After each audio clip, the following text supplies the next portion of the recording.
We're here at Brands Hatch. I've got something to show you. Touring cars, supercars that bowl you over. JSCC, MGOC, CMMC and TARC. That's Track Action Racing Club. So hit that like and subscribe because it's time right here for Touring Car Rewind.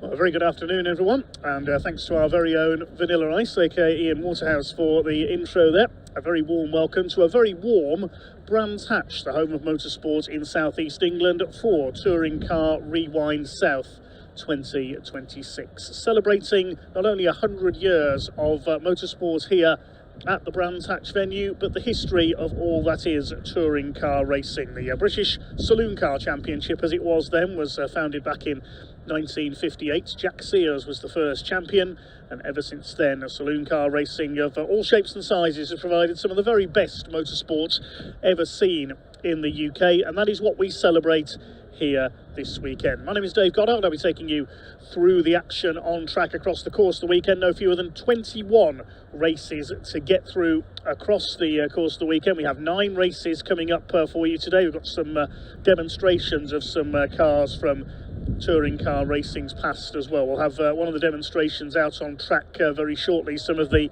super touring stars of the past. It is the 1990 super touring cars that take centre stage here at Touring Car Rewind South. The first race of the weekend coming up after the demonstration, after the lunch break, will be the Burton Power Blue Oval Saloon Series and the Classic and Historic Thunder Saloon, sponsored by PRG Trailers and Ricky Can Motorsports. Some of the more powerful cars we'll see here today. The Boss Blue Oval Saloon Series, as the name suggests, is everything Ford. We welcome the Caffeine and Machine Caterham Academy Championship, a single race for them this weekend for the novice racers in their Caterhams. We saw them out at Donington a few weeks ago. We have the classic touring car Everard Pre-66 touring cars, everything from Ford Mustangs to Minis, Ford Anglias, Hillman Imps and so on in that division. The Track Action Racing Club, a warm welcome to them. They've got 2 races this weekend, a whole mixture of different saloons and sports cars in their series.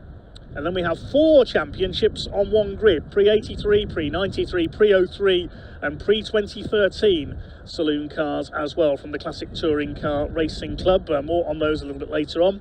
A warm welcome to the British Supercars Racing Club as well, the latest round of their Super Series, the O-Plate race for the F125 Open category. That takes place tomorrow as well. Just one of their classes racing in together here this weekend. There's 4 different divisions of supercars on the same grid. If you've not seen them before, you've got a real treat coming up. The CTCRC Super Tourers, of course, taking centre stage. We've got some great cars and some great drivers in action here this weekend. What are they up to now down in pit lane, for goodness sake? We've gone from freestyle rapping to impersonations of Mr. Motivator, I think, down there in pit lane. Also, we have the Junior Saloon Car Championship and also the Classic and Modern Motorsport Club are here with their Intermark Silhouette Series. If you like your national hot rods on the short ovals, then that's the circuit racing equivalent. The hot rod style space frame cars are here this weekend. We're also joined tomorrow by the Adrian Flux Insurance MG Owners Club Championship as well for MGs young and old.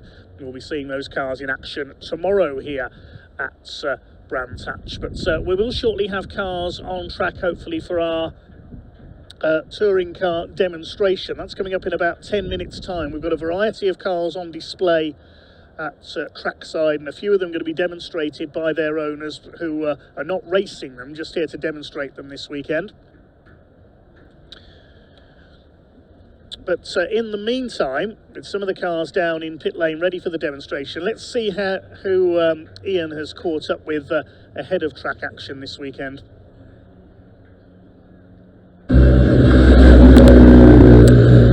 Welcome down to the pit lane. We are just waiting for the demonstration to take to the track very shortly indeed. Great to have you all along as well. Thank you for tuning in on the BARC YouTube channel. If you haven't already, do hit that like button, hit that subscribe button. We have pretty much wall-to-wall racing this afternoon and all day tomorrow as well. We just sort of give you a little close-up look at some of the cars before they do make their way out onto the circuit. Look, here is Jason Hughes' Vectra over here. He's just eating at the minute, is Jason. I wonder if I can... Sorry, Jason, I caught you eating, haven't I? Good timing there, isn't it? I'll tell you what, Jason, that looks like a good sausage right there. Is it tasty? That is nice, that sausage. It's one of the best I'll ever have. We've seen this Vectra out a lot, you know, the classic touring cars. It's a special car, isn't it? Tell us a little story about it. Oh, God, where do you start? 2000, it was built. It was a spare car, chassis number 5, that was obviously built 888. And then throughout that season, I think Jason Plato, he drove it 3 times. Yeah. And it was used a couple other times, and that was it. It then went to Eastern Europe. It went to Germany then, sorry. Yeah. And then it was raced out there for a few years, and then it ended up, I think it was Estonia, Eastern Europe, hill climbing. Because that's where a lot of them ended up. Oh, I didn't know that, yeah. So then it got brought back here by Colin Noble in 2000 and I think 15, Right. 15 or 16, and then I ended up getting it from him 2018. Wow, and It's been with us ever since. and you're never going to let it go away, Jason? You can never say never, can you? But it's obviously we've done a lot of work to it. We've rebuilt it from the ground up, had everything brand new, and we just obviously try and keep it as tip top as we can. Yeah. But it's definitely a keeper. Like the old MG next door. Obviously, I've had that 20 odd years, and that'll obviously keep that. But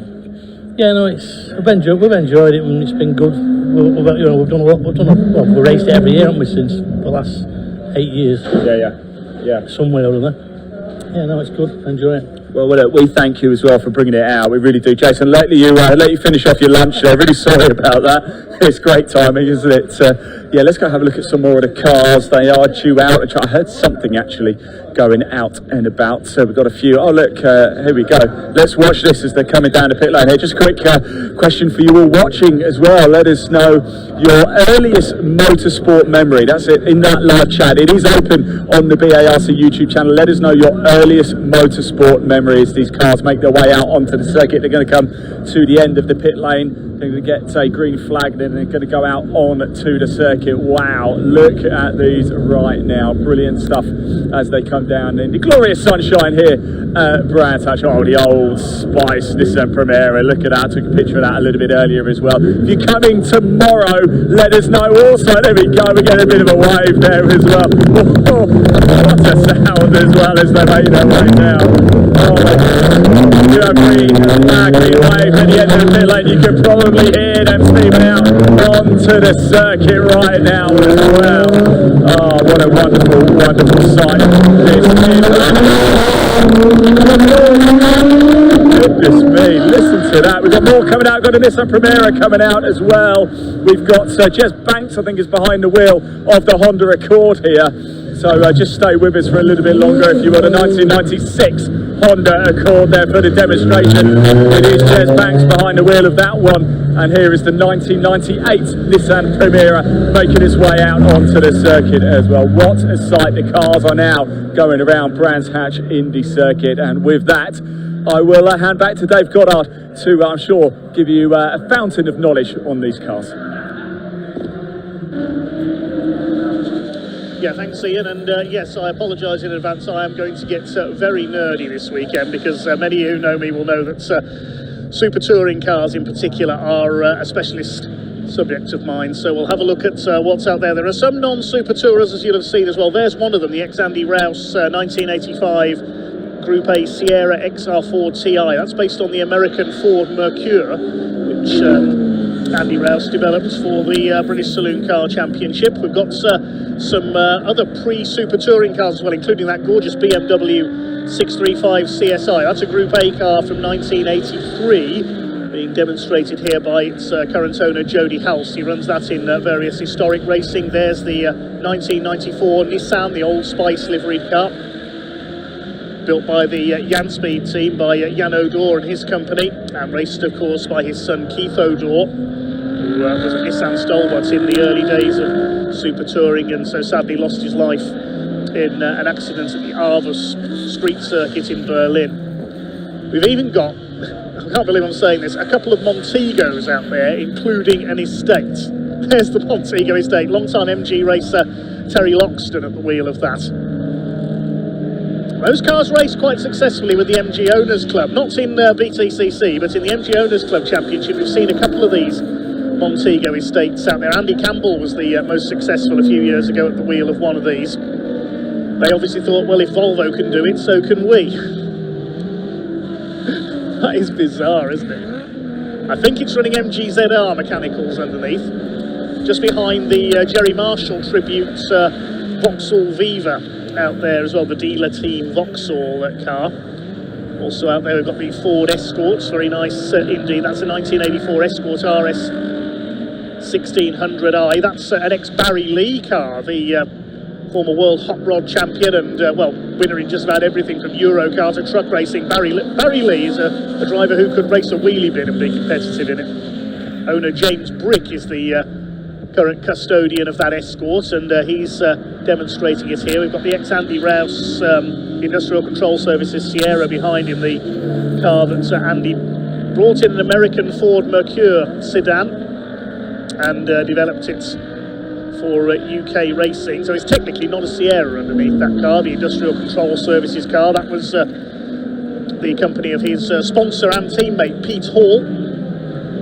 They raced together in the 80s, firstly in Alfa Romeos, then in Rover Vitesses, and then into the era of the Sierra that we see there, and also the later, of course, the Sierra RS 500 Cosworths that Andy was so successful in, his battles with Rob Gravitt and Steve Soper becoming legendary. Now, Ian's question was your earliest motorsport memory, and seeing Andy Rouse battling with Steve Soper in the Texaco Sierra here at Brands Hatch is one of my earliest motorsport memories. That cracking race in 1988. I was only 2 years old at the time.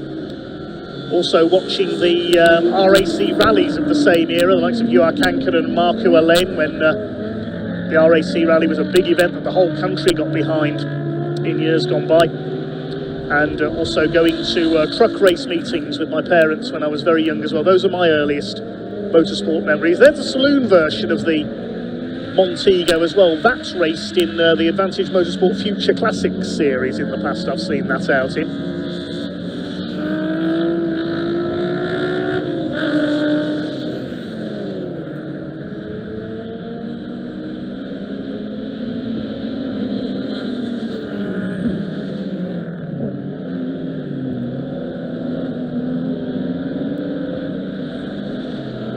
So this is just a demonstration at the moment.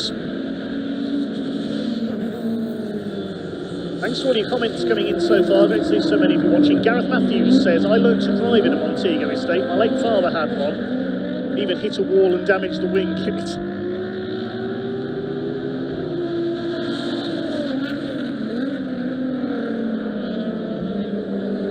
This is all about the old touring cars this weekend, says GTI Days. Now there is one of the cars that's going to be racing this weekend. We've got out on track there. That's the 1993 BMW 318, the car that first raced in the Italian Championship, then went to the Japanese Touring Car Championship with Team Taisan, racing in the Advant colours. And a certain Andrew Jordan is going to be racing that here today. Yes, so the 2013 British Touring Car Champion. Sierra back in the pits. First qualified that, I think it's on the second row for our first super touring car race later on. Not sure exactly what chassis that machine is. I know whether the ex-Steve Soper car went to race in Japan, because Steve raced in Japan in the Japanese Championship for BMW quite regularly, but I don't think that's the same car. Just in front of it there is, as the Viva goes off. Now we saw Vauxhall Magnums in rallying, but not that one. A bit of rallycross there from the dealer team Vauxhall car, very similar to the car that Lee Wood campaigns in the classic hot rods on the ovals, that is. And the white BMW I was about to mention is the ex-Joe Winkelhock car, which competed in Japan in 1995. What else have we got out there? We've got the Nissan Primera. That's an ex-Anthony Reid car from 1998 with Tom Wood at the wheel. I think he's going to be racing that later on as well. Anthony Reid and David Leslie, of course, the stars in those cars in period, and Laurent Aiello, the Frenchman, as well for one season. And behind it there you can see the Mint Motorsports liveried Cavalier, driven by its owner Tony Absalom, who's raced classic saloon cars for many years. The last of the Ray Mallet built Cavaliers, raced in those colours, in the Mint Motorsport colours, by Jamie Wall in 1997. Richard Kay the year before as well, came close to winning the privateers class of the British Touring Car Championship, but here at Brands Hatch, unfortunately, he crashed it in practice at the last round and wasn't able to take part in the deciding race, which gave Lee Brooks, the West Midlander in his Toyota Carina, the privateers title that year. Lee Brooks, who went on to found Total Control Racing, running Clios.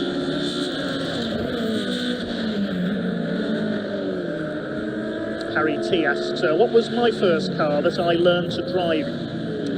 I remember that well. It was a Rover 100. Basically a Metro with slightly different badging. That was my first car. It was turquoise, my Rover 100. I used that as a university commuter. And sadly got written off in an accident in Wolverhampton city centre. That was my first car. So I learned to drive it.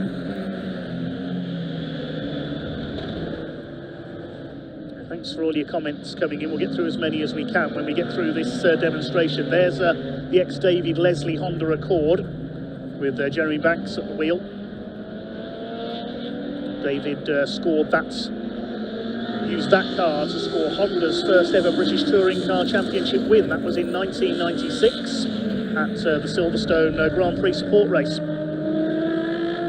we still fondly remember the great David Leslie, who sadly lost his life in a plane crash a few years ago. And there's the BMW with Jody Halse on board, the 635 CSI. That model of car had far more success in the European Touring Car Championship in the early 80s. The last one to race in Britain was in 1987-88. I remember Mike Newman had one of those. Ran a shoemaking business, Mike Newman, up in Lancashire. And he raced one of those before switching to a Sierra Cosworth for 1988. Swiss driver Peter Buxtorf raced one of those in the UK briefly as well. I remember him stacking that at the chicane at Thruxton in the 80s.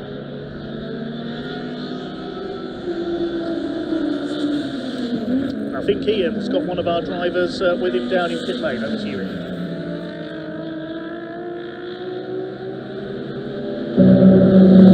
Well, even when it's just a demonstration, it's never ever good to see one of these cars in the pit lane, unfortunately. But we're not sure what it is it? Do we not know what's wrong? It doesn't work. Oh no. It's such a beautiful car. Look, carry on working on it, but look, tell me a little story about it. I'm not well, so I like Austins. My dad had one. It was super embarrassing. Sorry, Dad, about that. And I used to duck when I was in the back of it. It's just total embarrassment. And then you get the nostalgia, don't you? And then it comes in, and then I just love the smell of it. You know? Do you know what I mean? Well, it's a thing of beauty. It's a bit of a favourite as well. Thanks for bringing that up. I really hope you get it sorted. I really do. Yeah, it's nothing major. I think it's just TPS. It still runs. It just doesn't rev, so it's all right. Fingers crossed for you. Fingers crossed. Thanks for bringing it out to play. More cars. Look, the Primera's just come in as well. This Sierra's been in quite a while at the end of the pit lane. Driver's still sat in the car as well, so I'm not too sure. It might just be cooling the car down a little bit. Quite a lot of smoke coming out the back of it. Oh, I think I just heard it fire up. Can we hear it? Oh no, it's cut out again. Dave, back to you. See, and that's a bit of a shame seeing the Montego in trouble down there. There is the Barry Lee liveried Escort RS 1600i with James Brick on board. Hi to Chris Glaister, who says, you mentioned David Leslie. He grew up where I lived and used to pump fuel for customers. Later shared our car at the Goodwood Revival. Quick in the wet as I was in the dry. Thanks, Chris. What a nice memory.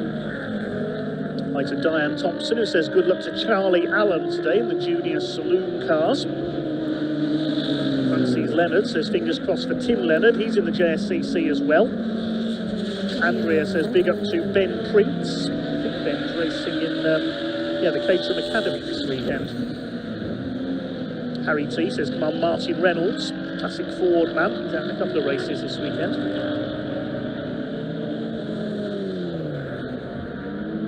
Let's keep all your comments coming in.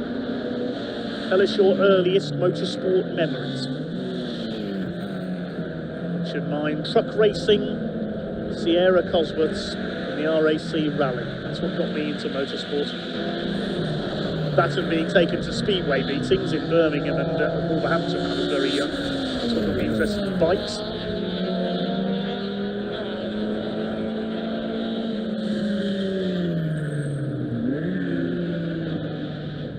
There's that white BMW mentioned. That's the Joe Winkelhock car from the 1995 Japanese Championship, and there's the ex-Keith Door Old Spice Nissan from the 1994 British touring car season.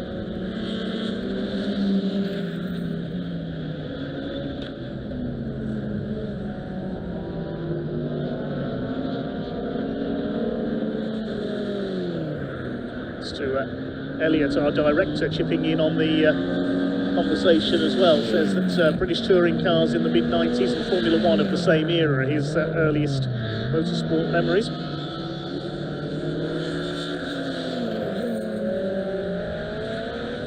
The 94 season is first season I really remember of religiously following the BTCC. That was the year of the Alfa Romeos of Gabriele Tarquini and Giampiero Simoni, and the controversy they had over the aero on those cars. Keith O'Dore in the Nissan. His best finish was a 4th place at Snetterton that season. Nissan ran 3 cars that year. They had Eric van der Poel, the Belgian ex-F1 man, and Tiffany Dell of Top Gear fame was out there as well. Jack Britton is the man driving the ex-O'Dore chassis this weekend. Keith O'Dore's only win came at the British Grand Prix support race in 1993. Nobody remembers it because the only memory most have from that race is when the 2 Toyotas tangled and Will Hoy ended up upside down while fighting for the lead. His teammate Julian Bailey took him out in front of the Grand Prix crowd with the 2 teammates fighting for the lead. I'm surprised Julian Bailey didn't lose his job for that. Of course, as Murray Walker put it, the car upside down is a Toyota. We still miss you, Murray.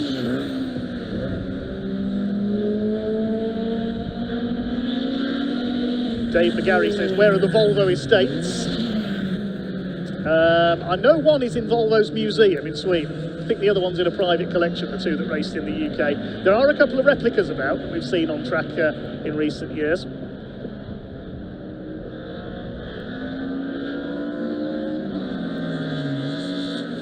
Anthony Reid Nissan Primera. About 5 minutes left, I think, of this demonstration.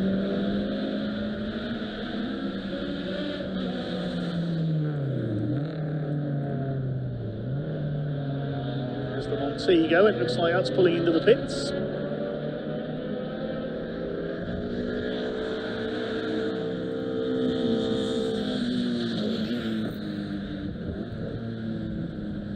There's the checkered flag. In fact, the demo coming to an end a little bit ahead of schedule there. Great to see some of these machines, even if they're not racing this weekend. Good to see them out on track. A few other cars here on display as well. We've got a replica Nissan Primera down in the paddock. a Vauxhall Vectra show car in Vincent Rademacher's colours, an 88 Sierra RS500, I think that was raced in period by Rob Bravitt, is on display here this weekend. Jason Hughes has got his MG ZS from 2002, the BTC Touring era car, the era that succeeded Super Touring. And we had hoped to have one of the Renault 19s here, but I've not seen that yet. From 1993, the ex-Tim Harvey Alain Menu Renault 19s, Renault's first foray into Super Touring. They didn't work unless it was wet, because the Michelin rain tyres worked so well. And at the European Grand Prix meeting at Donington, those who were there will, well, they're probably still drying out now, those who were there that day. It was so wet by the time the touring car race came on at the end of the programme, even the spectators at trackside couldn't see what was going on. Nowadays, that race would not be run in conditions like that. But back in 1993, Tim Harvey in the Renault scored the win on that occasion in the 19. And one of those cars was raced in the Independence class in 94 by a certain Nigel Albon, father of a certain current Formula One driver. Anyway, let's head back to Ian down in the pits.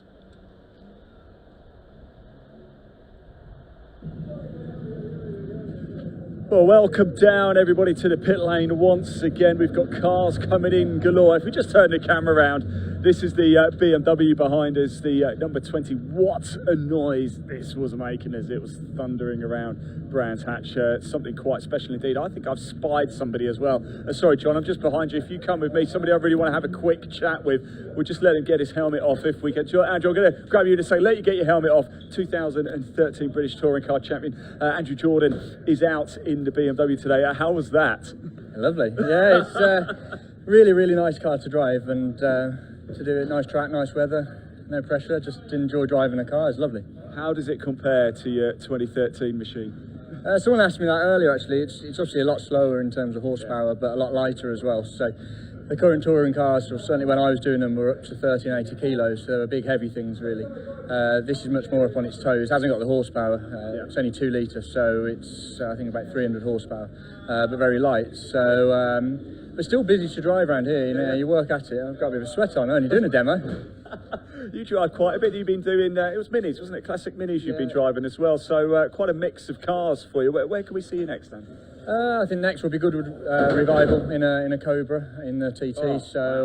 Yeah, completely different ends of the scale really. And with our business, we do a huge variety of cars from mid 2000s down to early 60s cars. So yeah, I really like the challenge of jumping in and driving different things and trying to adapt and get the most out of them. But yeah, this weekend's really nice. Mats, who's BMW specialist out in the Netherlands, he's racing the car tomorrow. He's rebuilt the car, so it's nice to spend a weekend with someone similar age and just talk about the business that we both, you know, he runs his, I run ours, and the enjoyment we both get, the frustrations we both get with it, all seem quite similar. So are they quite temperamental machines, these?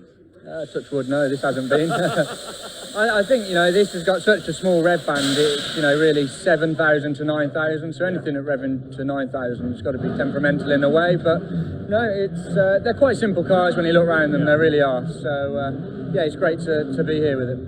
And it was great to have you as well. Thank you for sharing the time and the stories as well. Let's just grab Jez again. Jez, we caught up at length a little bit earlier, but we're live now as well. Good, so right. you've just taken the Accord out. So how was it? Hot. Really good. I don't drive it very often because it's kind of, I don't know, it sort of, to be honest, it scares me a little bit. Yeah. Because I'm not as good as Leslie or Neil or any of them by a long shot. But no, it's great. It goes well. I mean, the lovely thing about this car is you get in it, you press start and it runs and goes. You go and have a nice time. You know, it's the ideal track day super tourer. Is there such a thing as expensive way of doing it? But yes. I mean, I don't know. We were discussing, you know, values are you know, that subjective. But you know, that.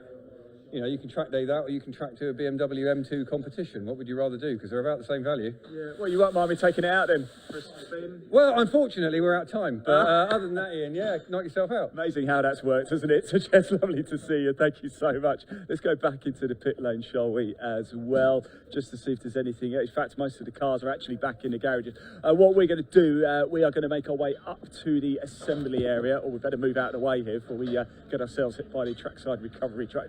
Make sure sure you move out of the way as well, John. I'm just behind you. Just got the sun. Wow, what a blistering day it is. Thank you to all of you for joining as well. Remember, hit that like button and subscribe button if you haven't already. And in the live chat, it's open. We can see it. Dave can see the comments. I want to know your first ever motorsport memory. Where was it? Were you watching on telly? What series was it? Let us know. Do you remember the Super Tourer era as well? Tell us your fondest memories. We want to hear from you. Right, we're going to go take a little walk up to the top end of the pit lane here for the assembly area, because our first race is coming up very, very soon. Whilst we make our way up, I'll hand back to Dave Goddard.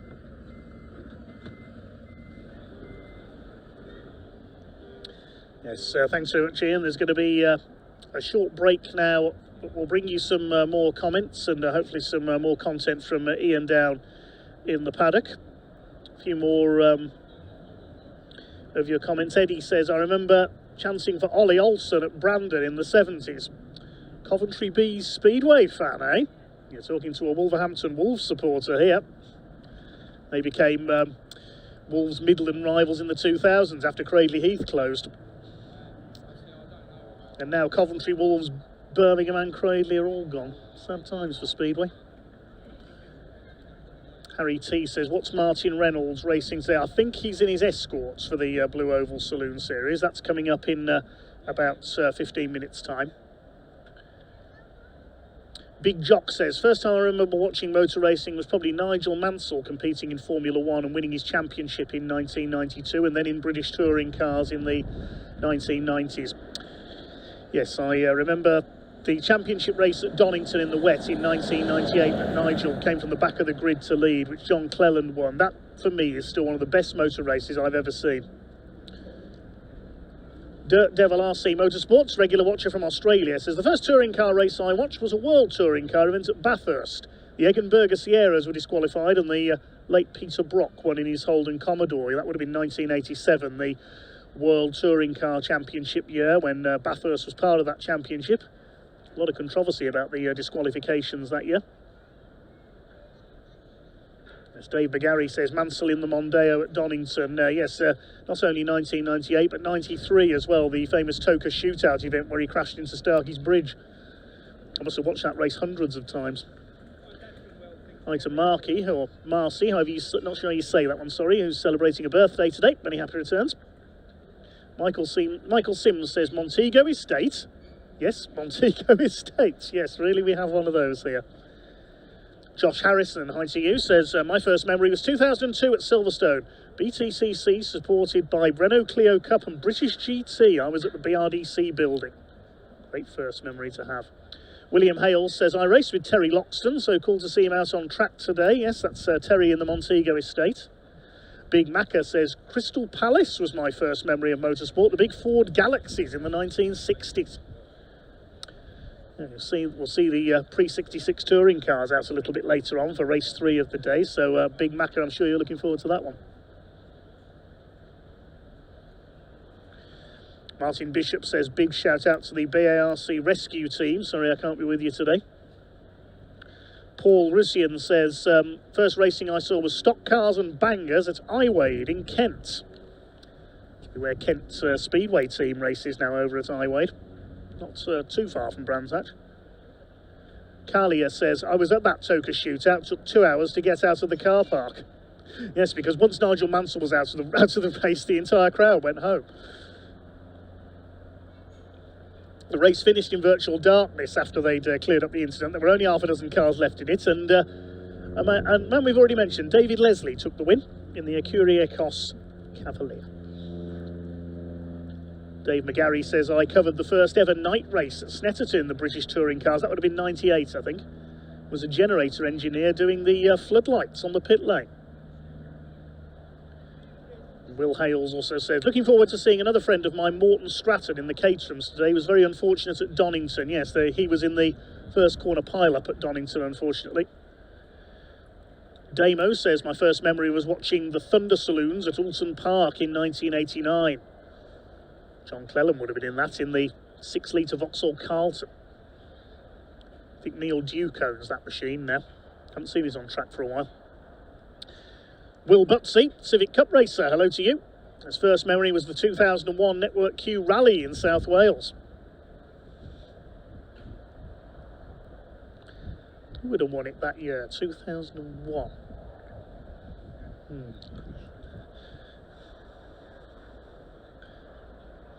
Well, we've currently got our first race into the assembly area, the Burton Power Blue Oval Saloons, and the PRG Trailers Ricky Can Motorsport Classic and Historic Thunder Saloons are down there, and Ian is talking to some of the drivers.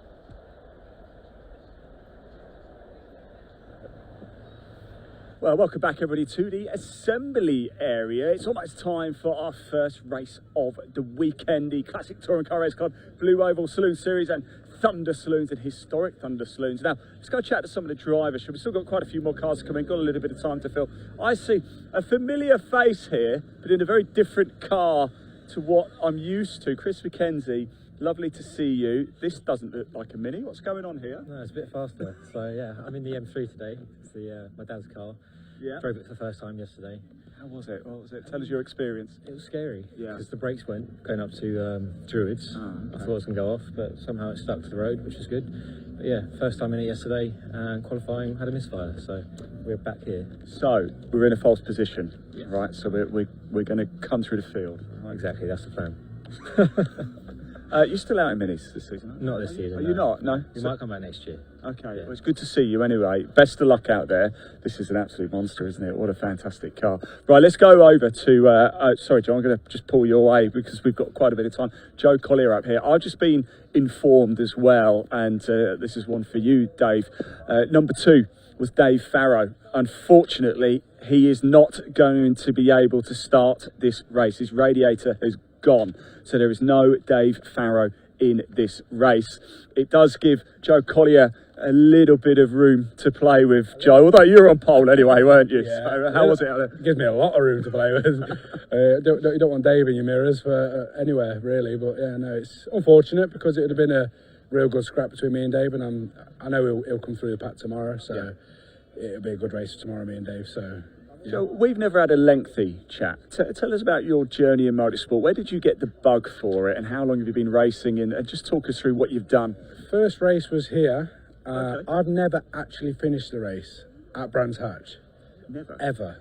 Ever. Ever. So I've entered here 6 times. Okay, so today is going to be, I'm going to say it, Commentator's curse. touch wood, today's going to be the first day. Hopefully. Now, I don't know what it is about a circuit. It's my favourite circuit, Yeah, but yeah. we have never finished the race here. Why on earth is it your favourite circuit if you've never finished? I don't know. I love the circuit. I love the feel of it, but I don't know. What it's always gone bad for us here. But today, great start. Put it on pole, like you say, against some good drivers, and then we first started racing. My first round here, I had a silhouette car. I don't know if you remember. It burnt down. Yes, that was I me. do.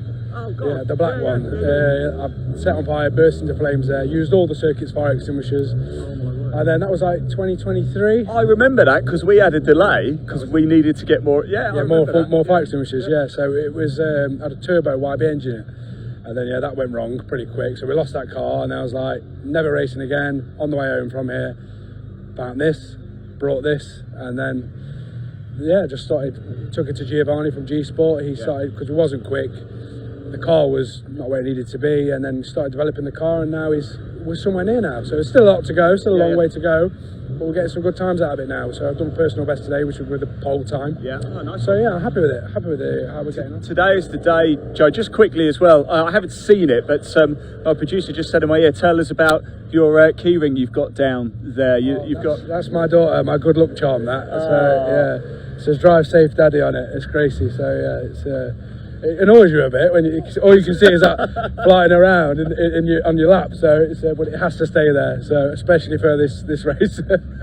Joe, look, best of luck. Look, I know it's hot today as well, but racing with no door, taking it a bit to the extreme. Weight saving. You've got a few tenths in there. Good luck, mate. I really hope you finish. Got everything crossed for you.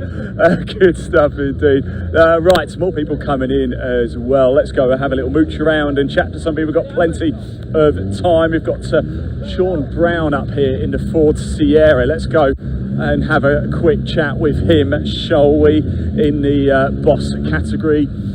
He's just reversing the car at the minute. See Sam Daffin up there as well. We'll have a quick chat with Sam. Oh, Martin, let's go grab Martin Reynolds first for a little bit as well, shall we? Martin, how are we? Oh, you didn't have to turn it off just for us. I appreciate that. How are you, by the way? It's good to see you. Yeah, good to see you. Yeah, all good, thanks. Now, Brands Hatch, you know this place pretty well. What does it rank for you in all of the places you've raced, Martin? Is it top dog or is there somewhere else? I think it's top 10. Top 10? Yeah, top 10. How many circuits have you raced there? Oh, total I'd imagine altogether about 35, 40. Where's the most obscure place? Or not necessarily obscure, but perhaps the most different? Zandvoort. Okay, I've been to Zandvoort. I've never heard of it. Yeah, and also Assen. Really? Okay. Yeah, so, again a bike track, but really good. So we've seen you out in this car a lot. Tell us a little story about it. How long have you had it, Martin? Roughly about 6 years now. Yeah. Yeah, 6 years this car. Okay. So it's been a good car to me. It is a good car, and it suits you well. It does. Well, I must say. And everybody, hey, have you noticed? Oh, let's have a look. Have you seen team colours? Yeah. Yes. I'll get out and show you. You can come out. Yeah. Let's have a look at this. Here we go. Oh. Yeah, yeah. Oh, yeah, yeah. We're gonna have to move as well. Look at this. Look, hey. Look at this. My producer just said he's not stripping, is he?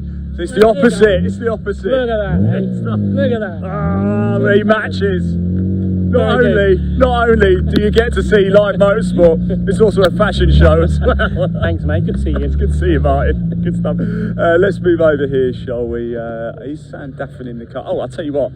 Sean and Sam are both together. So let's. Oh, it's Ian Bowyer as well. Oh no, he might ask me to go for it. Ian. How are you, my friend? Are you all right? I'm good. How are you? I'm very well, very well. Good. I've got running trainers on right now. I did a hard 5k this morning, actually. Did you? What time did you do 5k? 18:12. 18:12. Oh, it makes me sick, to be honest. It's good, yeah. Get the legs warmed up for racing today. That's it. So unfortunately, I go home because I don't live too far from here. But we did. Where were we going to run? We are going to run somewhere. I can't remember. You'll have to look at the video. It was somewhere flat. Yeah, you made some promises, I think. Might have been Snell. Are we going to? Yeah. We'll go there. Yeah, that's good. Look, what can we do today? It's glorious sunshine. The heat, does that have a bit of an impact, the temperature? Yeah, it does, but it's the same for everyone. I mean, I'm fortunate that I'm relatively fit, so it's not too bad for me, but I'm in my spare car today, unfortunately. Yeah. Oh, okay. Yeah. How come? Tell us what's happened. I had a bit of an issue on my other car yesterday in testing, so this one's not as fast, but it still gets me out there. Right, Ian, maybe get on your toes a little bit as well then with it. Yeah, Flintstone car. Flintstone car. Good luck. Yes, definitely. I'm sure you will. Right, the driver's been asked to get in the car now. Let's just quickly say hello to, I want to say hello to Sean very quickly as well. Sean, bit of a fan favourite this car. I know you've got your helmet on, so we can't talk for too long, but wow, what a machine to take around Brands Hatch. What's it like to drive? Oh, it's got so much power, you just can't put the power down, unfortunately. It's not a Brands Hatch car. No. If it were on the big circuit, then maybe, but here. Where's the best place? Is it Silverstone or Snetterton even maybe? Silverstone would be really good, but I've not driven this car before. Daniel normally drives it, so yeah. Well, good luck. It's you need to get in the other side. It's Sam Duffin as well. Sam, how are we? Hope you've driven this car a bit, Sam. I see you a lot here at Brands Hatch. Good circuit for you? Yeah, it's not bad. Haven't been here for 12 months actually. It's been 12 months since we were last here. It does feel like it's been a long time since we've been here, isn't it? Yeah, it was last Super Touring Power last year was the last time I drove Brands Hatch. Yeah. So yeah, little bit rusty. Haven't been out in the car for 8 or 9 weeks, so it's sort of qualifying was a little bit rusty. So we'll try and go forwards in the race. Sam, I know you. Half a lap, you'll be straight back on it again. Here we go. The helmets are being put on the driver. Oh no, Dave Farrow was due to line up second in this race. Dave, oh no, come on, mate. How you doing? You good? I heard the radiator's gone. Yeah, it's not the best, mate. It's not the best. We had a great qualifying. We were people for quite a while. Me and Joe were trading lap times, which was fantastic. We had a red flag situation.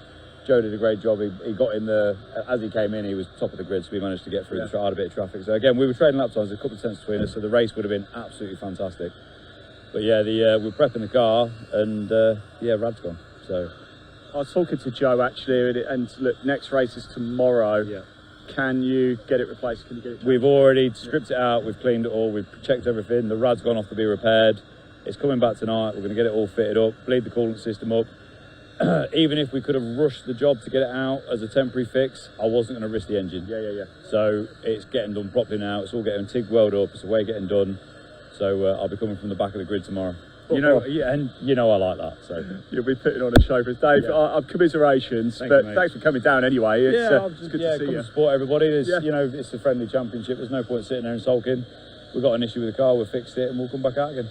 Top man, Dave Farrow there. Nice one. I'll definitely catch up with you tomorrow as well. Yeah, what a shame that is, but he's going to be back out tomorrow. I think we've still got a little bit of time. Should we keep going for a bit further? I want to go have a quick chat with Pete Moffat down here in the Escort Mark 1. So let's just pop down, shall we? Some of the engines are firing up, but we've still got a little bit of time. Pete's just getting himself strapped in right now, and we'll grab a chat with Pete once he's got to get his straps on. That's a little bit more important than talking to us, so we will.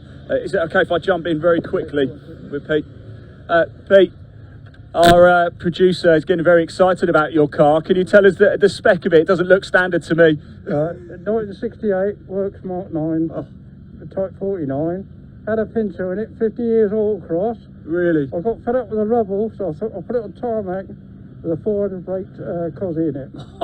Wow, okay. TBR 8 gearbox, 3 litre Capri axle. Wow. You don't do things by half, do you, Pete? Yes. Good luck out there. Thanks for talking to us.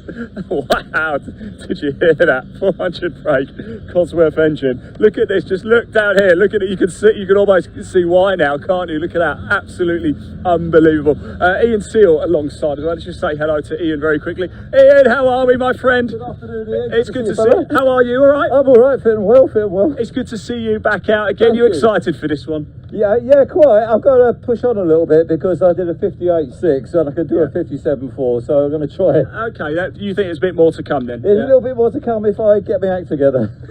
I'll tell you what, it's already hot in here, isn't it? Goodness me. I know, that's me, it's radiating heat. Right, I better let you go. I think the whistle's just gone. Ian, best of luck out there. I'll shut this for you. There you go, my friend. So here we go, first race of the day. The cars are being asked to come straight out. It's Joe Collier who leads everybody out. First race of the entire weekend here at Touring Car Rewind South. It's the Blue Oval Saloon Series, Classic Thunder Saloons and Historic Thunder Saloons, and it's live. Dave Goddard, over to you. Thanks very much, Ian. Yes, look at the variety we've got out there. The PRG trailers, Classic Thunder Saloons, mainly BMWs in that category this weekend. Obviously, the Burton Power Blue Oval Saloon Series is everything Ford. We've got one Ford racing in the Historic Thunder Saloon, sponsored by Ricky Can Motorsport. Colin Voice in his turbocharged Mark 1 Escorts. Harry Vatterden rally lookalike there for Grant Shannon, his Mark 2 Escorts. So I misprint on my entry list. I had that down to Mark 1. Last few cars, the Fiesta STs towards the back, and Peter Moffat in his awesome Mark 1 Escort. That's running in Blue Oval Saloons. I reckon that would make a fair Thunder Saloon. Peter's car. So they come up to the grid. It will be a rolling start behind the Porsche pace car. And I'll take you through the grid. It is Joe Collier on pole position, currently leading the Classic Thunder points with his BMW M3. And a gap alongside him, as we have already told you, where Dave Farrow's V8 engine BMW 1 Series should have been. We'll see him back out for tomorrow morning's race. Second row is Giuseppe Calari, Joe Calari to his friends, the Anglo-Italian racer in his BMW M3, and Adrian Bradley, Brands Hatch local, alongside in the number 78 car, the white and green car. Colin Voice in the turbocharged Mark 1 Escort. The only historic Thunder car out this weekend is on row 3, and alongside him the first of the Blue Oval cars, multiple Blue Oval Saloon Series champion Piers Grange in the silver Mark 2 Escort, 2.3 litre Smith & Jones engine in that car. Sorry, 2.6, excuse me, not 2.3. Ironically, Piers Grange, through his business PRG Trailers, is a sponsor of the Classic Thunder Series, but he races in Blue Oval Saloons. The fourth row of the grid, we have Kevin Denwood with his very modified BMW Compact, number 7, alongside Martin Reynolds, classic Ford collector in the number 27 Mark II Escorts. And completing the top 10, 185 Sean Brown. He's in the Sierra Cosworth alongside number 2 Sam Daffin with his rear-wheel drive Fiesta. Row 6 of the grid should have been Anton Martin, number 330 with his BMW, but there's a gap there, so he's not there. And alongside him is Cliff Pellin, number 612 with his Fiesta. Row 7, number 1 Ian Bauer. who's not in his usual car, I notice. He's not in the Castrol M3 unless it's been re-liveried. He's in another M3, the number 1, reigning Classic Thunder champion, alongside 192 John Hillier in the BMW E36 Estate. There's a bit of a theme of estate cars this weekend, isn't there? Row 8, we will have number 501 Michael Keneally. Yes, he's there with his Fiesta. 32 Grant Shand with the Mark II Escorts. Saw that leaving the assembly area.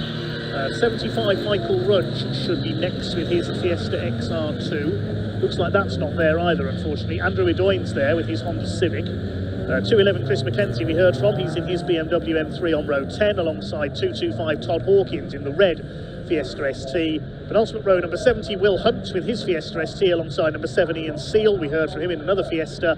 At the back of the grid, Pete Moffat in number 41 with the Mark I Escorts Thunder Saloon.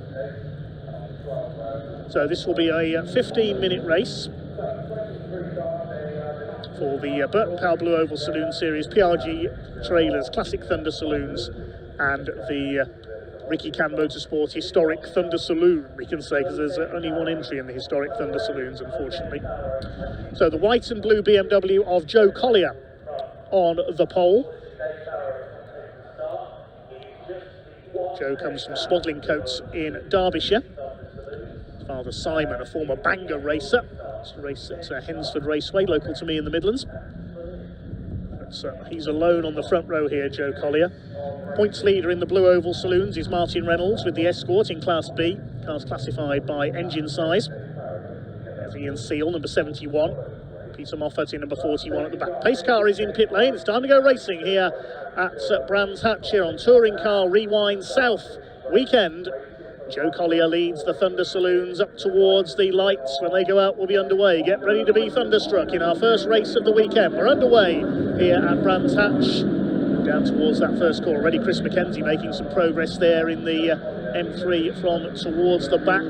It's basically BMW against Ford in this race, with 1 or 2 Hondas thrown in there as well for good measure. So it's Collier who leads them off into Druid's hairpin for the first time. Joe Kalari in second place in car number 82. All round the first couple of corners. Okay, there's Kalari defending from Adrian Bradley with the green and white M3. Colin Voice is up into 4th place by the look of things. There's a battle further back. That's Todd Hawkins in the number 225 Fiesta.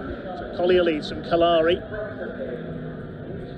through Surtees and into McLaren for the first time. There's Michael Keneally with the white and gold Ford Fiesta. Will Hunt's behind him in the number 70. Peter Moffat at the back of the field. Is he slowing up there, Peter Moffat? Possibly in the 41. Yeah, looks like he's in trouble, unfortunately. That's a shame. Certainly one of the star cars on this grid. So into the second lap then, and already Joe Collier's 1.3 seconds clear of the rest of the field. There's Sean Brown in the beautiful Sierra Cosworth. Brother Dan has raced one of those with him as well. And there's Ian Bauer, the white car with the M stripes, the red, blue and purple. The number 1 car. Certainly not in his regular car this weekend. John Hillier with the BMW Estate is in behind them as they head along the Cooper Straights. See how dry it's been in the UK over the last couple of months. The grass looking decidedly brown here at Brands.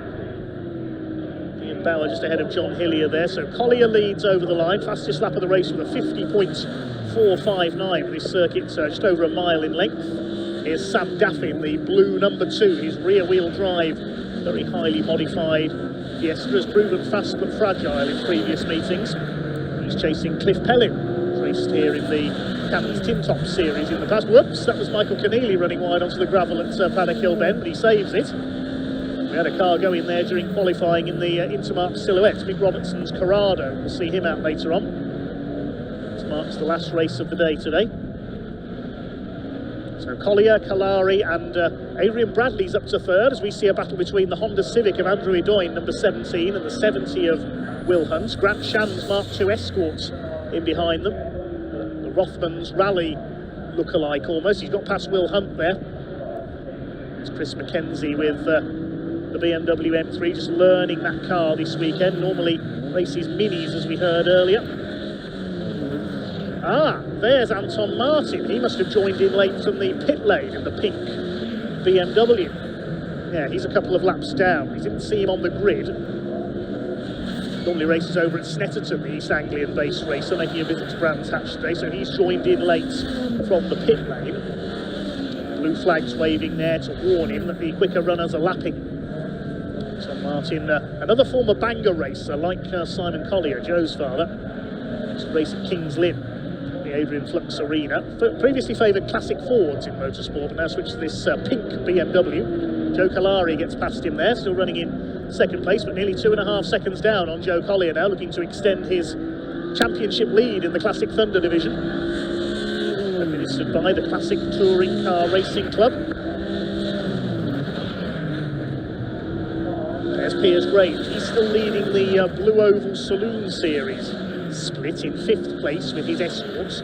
Second of Blue Ovals is the Brown Sierra. And Martin Reynolds is third. He currently leads the points in the Blue Oval Saloons, 10 points ahead of Mike Manning in his Sierra Cosworth, who's not here this weekend. A couple of points behind him is Michael Rudge in his XR2, but Michael failed to start this race, so this is an ideal chance for Martin Reynolds. There he is, the white and yellow car, to extend his points lead. There's the historic Thunder points leader Colin Voice, the Voice Tune Mark 1 Escort, racing this car for many years. Chasing Adrian Bradley's M3, that's for 3rd overall. 5th overall further back, there's the silver Mark 2 Escort of Piers Grange. We'll see him out in his Ford Falcon in our 3rd race of the weekend as well, the pre-66 touring cars. There goes Martin Reynolds. He's in 8th place overall, 2nd in his class behind Piers Grange.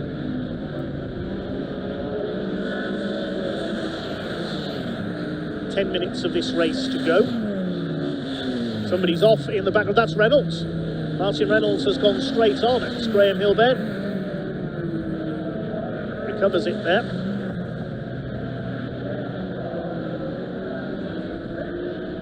There's Kevin Denwood, number 7, he's running in 6th overall. 3rd in class, Collier and Kalari in class B, 1st and 2nd. There's various subclasses all the way down the order. And somebody's off, that's Adrian Bradley off at Paddock Hill Bend. Yellow flags will be waving. That's unusually early in Paddock Hill Bend to go off there. We'll try and find out what's happened there. Bradley's rejoined, he's lost a few places.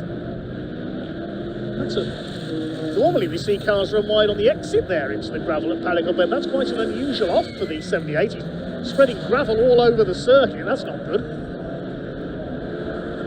So we'll try and get a replay of what happened there. Watch the background. Yeah, he's just lost the back end under braking. That is quite an unusual off. Whether he's got a brake locking up or something on the number 78 car, I'm not so sure. Well, there are our leaders. Collier from Kalari by just over 4 seconds now. So Joe Collier running away at the front of the field. Ian Seal getting out of the way there of Colin Voice. Martin Reynolds has pulled into the pits, so he's had a problem there with the Escorts. That's 2 Escorts in trouble, because Peter Moffat we saw pulling up as well. Piers Grange's Escort isn't in trouble though. He is coming under fire from Kevin Denwood. Where's Adrian Bradley rejoined? He's in 7th place. He's lost 4 spots with that spin. There's a bit of bodywork on the side of Graham Hill Bend I noticed there as well. So there's a piece of yellow bodywork. Has that come off Martin Reynolds' car? 8 laps completed by our leaders. The lead gap actually came down by a few tenths that time. 3.8 seconds now the lead for Joe Collier. Piers Grange still leads the Blue Oval Saloon Series, sponsored by Burton Power. That's Colin Boyce, the only historic Thunder Saloon. Saw a flash of flame there from his exhaust pipe. Right to Lappy and Seal, these next 2. Behind them is Sean Brown in the Sierra Cosworth. In 6th place, Bradley recovered in 7th, then Sam Daffin, Cliff Pellin and Ian Bauer round out the top 10. It's Joe Collier coming up to lap Andrew Edoyne's Honda Civic. Making great progress here as they're just past half distance, just over 7 minutes of the race to go.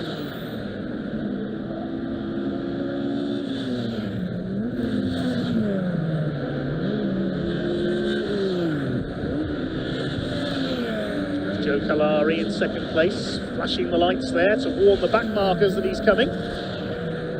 The Britannia Auto Recovery run machine comes from Walton-on-Thames in Surrey. Graham Hillben, the left-hander. There's Colin Voice now up into third overall with that spin for Adrian Bradley. It's about 3 3/4 seconds behind Joe Kalari. And the battle for what is now fourth place between Grange and Denver. They're coming up on Todd Hawkins in the Fiesta. And Sean Brown in his Sierra. One of the more outlandish, shall we say, Thunder Saloons not here this weekend. Car in pit lane, that's Peter Moffat's Escort. We lost him early on, unfortunately, so there's 19 cars running out of the 21 who took the start.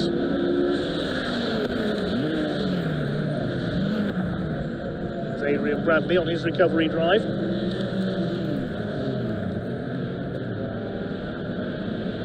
Anton Martin a couple of laps down, started the race late, in behind him. It's Kevin Denwood, the BMW Compact, trying to chase down Piers Grange, the long-time classic Ford aficionado.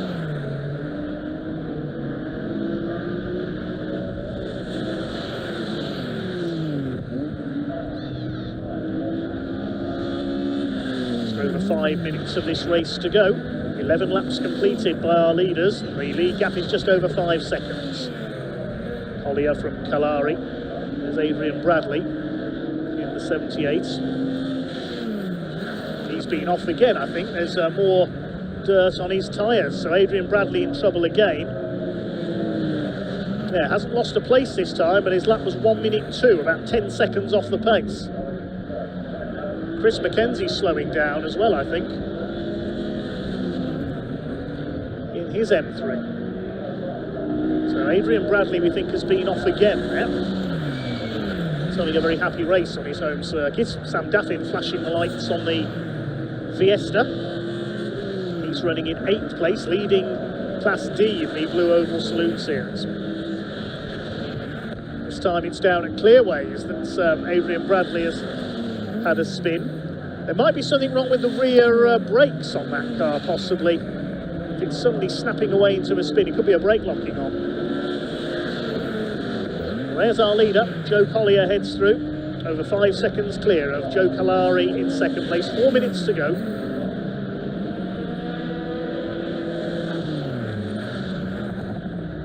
With the lap taking around 50 seconds for the quickest cars in this race, we should get 4 or 5 more laps in here.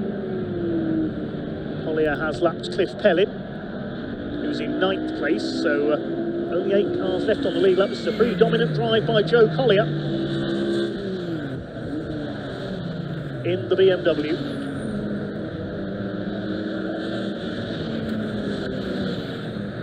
Played his double points at the start of the season at Donington, where he had a win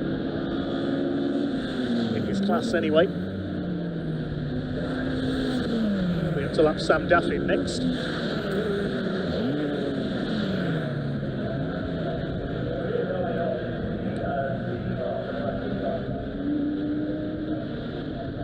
A couple of retirements so far, the 2 Escorts. Collier concentrating on getting the line right for Paddock Hill Bend as he completes 14 laps. Lapping Sam Daffin. Up the hill. Tail would rise towards Druids. I've walked a lap of the Brands Hatch Indy Circuit in the past, and it's not until you do that you realise just how steep this circuit is in places. There's Colin Voice. Behind him is Ian Bauer. Bauer is a lap down. We don't say that very often. There's the number 1 BMW there.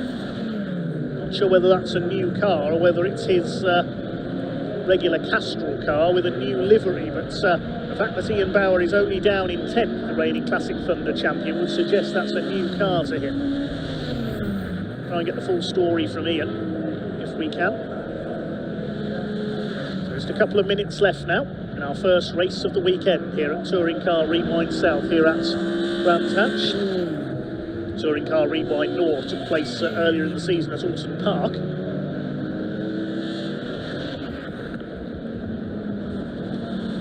Joe Collier now 7 seconds clear of Joe Calari. It's a shame that we haven't got Dave Farrow's amazing V8 engined BMW 1 Series out there. We'll see that tomorrow though. We'll have to start at the back of the grid because the result of this race determines the grid for tomorrow's race. Grand Shand is getting out of the way there, as is Chris Mackenzie slowing down in the M3. I think he has got a problem. Across the stripe comes Calari, 1 minute 16 left on the clock, so I think we'll have 2 more laps here, including this one.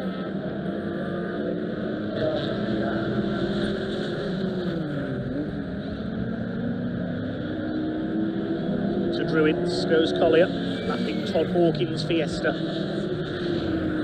Quite a performance gulf between some of the classes in this race. Collier with the fastest lap of 50.41 seconds, with a dominant drive by Joe Collier. Suffered a misfire while fighting for the lead last time out at Thruxton. That's settled for second place behind Nick Vaughan in the amazing Audi A3 Thunder Saloon. He's going round now to start his final lap. Up towards paddock for the last time. Will Hunt in his Fiesta. Calari not even in sight, he's 9.5 seconds back now. His last lap was a 51.9, over a second slower than Joe Collier. There's Calari, there's Colin Boyce safe in third. In the beautiful Mark 1 Escorts Turbo. He looks after Kevin Dentwood's engines as well. Dentwood now up to 5th, he's got ahead of Sean Brown's Sierra. Going to be checkered flag this time. Our first winner of the weekend will be the man from Swadlincote in Derbyshire, the Classic Thunder points leader, about to extend his lead with a victory here at Brands Hatch. Joe Collier comes across the line, takes a dominant win here at Brands Hatch. Joe Calari is going to come through for second place in his BMW. There is the grey and yellow car. He finishes run-up nearly 11 seconds down. Colin Boyce is third. He wins the historic Thunder Split, sponsored by Caterham Motorsport. Ricky was last year's champion with his Aston Martin. We await the Blue Oval Saloon Series winner to come through, which will be Piers Grange. There he is, across the line, just ahead of Kevin Denwood's BMW. Brown is 6th in the Sierra. And the last car on the lead lap should be Adrian Bradley. There he is. So just 7 cars on the lead lap in our first race of the weekend. Waiting for the last couple of cars to come home. It's on Martin across the line. And it looks like that's everybody in.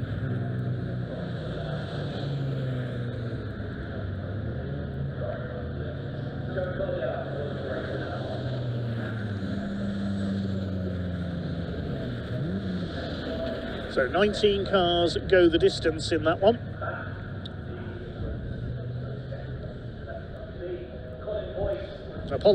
Apologies for the lack of graphics at the moment, incidentally, a technical fault in the studio. We are working on rectifying that. And we can bring you the provisional result anyway. First was Joe Collier, and he wins Classic Thunder Class B. Best lap of 50.41 seconds. He got the fastest lap. Joe Calari was second and Colin Boyce third. He wins the historic Thunder Split. Blue Oval Saloon winner was Piers Grange in 4th place with the Escort. 5th was Kevin Denwood. Second, and a class win in Class S for Blue Oval Saloon Series was Sean Brown's Sierra Cosworth. 7th went to Adrian Bradley, winning the guest class in Classic Thunder, so not eligible for points. So despite a couple of spins, a 7th place for Bradley.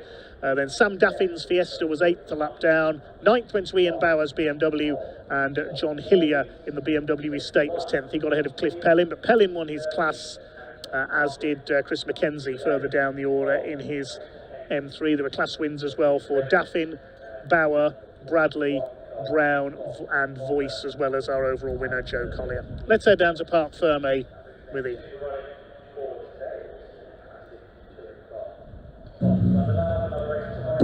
Well, there we go. The curse of Brands Hatch has disappeared for Joe Collier. Come on, Joe, that's more like it, eh? I'll tell you, we'll just move out of the way a little bit here. Sure, we got Mr. Bradley pulling in there, but listen, you got away. Yeah, what curse? You got away. You just maintained a nice gap. Yeah, just got my head down a little bit, and yeah, just maintained a bit of a gap. I was managing Giuseppe, and then I just. Yeah, quite lonely out there, to be fair. Well, there wasn't any moments out there where it started to, certainly in the closing laps, where it sort of started to creep in the back of your mind, thinking, "Come on, I've never finished here. Come on." Never. I always anticipated something would go wrong. Until I was over that line, I was like, "Okay, it's done. The curse is done." I'd just like to dedicate that win to Chris Rain. He's been here for everything with me, and he's selfishly just got married, so he's on his honeymoon at the minute. So yeah. He's never coming Brands again, because every time I put it, you're the bad omen, boy. How does it feel, Joe? You're a winner at Brands Hatch. It means a lot to me. This does, for everything we went through here. We've had it's a long drive home from here, and it's always miserable. I'm elated with that. I'm so happy with that. It's great. Go enjoy the rest of the day. You've earned it, mate. Really happy for you, Joe. Well done. Where is Giuseppe? There he is. P2, Giuseppe. Not just yeah, I'm not bad. Actually, how are you? I mean, you just got out of the car. Bit hot in there. Good race. Yeah, I mean, Joe sort of got away, and that was it. Joe got away. He's faster around here than us. And back markers. As soon as I saw that there was a gap and I was getting caught up in the back markers, I sort of backed off the pace just to bring it home. It's unfortunate Dave didn't start. Yeah. I had a few little battles with Roman Adrian, sorry, and then I noticed he was in the kitty litter. So I backed right off. And then I realised that Colin was coming up behind, and I thought, oh no, I've got to get going again. So I thought I'll get going. And you certainly did. P2, well done, mate. Lovely, I'll see you tomorrow as well, yeah? Cheers, right, I do want to go find Mr. Colin Boyce. He was third on the circuit, but first in the historic Thunder categories. Just checking his tyre pressures at the minute as well. We know he's had, it's quite difficult to get tyres for this car, isn't it? Yeah, we'll let him do his tyre pressures first. That's perhaps a little bit more important. He's got to work his way through. There's Piers Granger. Piers, can I grab you very quickly as well? First in the boss category. Congratulations. The Indy Circuit, a lot of cars out there. Always exciting, right? Yeah, it's always exciting out there. The car wasn't going quite as well as it was in qualifying. I think we have so much oversteer on the back. Ran clear as I couldn't touch the throttle and ran Druids, so that cost us probably quite a lot of time really. But anyway, it'll do. We've won. So is the heat having any impact at all? I know they're fairly short races. Yeah, it doesn't normally, but I was expecting the tyres to get better as it went on, but they just got sort of worse really. Yeah. So I don't know whether everyone else was slipping around there as well. I don't know. Well, look, either way, it is a victory in the boss, so we'll take that, right? We'll take that. Good to see you, Piers. Well done, my friend. Let's go get Colin, because I do want to hear from him as well. Colin, the good friend, here he is. Colin Boyce. How you doing, fella? You all right? I was trying to keep up with the BMs, weren't I? But oh no, I'll tell you, Giuseppe worried at the end there. You know, he was getting a bit worried. I put more air in the tyres, but at the end, the last 5 laps, it was getting really greasy. I thought, keep it on the track. Well, look, it's enough to third overall, but the win as well in category, so not a bad way to start the day, eh? No, we can have a drink. We can have, well, at the end of the day, I've got a few more races to talk about first, but I'll join you later. See you later. Yeah, there we go. Oh my goodness, look, that assembly area is empty. Caterham's already out on track. Now, I believe we might be able to hear straight from us, actually, because we did catch up with some of the drivers a little bit earlier. Let's hear from them now.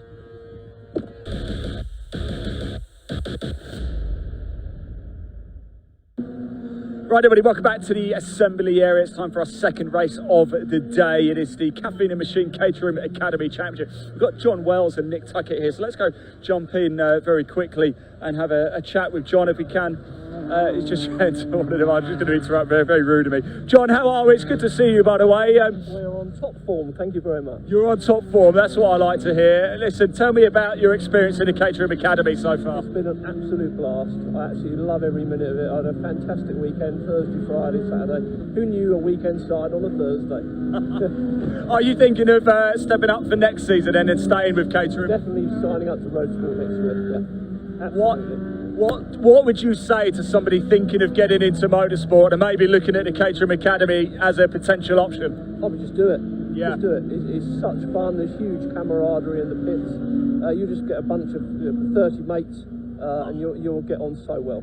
You've got a big smile on your face. That's what I like to. Smile all weekend. Go have a great time, won't you? Thanks for talking to us, John. Really appreciate it. Just say hello to Nick very quickly here as well, shall we? Nick, how are we? It's good to see you. How are we feeling ahead of this race? Nervous but excited and ready to get on with number 3. Get on with number 3. What have you learned so far in the Caterham? What's the biggest thing you've learned in your journey so far? How to start getting comfortable with a car moving around under you. That's probably the biggest thing compared to road driving. Yeah, and getting the confidence to get the control back a little bit. Have you enjoyed your experience of Brands Hatch so far in these cars? Yes, we have. This is the 3rd day in the row and it's been really great doing it. Look, best of luck out there. Don't be nervous, just go have a great time. Really appreciate it. There you go, Nick there. More cars coming in, almost time to go racing for Caterham Academy. Dave Goddard, over to you.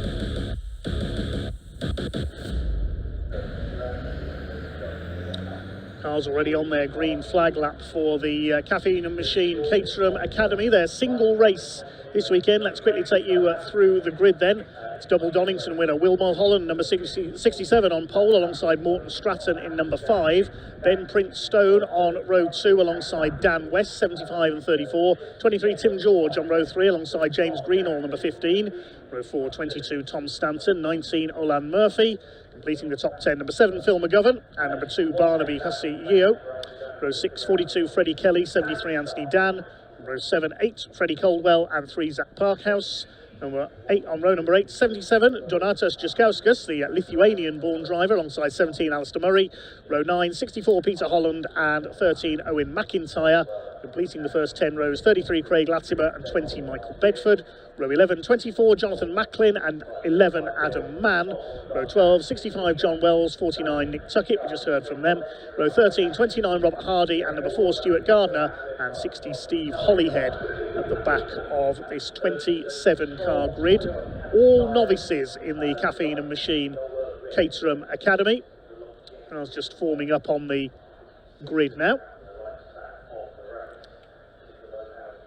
Stipulation of the Caffeine and Machine Caterham Academy, it's only open to drivers who've never held a race licence before. You take your race licence as part of buying the Academy package. It's only the 3rd circuit race these drivers. They began the season with a sprint at Kerborough in Staffordshire. They had 2 races at Donington, so this is only the 3rd circuit race of their careers. Both wins at Donington went to William Mulholland. Let's see if he can make it 3. We're underway down towards the first corner at Paddock Hill Bend. There goes. It's a 20-minute race, their single race this weekend. All these identical Caterham Academy cars, 1332cc turbocharged engines in these cars. It looks like it's Morton Stratton from the outside the front row who has taken the lead. Now he's desperate to make up for lost points in the Academy Championship because he was involved in that first corner smash at Donington in the opening race of the year. He was absolutely furious after that, I can tell you. Slinging his way up the inside there. That's a black and turquoise car is Tom Stanton, number 22, trying to make his way through the field. So it's Stratton who leads the way in the number 5, man from Ashford, so on his local circuit here in Kent. Leads the 67 of Will Mulholland. Battles all the way down the order already. Number 8 there, running a little bit wide, is Freddie Coldwell. Chased by the 54 car, that's 64 I should say, that's Peter Holland. Apologies for any missed calls on any of these cars. It is my first time seeing the Caterham Academy this season. Paul Walsh, who took us through the action at Donington because I was elsewhere. A couple of cars running wide going through Paddock Hill Bend there. Peter Holland in the orange car, number 64, was one of them. 75 there is Ben Prince Stone in 3rd place, the blue car with the white scroll case, chased by number 34, which is Dan West in the lime green machine. 73 running out a little bit wide there is Anthony Dan, the black and orange car. All these drivers, as we say, new to circuit racing this year. They've never held a race licence before. It's a stipulation of this championship in the new Academy cars for this year. Number 3 there, Zach Parkhouse. He was another driver who's involved in that first corner pile up at Donington, so eager to just get some laps in here at Brands Hatch. He's having a go at, I think that's number 7, Phil McGovern, just ahead of him there. They're just outside the top 10. Phil McGovern, the 07. Speed of tyres, they throw these cars around, exploring the limits, learning to race. Morton Stratton leads, but it's Dan West, number 34, in 4th place, who's got the fastest lap, 55.98 seconds, charging at the inside there. Barnaby Hussey Yeo. Great name in the number 2 car. He comes from London, so another man on his local circuit. Side by side there between the 7 and the 19. 7 is Phil McGovern, 19 Olan Murphy. Murphy goes to the inside, the car with the gold roll cage. See them moving around over the curbs there at the inside of McLaren. Get into Clearways and Clark Curve, essentially one long curve there towards the Sir Jack Brabham Straights. The completion of lap number 3 of this Caffeine and Machine Caterham Academy race. Morton Stratton's got a couple of supporters in our comments, certainly cheering him on. You like plenty of encouragement for your favourite drivers, especially as all these are newcomers. 2 and 42 to go. That's Barnaby Hussey here, and the 42 of Freddie Kelly. Running very wide there, though, the number 8 car of Freddie Colwell in his battle that's been going on since the start of the race with the 64 of Peter Holland. Who's that in behind them? The purple car. I think that's Donatas Jiskauskas, the Lithuanian descended driver, number 77. Stratton still leads, but only by 0.6 of a second. I think we've had a change for second place up front. Yeah, Mulholland's dropped back to 4th place. So he's run wide somewhere around that previous lap, and another fastest lap by Dan West, number 34, in 3rd place, 55.944 seconds. As the pack heads its way through.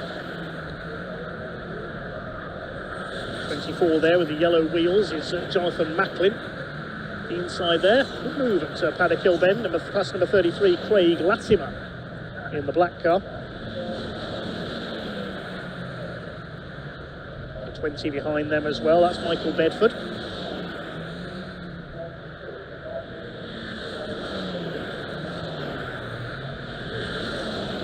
Well, you certainly wouldn't know these drivers are all novices, would you? This is showing very good racecraft, all of them. 73 under fire. It's Anthony Dan. Chased by the number 90, that's Olan Murphy. Based in Skerries, near Dublin. 5 laps completed by our leaders now. Here they come. Up the hill towards Druids Hill Bend. Stratton from Ben Prince Stone. There's Dan West in 3rd in the bright green machine. And Will Mulholland, the double Donington winner, is down to 4th. And Morton Stratton take his first ever motor race victory. First 4 breaking away very slightly. That's number 23 of Tim George going with them in 5th place. Caterham Academy was founded back in the mid-1990s, series exclusively for novice drivers. The first champion was in 1995, Miles Morehouse. And some great names in Caterham racing have won it over the years. Richard Hay, the man behind many motorsport telecasts over the years. Jason Sutherland, Ben Winrow, Patrick Scharfegger. See that surname in the junior saloon cars this weekend. Other names I recognise: Wesley Fox, Elliot Norris, Stephen Nuttall. Still racing Caterhams today, and very successful in historic racing as well. Henry Heaton, Rui Ferreira from Portugal, Alistair Calvert, Dan French, Tom Willis, and many more names. Taylor O'Flanagan, Charlie Lower, Tom McEwing, Nick Heighton, Paul Oglesby a couple of years ago. All great Caterham racers. They all started here in the academy. Morton Stratton, could he be the next big thing in Caterham racing? Maybe Ben Prince Stone, he's there in 2nd place. Then Dan West, Will Mulholland, the championship leader, coming into this round in 4th in the very dark purple livery car with the yellow roll cage. All mechanically identical, these cars. And a lot of drivers drive these cars to and from the meetings. You can see got their number plates on there. They're all road legal, these cars. You have to remove your front number plate for racing. It helps the aero. George further back in 5th place, out of the 15, which is James Greenall. The 22 of Tom Stanton. We saw him pretty quick in the early laps. Mulholland has now done the fastest lap, 55.443 for him. Personal best last time through for Stratton up front, 56.12. He's trying to break away slightly here, Morton Stratton. Dan West at the inside, he's taken second place from Prince Stone. Is Mulholland going to follow suit? Not this time. This time they come, still 12.5 minutes of this race to go. Dan West now up into second place. See how Stratton's pulled away. Personal best for him, 55.952, 7/10 of a second he pulled away by on that last lap. Big margin for Caterham Racing, with any car. First four behind them, Tim George, then Greenall, Stanton, Barnaby Hussey-Yeo is next. Freddie Kelly in 9th place in the 42 car, and number 3 of Zach Parkhouse rounding out the top 10. It's third race of the season, fourth event for the Caffeine and Machine Caterham Academy Championship. Caffeine and Machine, of course, running wide there. The 75 has made a mistake. That's Ben Prince Stone. And straight on there at McLaren. He's lost 4th place. He's lost 5th because Tim George has come through. So it's a 3-way fight for the front now. Black and white warning flag is out. That's the driving standards flag. It's for car 34. That's Dan West, our second place man, for exceeding track limits. First offence is noted. Second offence, you get the black and white flag. After that, you could get a time penalty. So if Dan West transgresses again, he'll get a 5-second penalty. That's number 15, that's James Greenall in the green car. Caterham's corporate colour, of course. Ben Prince Stone now just ahead of him. Behind him, the 22, that's Tom Stanton. Just under 11 minutes of the race to go. Apologies for a few gremlins with our graphics in the early part of today's stream. Thanks to our director Elliot for sorting that out for us. So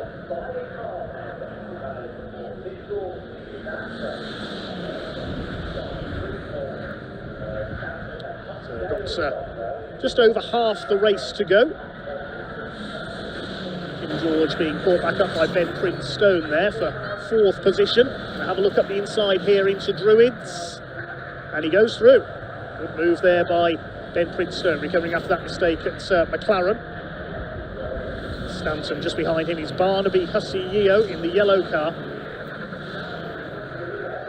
Mention the sponsor Caffeine and Machine. They've got 3 locations across the southern half of England. Venues for... And hang on a second, I'll interrupt myself there because we have a change of leader. Dan West has taken the lead from Morton Stratton. So we have a new leader, Dan West, number 34 in the green car. Comes from Seven Oaks, very close to Brands Hatch. There could be a move for second place here. Will Mulholland down the inside into Paddock Hill Bend. And he's through. Great move there. That's a brave move for a novice driver down the inside at Paddock. But Morton Stratton is ready to fight back. 3-way fight for the lead of this race for the Caffeine and Machine Caterham Academy. I keep going to try and tell you a bit more about Caffeine and Machine. I have to keep interrupting myself because something else happens on track. Don't take your eyes off a Caterham race for a second. It's a company that has 3 locations across the south of England, basically catering to the petrol head. They host car meets, cars and coffee events at their venues. It's supposed to be a nice little oasis for the discerning petrol head, is a good way to describe Caffeine and Machine. One in Hampshire, one in Warwickshire, one in Bedfordshire. More info available online. So we've got some lappery about to take place here. Here comes Dan West, our leader, coming up on the 29 car towards the back of the field. That's Robert Hardy. Slides down the inside there into Graham Hill. This could allow Will Mulholland to close up. He does close up. Gets a better run through the corner there. Can he get up onto the tail of our race leader, Dan West, in the green car? Morton Stratton looking to fight back as well after losing the lead. They've got the 49 car ahead of them there. Quickly moves to one side. That's Nick Tuckett. Moves out very wide at Clark Curve. Lets the leaders through. Up over the line they come.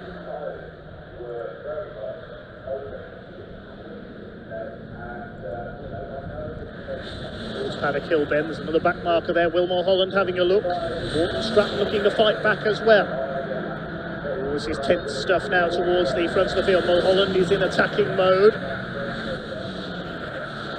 There's Ben Prince Stone. He's fought back nicely as well. He's back up to 4th place. We keep an eye on the lead battle for now. Still Dan West, number 34. Local man from Kent who leads the way. Will Mulholland in 2nd place. Stratton in 3rd. Small gap back to Prince Stone. Tim George is 5th. Greenall in the green car in 6th position. There he is, number 15. Barnaby Hussey is up into 7th place in the yellow number 2, the Londoner. 8th is Tom Stanton, number 22. It's the black and turquoise car. You can see all these cars with the novice cross on the back.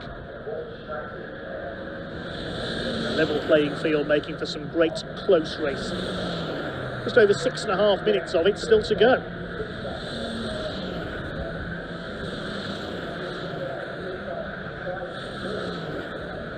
The number 19 car across the line, with the car with the gold roll cage there. That's Olan Murphy. Where is Olan? 12th place, gained a couple of places back.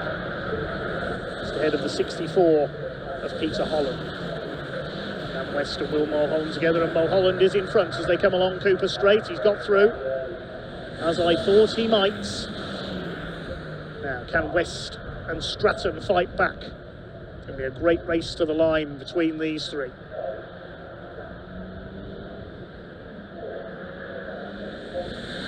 Another bit of back marker traffic here. Which side are they going to go into Paddock Hill Bend on the 65 car? They're going to go for the outside around John Wells to allow Mulholland to increase his lead just a little.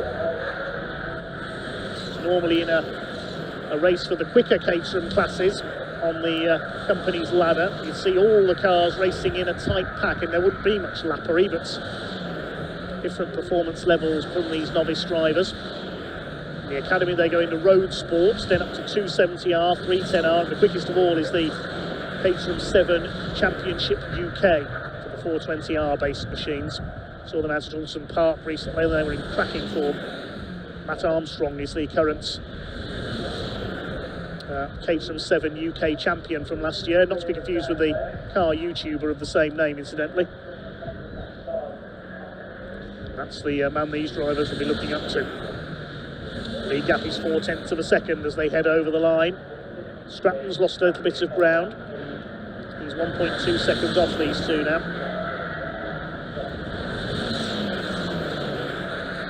Warning for track limits going out to Peter Holland in the 64 car. He's down in the 13th place at the moment. Tim George under fire for 5th from James Greenall. Not sure if he's any relation to Alan Greenall, who races the Ford Falcon in Classic Touring Car Racing Club. He's got a similar driving style there, though, pretty sideways through Graham Hill Bend. Continue to scrap it out all the way down the order here on the Brands Hatch Indy Circuit.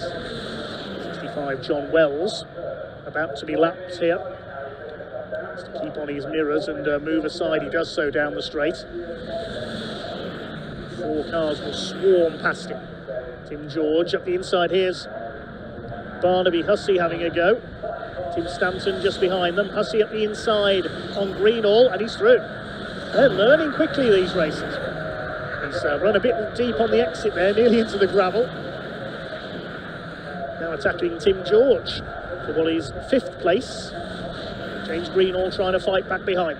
Here are the leaders. Will Mulholland looking for win number 3 this season, looking to emulate Max Richardson, who took the Academy title last year. Oh, Dan West has transgressed again on track limits. The 2nd place man has been given a 5-second time penalty for exceeding track limits. Now, where will that drop him down to? I think I'll drop him to possibly 5th place. He's 2nd on track, but that penalty will be added on when he takes the checkered flag. He's going for the lead. He won't know that yet. He won't have seen the board, I don't think, but there's a back marker there. It's the number 24 car. It's Jonathan Macklin they're about to lap. But Dan West is going for it. He's up the inside as they go into Druids. Look at this, side by side for the lead of the race. Will Mulholland's going to be on the outside line. He keeps his foot in. He'll try and keep the inside for Graham Hill-Benz to keep the lead. The next corner's a left-hander, and he does keep the lead. Great driving by Will Mulholland. Dan West all over him. He will drop back down the order though. When that penalty is applied, it might only drop into 4th, actually, looking at the timing screen. If you want to follow the live timing states, TSL Timing's the place to, so tsl-timing.com. Just over 2 minutes of this race to go, so a couple more laps after this for the Caffeine and Machine Caterham Academy here at Brands Hatch. Some of these drivers will be in need of a bit of caffeine after this one. Or something a bit stronger from the Kentagon bar on the outside of Paddock Hill Bend. No drinking and driving though, of course. And West's going to have a go again. He wants to at least win this race on the road. He gets the nose up the inside into Druids. They're side by side. Surely this time he's going to get the move done. He's just about got it there, but Mulholland's back down the inside under braking for Graham Hill-Benn, and he retakes the lead. Fantastic stuff. West back up the inside. He snatches it coming out of Graham Hill-Benn. That's not a move you see very often. Brilliant from Dan West. And there's still another lap to go, at least after this one. He's sideways there through Surtees. Look at Morton Stratton, he's closed up on these two as well. And who's this coming back into it? The blue car of number 75, Ben Prince Stone. Could make it a 4-way fight for the lead. I think they might get 2 more laps out of this. Yes, 1 minute 5 left on the clock as they cross the line. They may get 2 more. Mulholland to the inside, into Paddock Hill Bend. He goes underneath Dan West. They're side by side. Up on the curb goes Mulholland. West keeps his foot in and keeps the lead. And here comes Ben Prince Stone up the inside in the 75. What a fight back after he went off at Clearways earlier on. He's on the tail of Mulholland. Dan West has retaken the lead. Look at that. The number 5 has just gone round the outside at Druids into 2nd place. I've never seen that done in any level of Caterham racing. What a sensational bit of driving by Morton Stratton, but fighting back is Will Mulholland. Side by side, he's going to go up the inside into Surtees, retakes that 2nd place. That's allowed Dan West to get away. Here comes the number 5 back again. Ben Prince Stone in there as well. This is sensational. Coming through to, I think, start their final lap this time. Across the line they come. West leads it, but he's got that penalty, don't forget, so this scrap for 2nd is effectively for the lead of the race. So Dan West leads on the road. On corrected time, it's Mulholland from Stratton and Prince Stone in 3rd. Here comes Morton Stratton. He's not finished yet. He'll remember the disappointment of Donington when he didn't get to do a lap. The crowd are cheering these drivers on. They're loving this. Mulholland has got away again ahead of Morton Stratton. Clock has counted down to 0. It's going to be checkered flag this time. And Dan West, it looks like he's going to take the win on the road, but he's got a 5-second penalty to be added on. So it's going to be Will Mulholland, I think, who takes his 3rd win of the season. But fair play to all 4 of these drivers. Fair play to all of these drivers. They put on a great show here at Brands Hatch. Checkered flag is being readied then, and it drops on Dan West, but he'll be penalised down to 4th position. The checkered flag has gone out, and Dan West drops down 3 places. So Will Mulholland it is who takes the win on corrected time ahead of Morton Stratton and Ben Prince Stone. What a superb race. And I said it earlier in the race, you wouldn't believe all the drivers on that grid were newcomers this year. One of the best races I've seen this season. So well done, Will Mulholland. That's 3 race wins out of 3 this year in the Caterham Academy, sponsored by Caffeine and Machine. Morton Stratton in 2nd, and full credit Ben Prince Stone. After going off earlier on onto the grass down at Surtees when he went straight on, missed his braking point, fighting back for what is an eventual 3rd place on corrected time. Disappointment for Dan West. He took the checkered flag in 1st place, but drops to 4th with that penalty. Right to the drivers sounding their horns on the slowdown lap there.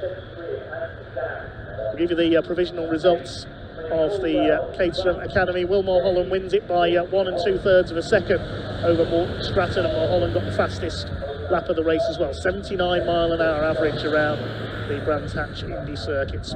Morton Stratton second, Ben Princestone in third, then Dan West dropped to fourth with that penalty.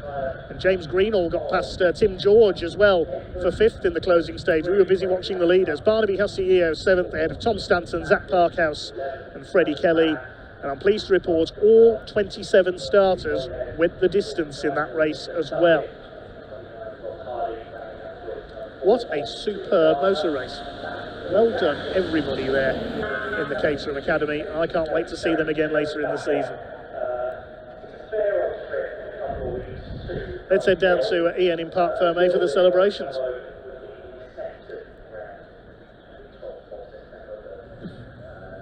Well, I'm down here in Parc Fermé. These Caterhams, wow, they always put on a show, don't they? Brilliant racing.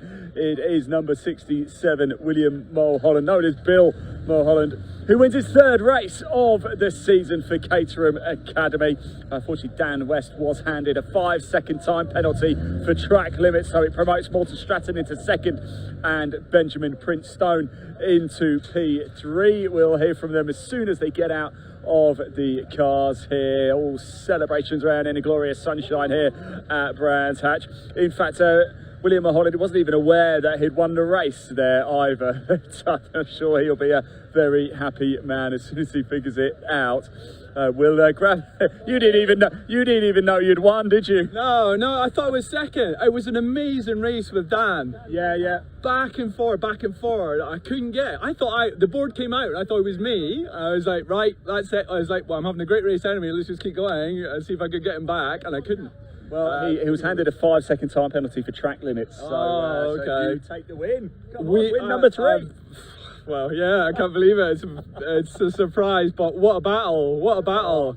We were alongside each other into turn 2 together. It's coming up, and we both outbraked each other through there. It was just classic beginner stuff, I think, but it was so much fun. I tell you what, it was spectacular. I could hear our commentator, Dave Goddard, in my ear going absolutely ballistic in a really, really good way. Look, you must have learnt a lot this season, right? Oh, unbelievable, and just close hard racing with Morton and Dan. It's like doing everything I had to try and hang on to them at the start because they were like rocket going together as a pair. It was it was mega. It was a great race. Thank you. Let you get out the car and celebrate properly. Have some water. Well done. Their third win of the season for William Mulholland. Let's grab Morton as well. He's delighted with that.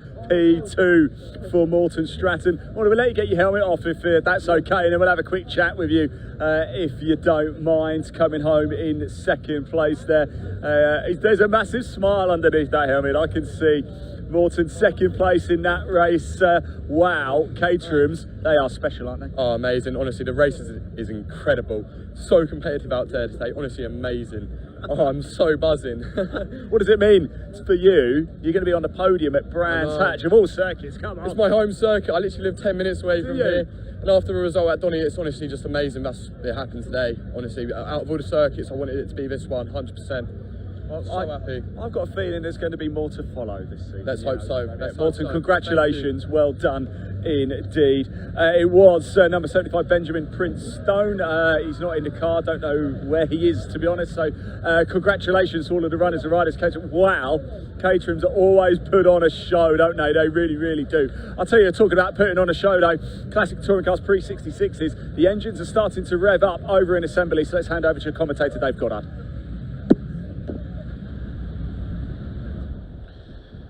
Thanks, Ian. I'm still getting my breath back after that excellent race for the Caffeine and Machine Caterham Academy. The only disappointment is that was their only race this weekend, just the one race for the Caterhams. We'll see them back out later in the season, though. Well done to all of them. Back to touring car action next then, and it is the Everard's pre-66 touring cars, their first race of the weekend, the oldest cars that we will see here this weekend, celebrating the early years of the British Saloon Car Championship.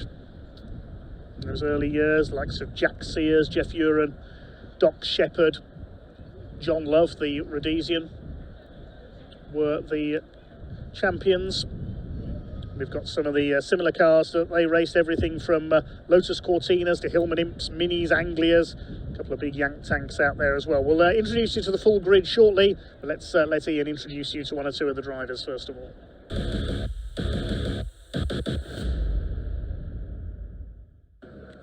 Now, a big fan favourite here is always the Classic Touring Cars Pre 66. And normally, when we see the number 25 Blue Mini, we go and have a quick chat with Barry Syme. Not today, it's Jimmy instead. Jimmy, how are you? You're right. All right, thanks. Giving Barry a weekend off, have you? Yes, yeah. How are we feeling today? How do you like Brands Hatch? Is it a circuit? Yeah. Well, I've been coming here for years, driver coaching as well as racing. So how long have you been coming here? Come on. Harry keeps saying to me all the time, he goes, ask Jimmy how old he is. I'm not going to do that. Well, I could give you my motorsport age. Go on then. 69. What it is? I bet this car is a lot of fun to take around here. Yes. It can be lively sometimes. Coming down Paddock Hill? Yeah. Going into Druids. Going everywhere. Yeah, pretty much. Graham Hill. Tell me about the Pre-66's Classic Touring Cars. It's a great club to be a part of, a great series. Yeah. Fantastic. There's such a range of classes going on. Yeah. And good entry, particularly for 66. Yeah. We get great entries. I think there's 28 out today. Yeah, it's 27. great, isn't it? It's always one of the most full, isn't it? Yeah. And for Classic Touring Cars, it's brilliant. Yes, yeah. And to be at the circuits that we go to with them, other MSV circuits are included in that, of course. Yeah, other circuits are available in the UK. Brands Hatch is one of the better ones, isn't it? Right, Jim, I'm going to let you crack on. Thank you so much. Right. Barry is here. I've seen him somewhere, isn't he? But you never know. Please do, yeah, good stuff. Look at some of the cars we've got in here as well. Absolutely wonderful stuff. Look over here. Right, it is time though to go race. I could just spend all day talking to these drivers, but we are going to have to go racing. Let's hand over to commentator Dave Goddard to take you through the action for the Pre-66s. Wow.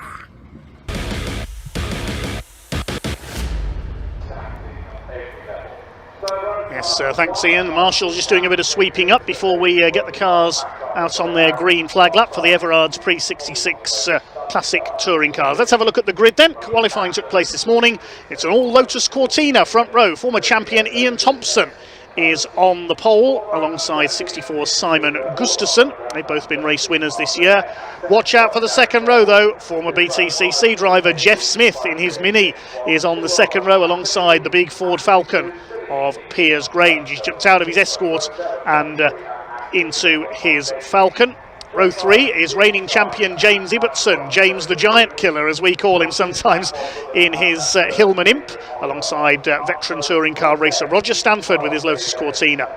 The fourth row, Mark Burnett with his Mini alongside Gary Preble in another of the rear engine Hillman Imps. Gary Preble, the former Pre-03 touring car champion. And completing the top 10, Ed Gibbs in a Ford Anglia alongside the similar machine of current points leader Jake Swan. He was racing for double points at Thruxton last time out. It's taken him to the top of the championship with 2 class wins. Then the Keneally family are on row 6, father and son Pat and Billy, Lotus Cortina and Ford Anglia. Row 7, Ant Astley, number 23, all the way from Cornwall with his Ford Mustang, starts alongside Mike Davies in his Mini. Mike and John Davies sharing that car this weekend, Mike driving it in race 1. Then on row 8, we just heard from the Flying Scotsman, Jimmy Syme. Normally it's his son Barry that races that car, but Jimmy, the car's owner, racing for a weekend. He lines up alongside Brendan Rooney in his Hillman Imp. The 9th row of the grid, we've got Bob Bullen with his Ford Anglia, Adrian Oliver in another Hillman Imp. More Imps on row 10, David Ellis and Michael Loveland. Then row 11, we've got a pair of Minis, Kevin Bottomley and James Burrows. Robin Slater with his Lotus Cortina, used to campaign in Anglia alongside the Little Austin A35 of Steve Dunn. Then moving on back to row 13, Patrick Harris with a Morris Minor alongside the Austin A40 driven by Steve Evans. Brian Bedford will drive that tomorrow. And at the back of the grid, Keith Wright, it says he's in his Lotus Cortina, but I think I saw that he's in his other car when he was out in qualifying. He's in, I think he's Morris Minor. He owns both a Lotus Cortina and a Morris Minor. So I think he's in the Morris this weekend. I want an imp, says Meg Checkley, watching in Birmingham. I'm sure her son Finley will be watching with her as well. Finley's favourite racing car is Lightning McQueen. We used to have a Lightning McQueen in the junior saloon cars, of course, Josh Salvadori, and in the pickups, Aaron Thompson as well. Hi to you, Finn, hi to Meg as well. Watching up in Birmingham. Hi to Beth and Lloyd watching in South Wales as well.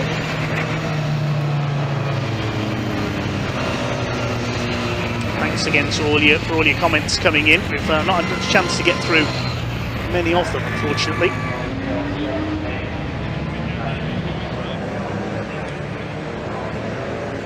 I know I was asked earlier by somebody, I'm trying to find it now, who my favourite BTCC driver was growing up. Oh, hello. Is that James Ibbotson, who's spun on his way to the grid? It is. Oh dear. So James the Giant Killer will try and retake his grid position. Whoops. Brands Hatch, not his favourite circuit. He was involved in a big smash here at Paddock Hill Bend a couple of years ago. And the impact to be rebuilt. Drives that car on the road as well, James Ibbotson. It was his first car, believe it or not. He's been a two-time pre-66 champion in that car. Had a couple of overall wins with it in the wet at Alton Park earlier this year. No wonder we call him James the Giant Killer. There's Keith Wright, as we said, not in his Lotus Cortina, as we had it down on the grid. He's in his Morris Minor, the red car. There's Steve Evans in the Austin A40. There's a replay of James Ibbotson. Now, we know he likes to drive it sideways, that Hillman Imp, but not quite that sideways. Nice recovery, though. Nice little J-turn. So he's hopefully going to be able to retake his grid position here. But up front, it's the Lotus Cortinas. Ian Thompson in the grey car, former overall champion, and Simon Gustafson, the ex-VW Golf racer, in the white car. Little and Large on the second row. I wonder if the Jeff Army's here in support of Jeff Smith, the ex-British touring car racer. Now, he can drive a Mini like no other. Watch for him. He'll be very sideways in that car if I know Jeff Smith. His touring car career sadly ended by injury a few years ago.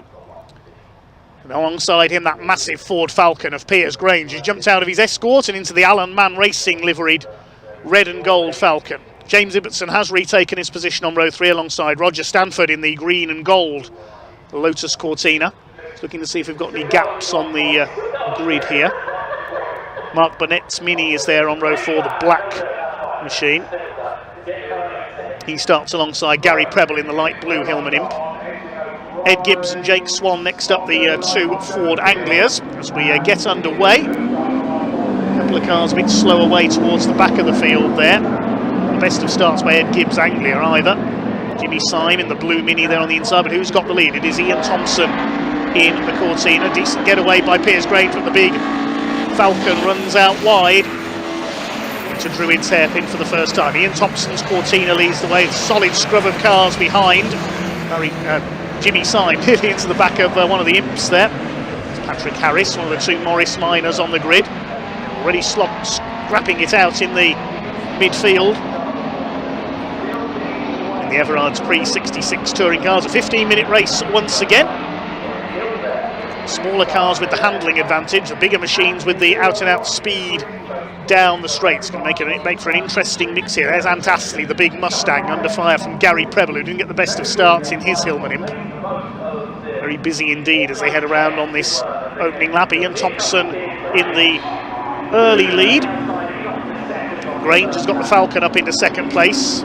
3 wide across the line. Imp, Anglia and Mini. Mike Davies there on the outside of the Mini. Nearly door handles together with Ed Gibbs, who was a bit slow off the line in the number 102, the Ford Anglia. It's Thompson who leads from Grange. Gustafson in third. Jeff Smith in the Mini in fourth place. Gary Preble up the inside using the handling advantage of the Imp to get past the big Mustang of Ant Astley. Look at the size difference. You can almost fit the Imp inside the cockpit of that Mustang. Now Ed Gibbs is going to try and do the same thing in the Anglia. I'll be John Fitzpatrick today, says Ed Gibbs. It's John in the mid-60s who won the British Saloon Car Championship in an Anglia. Went on to be successful in Group C sports car racing later in his career. Roy Pierpoint was the successful man in Mustangs in period. Here comes Piers Grange. He lunges for the inside into Paddock. He's surely going to go through. The power of the V8 engine Falcon takes him through past Ian Thompson, and into the lead goes the big Ford Falcon. Leading exponent in them for Alan Mann Racing was the Aussie Frank Gardner. Won a couple of British saloon car titles in the 60s and early 70s. There's Jeff Smith in his beautifully turned out Mini, hanging onto the coattails of the Lotus Cortinas. Really was the first homologation special, the Lotus Cortina, Colin Chapman's design for saloon car racing, the first saloon built with racing in mind.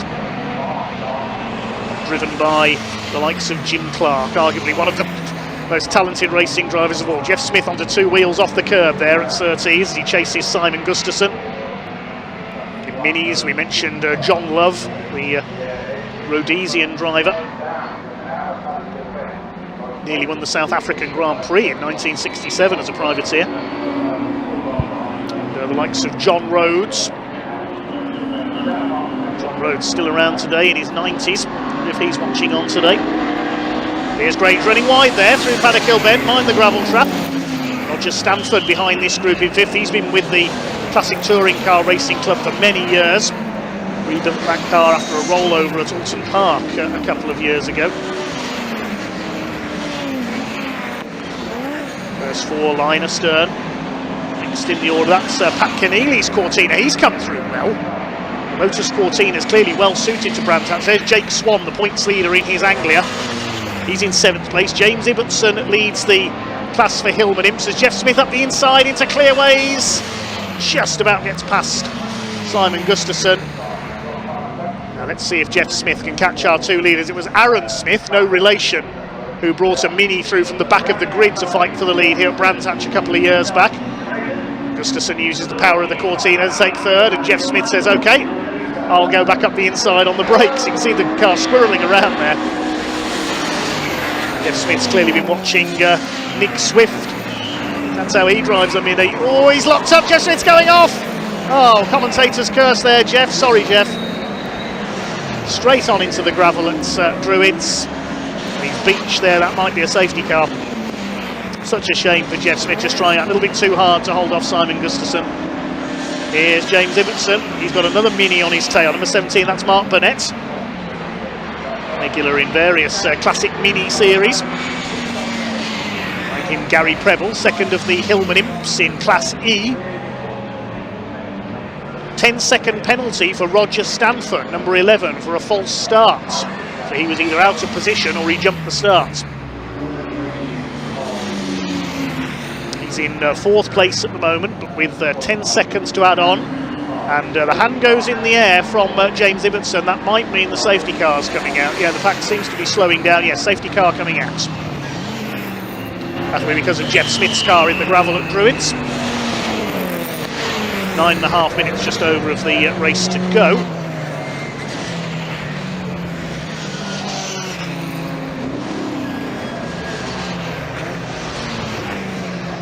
So the pack will slow down. Single file. No overtaking.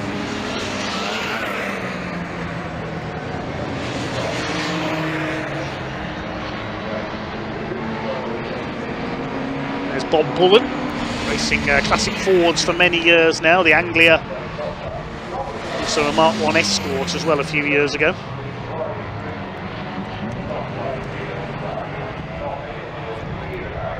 There's Jimmy Syme in the Mini. Where's he got up to? 15th place. We've lost Ed Gibbs as well somewhere in the number 102 Anglia. He's dropped out. There's Steve Dunn, the little Austin A35, running in the guest class this weekend, Class G, which means he won't be scoring points. Remarkable little machine, the Austin A35.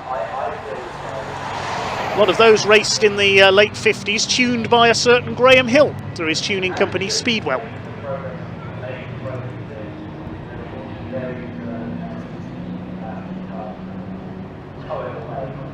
So the Brands Hatch safety car will pick up race leader Piers Grange. He's got the fastest lap of the race as well, 57.713. He's ahead of Ian Thompson by just under a second when the safety car came out.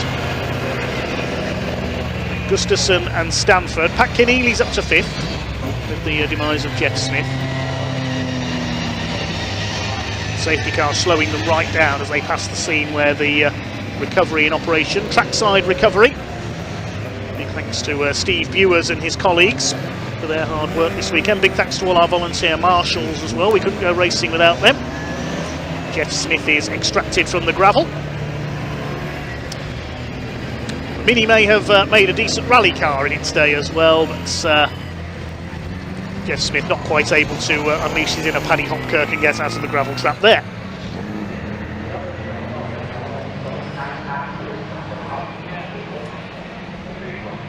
Immaculate lost in A35. We saw Charles Norris out in his at the early part of the season, the green machine. He's still top of Class D in the championship for some of the smaller cars. The A35s, A40s and Morris Minors is Class D. But Charles Norris missed the last round at Thruxton. He's not here this weekend. The class is basically Class A is for the big V8 engine machines, the Mustangs and the Falcon.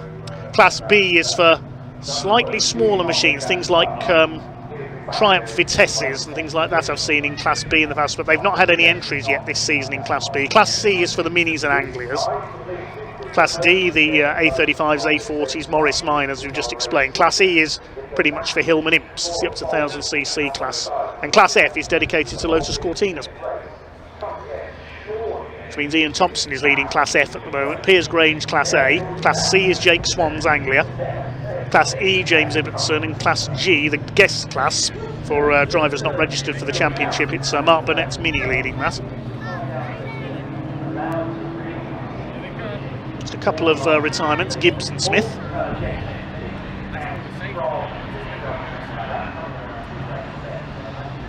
So just under 6 minutes of the race to go. Hopefully we'll go back to green flag racing this time once the trackside recovery pickup truck has towed Jeff Smith off circuit. He'll be back out for tomorrow's Pre-66 race, where he'll have to start from the back of the grid, because with Classic Touring Car Racing Club events, the result of race 1 sets the grid for race 2. Davies in the red Mini, Brendan Rooney's in. He currently leads Class E in the championship because James Ibbotson has only made a couple of appearances this year, had some engine problems with his imp in the early part of the year, missed the first couple of rounds. He did recover to get those 2 overall wins at Alton Park. Rain is a great level, Classic Touring Car Racing. There's the number 16 Mini, that's Kevin Bottomley in the blue and orange machine. There's always a Gulf livery car at every meeting. Now, looks like the lights are out atop the safety car. Looks like we may be going back to green flag racing this time.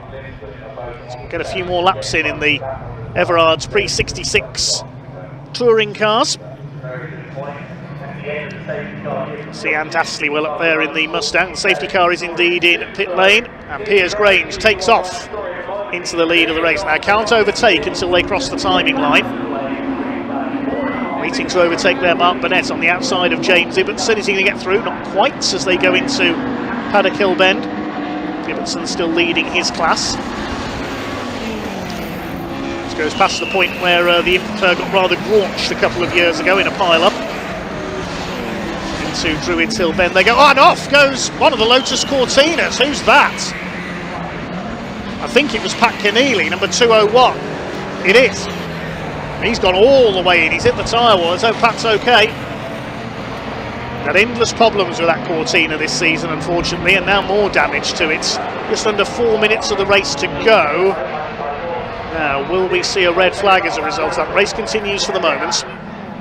Not sure what's happened there, whether his brakes failed, I'm not sure. So Piers Grange with the lead ahead of Thompson and Gustafson. That's going to put Roger Stanford up into 4th place. He's got that penalty, so the de facto 4th place now will be Jake Swan in the black Ford Anglia. Leaders come out of Paddock Hill Bend. There'll be yellow flags on the run up to Druids, with Pat Keneally off on the exit of the hairpin.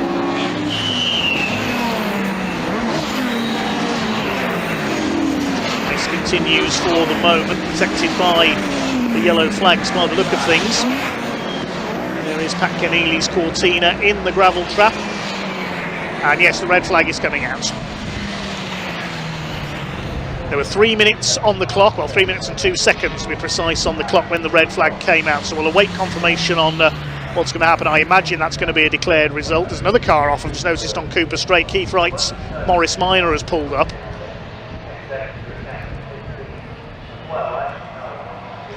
What a shame for Pat Keneally. He's had no luck at all this year. Man who used to race not far from Brands Hatch at the Arena Essex Short Oval in a Ford Sierra in the Lightning Rods category. And there's Keith Wright in the Morris Minor, possibly now wishing he'd brought his Lotus Cortina instead. A man from Bedfordshire, works as a plumber and heating engineer.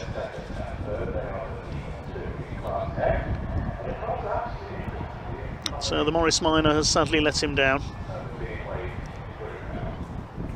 So just awaiting news on what's going to happen with this Everard Pre-66 touring car race. The red flag coming out with 3 minutes to go after Pat Keneally unfortunately crashes his Lotus Cortina.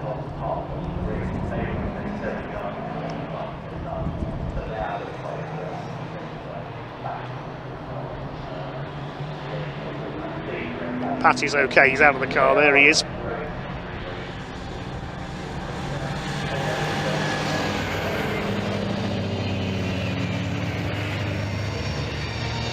Okay, we'll just wait to see what's going to happen with this race. Yes, there he goes. I don't know whether there was any contact there coming through Druids. Looked like he just locked his brakes there. Pat Keneally. Roger Stanford was near him because it was the first lap of the restart, but tricky to tell there what happened.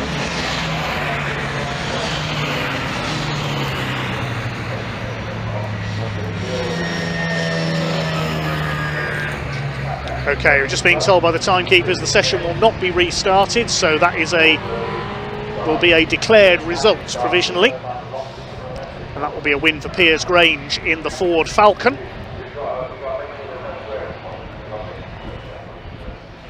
Just awaiting confirmation of the result then. Cars coming towards Parc Fermé. So provisionally that will be a win for Piers Grange ahead of Ian Thompson and Simon Gustafson. Thompson wins Class F for the Lotus Cortinas. Fourth for Roger Stanford, although I don't think the penalty has been applied for Roger, so that will drop him outside the top 10. So provisionally fourth overall will go to Jake Swan. He wins his class, and that will keep his championship lead. James Ibbotson wins Class E ahead of Gary Preble, then Billy Keneally. Behind them, Mark Burnett, Ant Astley and Mike Davies in the Mini. Mark Burnett wins Class G for the non-scoring cars, and Class D will be won by Patrick Harris in the Morris Minor. So that's provisional at the moment. We'll await confirmation of the official results. And in the meantime, we can hand down to Parc Fermé with Ian.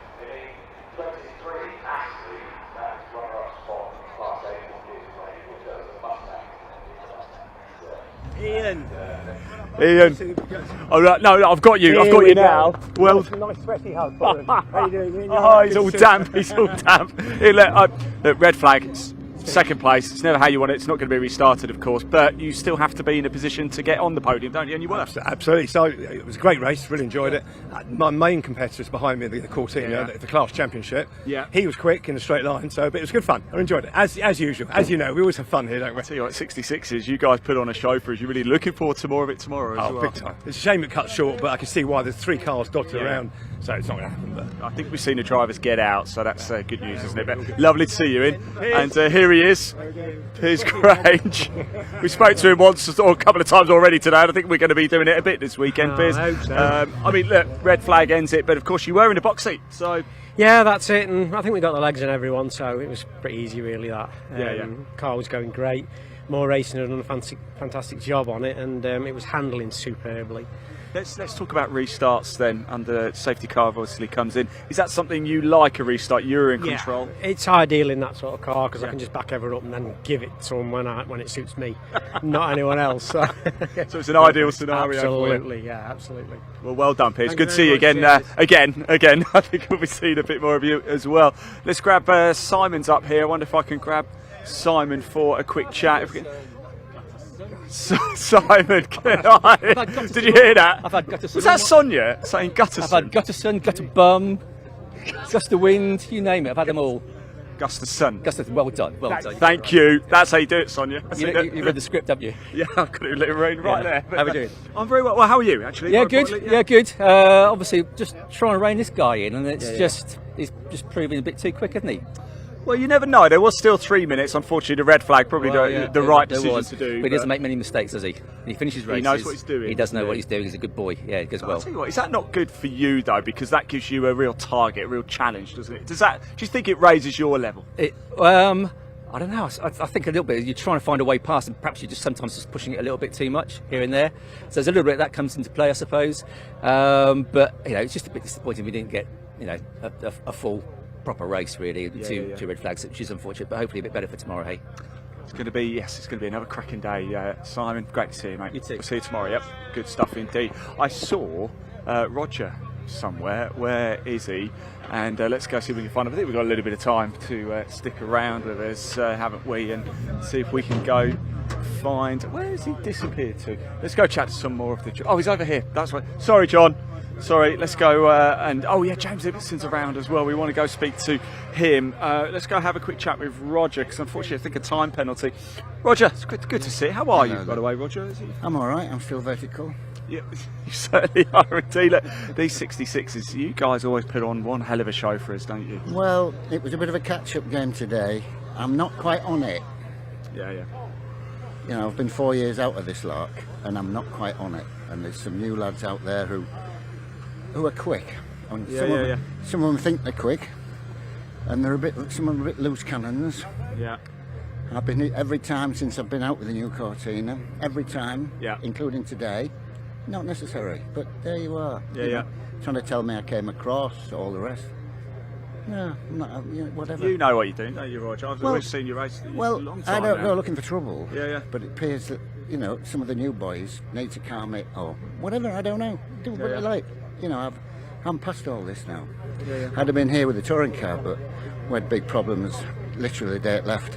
So, oh no, really? Yeah. So it's been poorly in there. Yeah. And we made a snap decision to bring that down just to give me a day out because I was booked in down here, so I came down. But I've enjoyed it. I like the old club, it's still good. But this 366 is not the game it was 4 years ago. Yeah. Well, we're better for having you here anyway, Roger. It's lovely to see you. It is. It's good to see you indeed.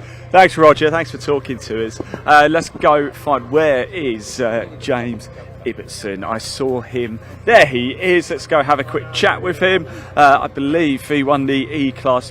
James Ibbetson, this is so nice to see you back racing again. It's nice to see you, Ian. Yeah. Spin on the formation. What's that all about? It's a nice Cortina, isn't it? Don't try and hide it, James. That was. I think someone put oil down from the last race. Those Caterhams are so unreliable. You just chuck oil out everywhere. I think we had 27 Caterhams and I think all 27 finished. Lucky race. Listen, look, you've got quite a bit of experience now in these pre-60s. Look, Brands Hatch, is it one of your favourite circuits to come at? Certainly in this car as well, because you always like to put a show on for us. We've seen you power sliding round before. Forwards and backwards. Yes.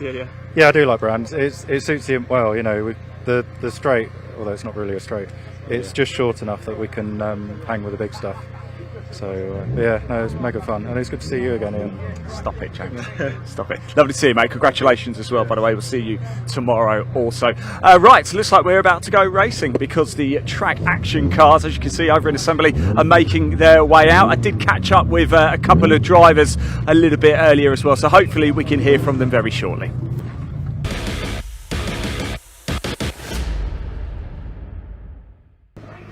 Well, what a mix of cars we've got coming up for you now with track action. In fact, Mr. Brands Hatch, Rod Burley, is going to be in this race. However, I'm sure we'll catch up with him at some point. We've got Katrina Gray over here. Katrina, it's lovely to see you again. It's lovely to see you again. How is 2026 going for you? Yeah, it's been going quite well. Yeah. Enjoying it. Yeah, just getting used to the Mini because I was in the Focus last year. So yes, how are you finding it? Have you had enough seat time now that you can tell us which one you prefer? I definitely prefer the Mini. Do you? Yeah, Why is that? I just think it's such a fun car. Yeah. It's just like a go-kart. No, it's so much better than the diesels. Is it better to drive around circuits like Brands Hatch? Yeah. I think it's. I mean, yeah, I did race in the Focus here, but yeah, no, it's a lot more fun to drive the Mini.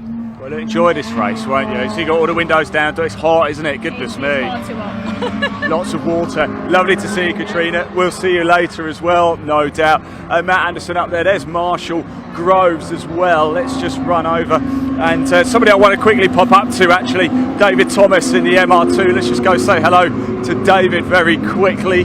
As you can see, wow, the car's steaming around Brands Hatch at the minute. Let's just go say hello to David, shall we, and jump in. Look at this MR2. Oh, what a car. What a mix we've got for you. Got the Peugeot 206s, of course, got San Leon, Mazda MX-5, the Vectra, of course, of Marshall. And let's just go, David. Oh, I love this car, I really do, you know. It's a bit of a favourite for me. What's it like for you? I'm just too old for it. Oh, yeah, honestly, are you really? That's a very honest thing to say. It needs a hot shoe in it. I did a minute round here. It's capable of 56s, 57s. Really? I just haven't got the courage. Well held yourself there, well held indeed. Yeah, don't put me in it either. I haven't got the courage either.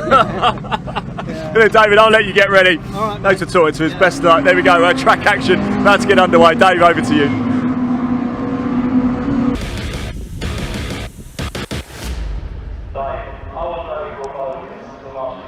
Yes, well timed, Ian. Thanks. The car's just moving off on their green flag lap prior to the start. Variety, the spice of life with the Track Action Racing Club. No points on these races. A chance for you to race just about any saloon or sports car that you like in this series. It's an all BMW front row for this one, and it is Mr. Brands Hatch himself, Rod Burley on pole, not in his Escort WRC that we normally see here. He's in a BMW E36. Alongside him, the BMW Compact of Adam Reed, all the way from Lincolnshire to race here this weekend. Second row, Marshall Groves. He's had a couple of wins this year in his Vauxhall Vectra, alongside Gareth Porter in his lovely Peugeot 205 GTI. Row 3, Scott Aprigliano had a win at Pembrey earlier this year with his Mazda MX-5 alongside Matt Anderson. Used to race in the Peugeot 206 GTI class. He's now in a Seat Leon Cupra. Row 4, the first of the Peugeot 206 GTI Cup, Jay Fletcher. Great qualifying effort. He's a newcomer this weekend, making the move from sim racing. Starts alongside Martin Kayser in a pair of the Peugeots. Two more Peugeot 206 GTIs on row 5. Mervyn Beckett, number 32, and Matt Caruana. Second appearance of him, made his debut at Pembrey. Another man making the move from sim racing. Dave Thomas, we just heard from in the Toyota MR2, starts alongside Noah Checkley with his 206 GTI. Another 206 of Chris Van, 13th on the grid alongside Katrina Gray with her BMW Mini Cooper S. Then Bailey King in an Audi TT and David Shedd in a Honda Civic. He missed qualifying, so starts from the back of the grid. This 16-car grid out there. The battles between the 206 GTI Cup cars are going to perhaps be the highlight of this race. Very evenly matched machines indeed. I suspect the BMWs are going to clear off at the front of this one. Various sub-series within the Track Action Racing Club. The Deutsche Marks Cup, get it, for German cars. Matt Anderson's Cupra's in that as well, because it's a Volkswagen Audi group car, the Seat. I think we're missing Scott Aprigliano's MX-5, unfortunately. That had engine problems at Pembrey as well. Yeah, that's not there. Can't see the Honda Civic at the back of the grid either, so it looks like it might be down to just 14 cars for our first race of the weekend for the Track Action Racing Club. 15 minutes of action. Rod Burley will start as the favourites, but he hasn't made a great start. And it's Adam Reed in the BMW Compact who gets away well. A couple of the 206s a bit slow away in there as well. That's the 48s dropping back of Chris Van as they head round Paddock Bend for the first time. And it is Adam Reed in the Skegness Tyres car who leads the way. Marshall Groves up into second. Rod Burley struggled to get his BMW off the line there from pole position. He's down to third. The 206s are scrapping already. It was Jay Fletcher, the newcomer, who took pole position for this race in that category, but it's Martin Kayser in the total liveried car, the old Peugeot World Rally car livery, who leads them early on. There's our two sim racers. The 24 is Jay Fletcher, the 26 of Matt Caruana. They're side by side, a little bit further back in the pack. Jay Fletcher in the virtual racing cars machine. Across the line for the first time they come then in this Track Action Racing Club event. It is Adam Reed who leads the way. Look at Dave Thomas in the MR2. He's off like a rocket from further back on the grid. He's up with the Peugeots. Martin Kayser just ahead of him there, the ex-Fiesta XR2 racer in the red and silver car. Mervyn Beckett also there. He has a whole variety of racing experience. Won his class in the Civic Cup a few years ago, the number 32. Dave Thomas gets ahead of him there. The MR2 gets a bit sideways though, and Beckett nearly clipped the back of him there coming out of Druids. Behind them we've got Matt Caruana. We're told his father's here to watch him race for the first time this weekend, and to quote Alan Wilde from Track Day Motorsport, who runs that car, to see where his money goes. Enjoying the action, Caruana Senior, as Adam Reed leads the way from Marshall Groves in the Vectra in second place. But here comes Mr. Brands Hatch, Rod Burley, onto the outside in the BMW. It's a street legal car as well. You'll see it's still got the number plates on there. Chasing Marshall Groves, who races that car in any series where it's eligible. We've seen him in the CNC Heads Northwest Sports and Saloons at Alton Park. Had a couple of wins in Track Action earlier this year as well. Rod Burley's all over the back of the Vectra, one of the last remaining Vectra Challenge cars that supported the British Touring Car Championship in the late 90s. One year they had the prize of a season in BTCC the following year. Mark Blair was the winner of that. Burley still there in third place. It's Adam Reed who continues to lead in the Skegness Tyres BMW. Dave Thomas has got ahead of Martin Kayser and Mervyn Beckett now. There's Jay Fletcher, Matt Caruana, and Noah Checkley, the young man from Birmingham, getting sideways over the curbs there in his 206. No relation to Meg Checkley, who messaged in earlier, incidentally. Oh, and Marshall Groves goes off. And he's clearly not happy there with the tactics of one of the BMW drivers. Rod Burley has now taken the lead. Oh dear, a bit of sign language from Marshall Groves there. Must be, I think he was impersonating another famous Vauxhall driver, John Cleland, and saying he's going for first there. It is Touring Car Rewind weekend after all. Yeah, remembering that BTCC finale in '92, and in fact it's almost similar, isn't it? We've got two BMWs and a Vauxhall fighting it out. Bit of reenactment going on here. Groves to the outside of Adam Reed, goes through into second place. It's Rod Burley who leads the way now from Marshall Groves. Keep an eye on further back on the 206s as well, they're always very close. There's the Peugeot 205 GTI of Gareth Porter we saw there on his own in fourth place. Now, can Marshall Groves catch back up to Rod Burley? Through Graham Hill Bend, he's keeping the BMW in his sights. He's got Adam Reed on his tail. Well clear of Porter in fourth place. Were there Peugeots? Yes, there would have been 405s in that 92 BTCC finale. Rob Gravitt was in one of them. And another facet to the reenactment is Steve Soper's BMW in that race had its boot stoved in, so it ended up as a compact, didn't it? So Adam Reed's played Steve Soper. Living history here at Brands Hatch. So Rod Burley must be Tim Harvey. Anyway, top three covered by 1.8 seconds. Burley's done the fastest lap, 54.58. There's Gareth Porter, the Peugeot 205 GTI. Here are the 206s, leading them. Well, it's showing as Matt Anderson because he used to be in the 206 GTI Cup, but he's now in his Seat Leon Cupra, so the timing screen hasn't changed his class. So the de facto class leader is Martin Kayser in the 206s. There he is. Mervyn Beckett in second place. There's Jay Fletcher in third, giving a good account of himself on his debut for Track Day Motorsports. Then Matt Caruana and Noah Checkley. And they're keeping pace with the MR2 of David Thomas, also races a Mark 1 Ford Capri in historic events. A couple of warnings have gone out for exceeding track limits. Noah Checkley and Matt Caruana receiving those.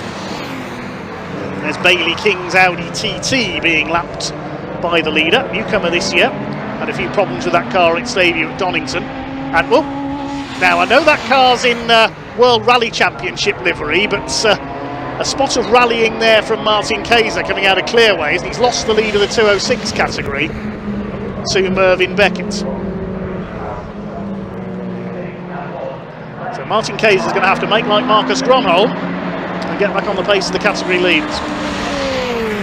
I mentioned at the start of the race the Deutsche Marks Cup. There was also the Nippon Challenge for Japanese cars, the Tricolor Trophy for French machinery, and Mervyn Beckett very slow through Druids there. That's delayed Jay Fletcher, and Martin Kayser goes round the outside back into second place in the class.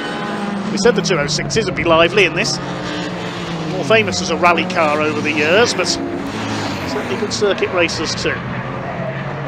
Rod Burley with the fastest lap at the front of the field, 54.372.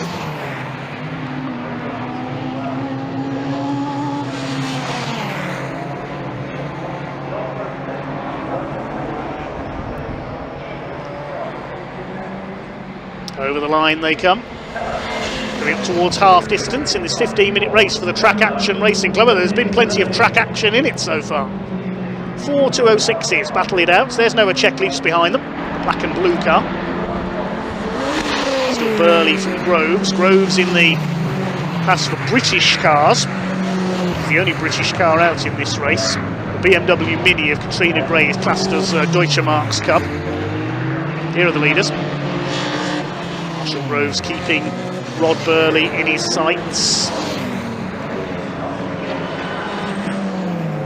And the man from Skeg Vegas, Adam Reed, in third place. Skegness, of course, most famous for stock car racing. The Skegness Raceway, just inland from the seaside resort. Jay Fletcher having a go at Martin Kayser, trying to take second place in the class. Back again in the grey virtual racing cars machine. Run by Track Day Motorsport. He's having a good go here. Here he comes up the inside into Paddock Hill Bend against the much more experienced Martin Kayser. He said he raced Fiesta XR2s for a few years. Side by side through Paddock Hill Bend. He'll have been learning Brands Hatch on his sim rig, I'm sure. They're going to try and go 3 wide into Druids. There's Matt Caruana's in there as well. And Fletcher's through up into second place. Great move. Caruana's going to have a go as well in the yellow car, complete with the yellow headlights.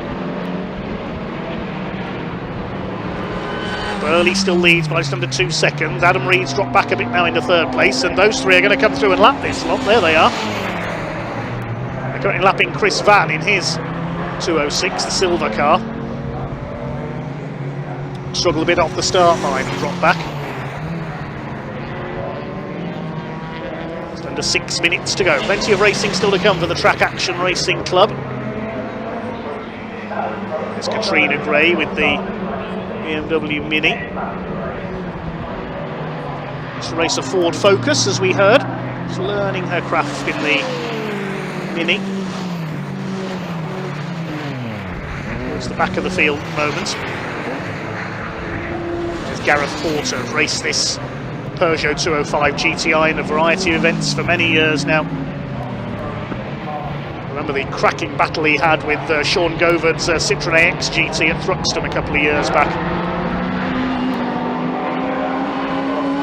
He's in fourth place, he's all on his own. He's about 17.5 seconds back on the three leaders, and he's 16 seconds clear of Matt Anderson in the Cupra.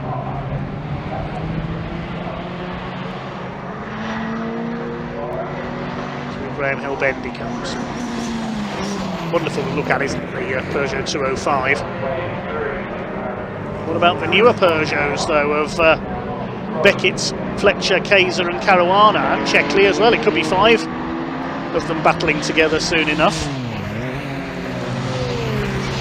The leaders are having to weave their way through them as well. They're doing just that now. A bit of smoke out of the back of Jay Fletcher's car there. Matt Caruana's dropped back. So this is for the lead of the class now, and Jay Fletcher is still on the tail of Mervyn Beckett. He's raced Porsches, he's raced a Vauxhall Nova, he's raced Honda Civics very successfully. There goes Adam Reed, still in third place, past Martin Kayser.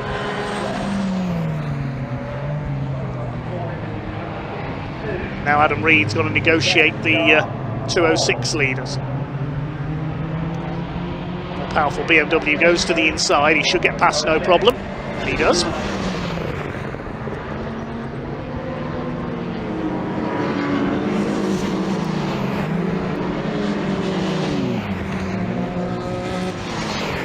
Just over 3.5 minutes now to go.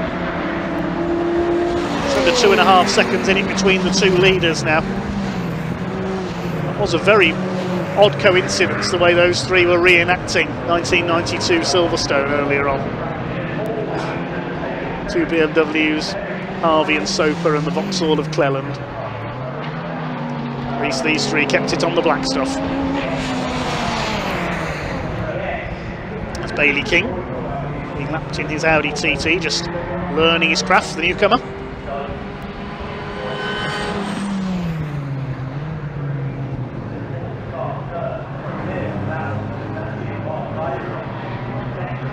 Five-second penalty for Noah Checkley, number 52.206 for exceeding track limits.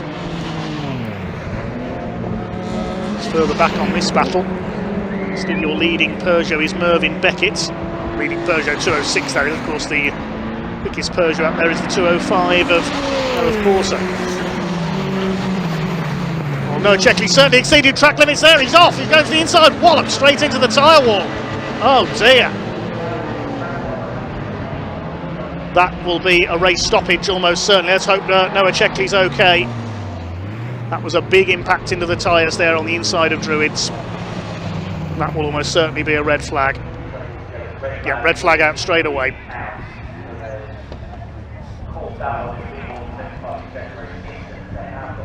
So the race brought to a halt with just over 2 minutes on the clock as Noah Checkley crashes the Peugeot 206. Unfortunately, coming out of Paddock Hill Bend, just got a wheel onto the gravel, sending him spinning. That's a real shame for Noah. He's had a lot of engine problems with that car this year, and sadly crashes out here at Brands Hatch. Let's hope he's all right.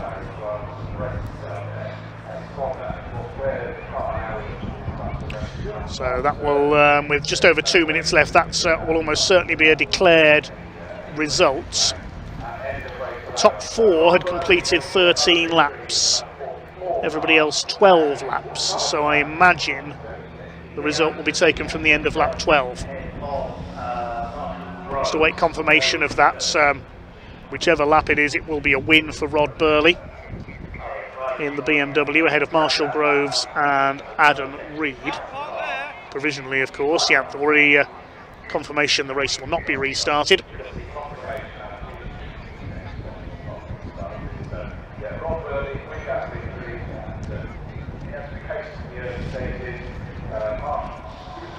Adam Reed will be third. So Burley, Groves win their class. Gareth Porter wins his class in fourth. 206s provisionally will be won by Mervyn Beckett.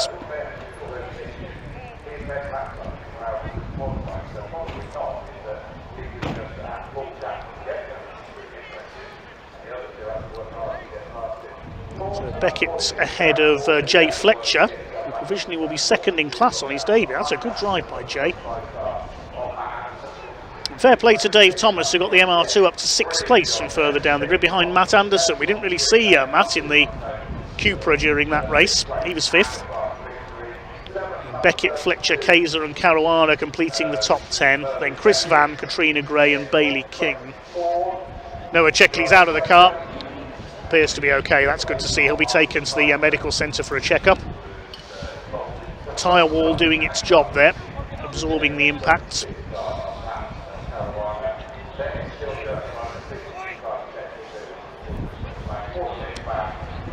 And the Orange family waiting to put the tyre wall back together.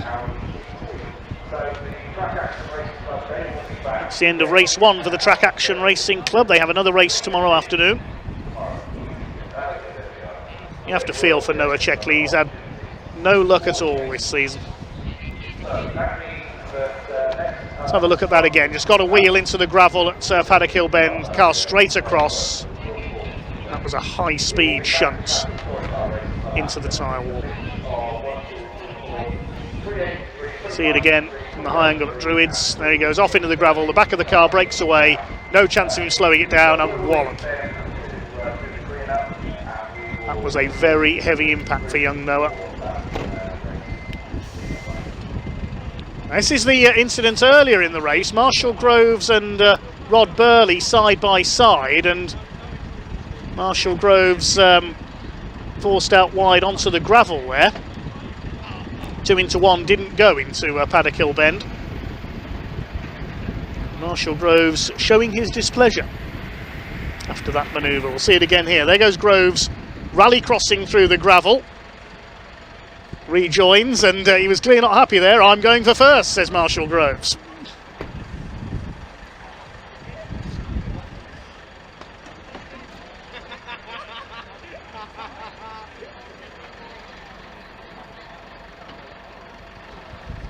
Sadly, Noah Checkley won't be going for first.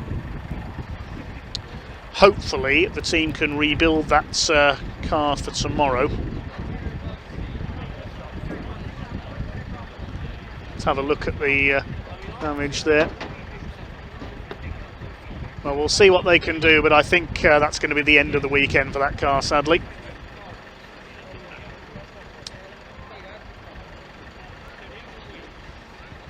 As the crew go to work to rebuild the barrier and to recover the car.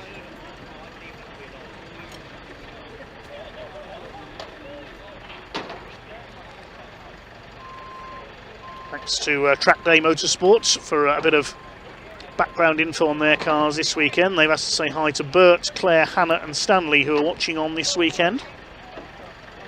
Hi as well to Gareth Matthews, Rhys Williams, Richard Moxley, and all our other commenters. Big thanks for all your comments coming in this weekend. Had a few of your motorsport memories earlier on. We didn't get round to reading out for you, so I'll scroll back and have a read of those while we have this clear up operation. David Evans, hi to you, says, I was a teenage marshal at the British Grand Prix in 1973 at Copse Corner, a bit far away to get involved in clearing up the big start line pile-up. Yeah, a certain Jody Scheckter caused that by spinning and being collected by the pack. Carlia says, my first racing memory was James Hunt winning the World Championship in 1976. Left Boot 83 says, earliest motorsport memory is of Mansell reversing in the pit lane after losing a wheel. That was in Portugal in about 1991, I think.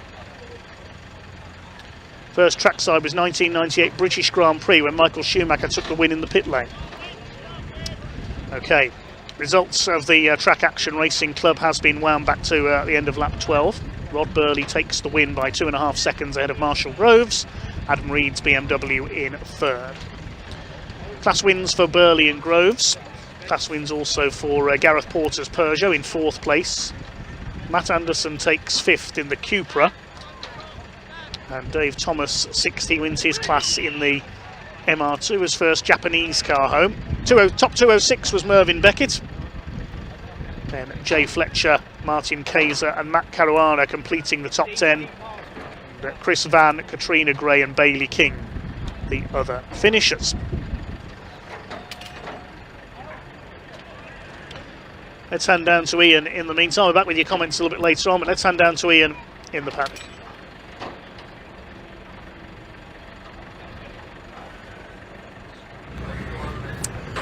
Well, it's never quite how you want to end a race, is it? But Rod Burley was in the box seat anyway when the red flag came out, and he takes yet another win here at Brands Hatch. He really is Mr. Brands Hatch indeed. In fact, I think was it earlier this year, back in the last year, he was awarded a very special trophy for the number of victories he has had here, more than anybody else.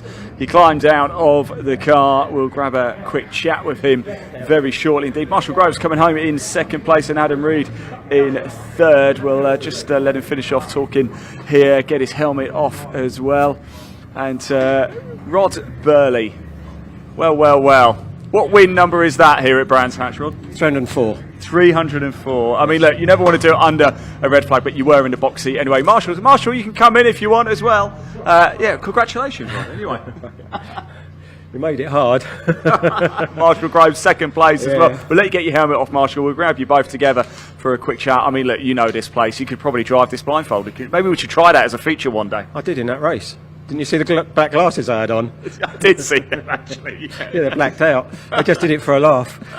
Look, well done. But actually, I think we could do that as a feature. I generally think we should maybe try that. Marshall, let's grab you in as well. Listen, as Rod said there, he is the master. Yeah, he had to move over on me as well in the middle of paddock and just put me into the gravel, and that was it. You went? We're having really good sport up until then. It's a privilege to race for this man. He's very, very experienced, especially his home circuit here at Brands. My car's not very good here at Brands. I've got the wrong gear ratio. You haven't done too bad, Sir that sort of thing, but I did benefit from having a good start. Managed to get past the other BMW, but I was thinking, I'm the meat in the sandwich here, in a Bavaria sandwich, but always good sport, and yeah, proud, pleased to bring it home second, but a bit gutted I didn't get the win there because I thought it was on the cards, to be honest, but there we go, always race two. You got to know, exactly, I was going to say, you have another crack at Rod tomorrow, can't you, eh? Yeah, that's it, yeah, I mean, like I say, he's a hard man, certainly, very experienced driver, so to be up the likes of drivers like that, I can't complain, really, so there we go. He's coming for you. He's coming for you. Well done, boys. Good stuff. Adam Reed coming home in third place. Let's go.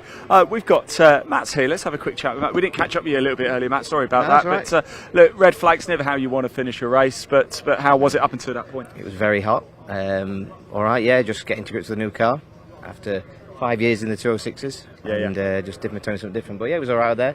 It was hot and. Just when that red flag come, I didn't mind a red flag, a checkered flag. I just wanted to get out of that car, to be honest. Talk us about the car. You've got the Seat now. Why did you decide to move away from the pugs? I probably know it was going to be a mistake, but I thought that's just one of the mistakes you've got to make in your sort of journey in motorsport. So I've been in the 206s and I thought these things are great, but you know you've just got to try something a little bit faster. Want to try something with a turbo. Obviously they come with more problems and more money, but that's just part of motorsport. So yeah, just thought I'd give it a try, enjoying it.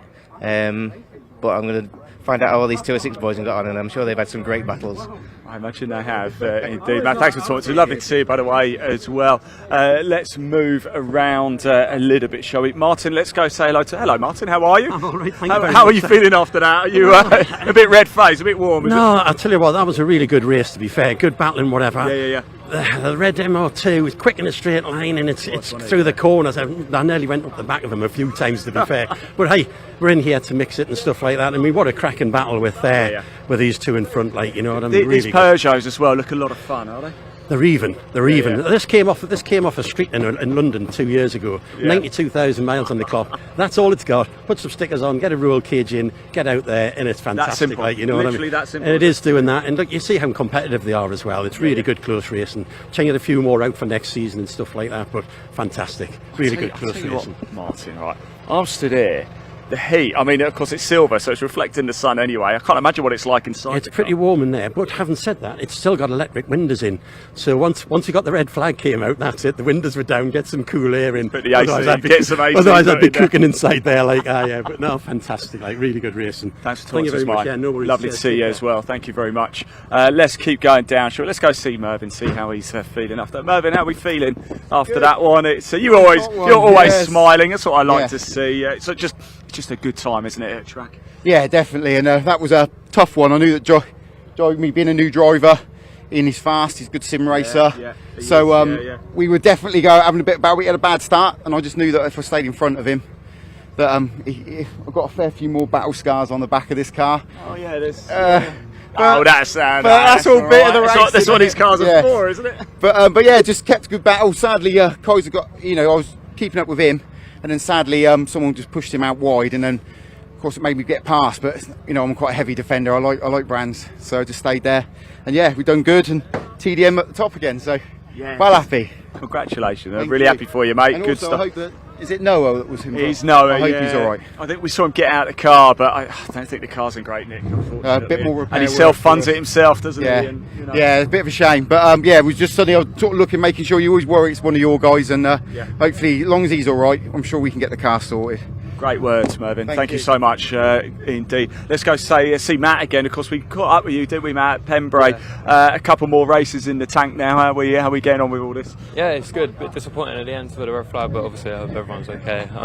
Yeah, it was a good race. I felt alright. Was going to get involved at the end, obviously, until we had the red flag. But yeah, feeling good. Yeah. What's been the biggest thing you've learned in the early stages of your sort of on-track, real-life circuit racing, other than the sim racing? I'd say that tyre management on these semi-slicks. Obviously, they run out quite quickly. So yeah, I've learned how to sort of manage that quite well, and yeah, that's been the main thing, I think. Excellent. Look, good luck tomorrow as well, Matt. Lovely to see you. Yes, the cars here for track action are having to leave Parc Fermé. They're going to go and make their way back out to the outer paddock. As you can see behind us, though, more classic touring cars. This is the pre-83s, the 93s, the 03s, and the 2013s. Not so long ago, I caught up with a couple of the drivers over in the assembly area, including a current British Touring Car Championship driver and race winner in the BTCC as well. So let's hear from them now.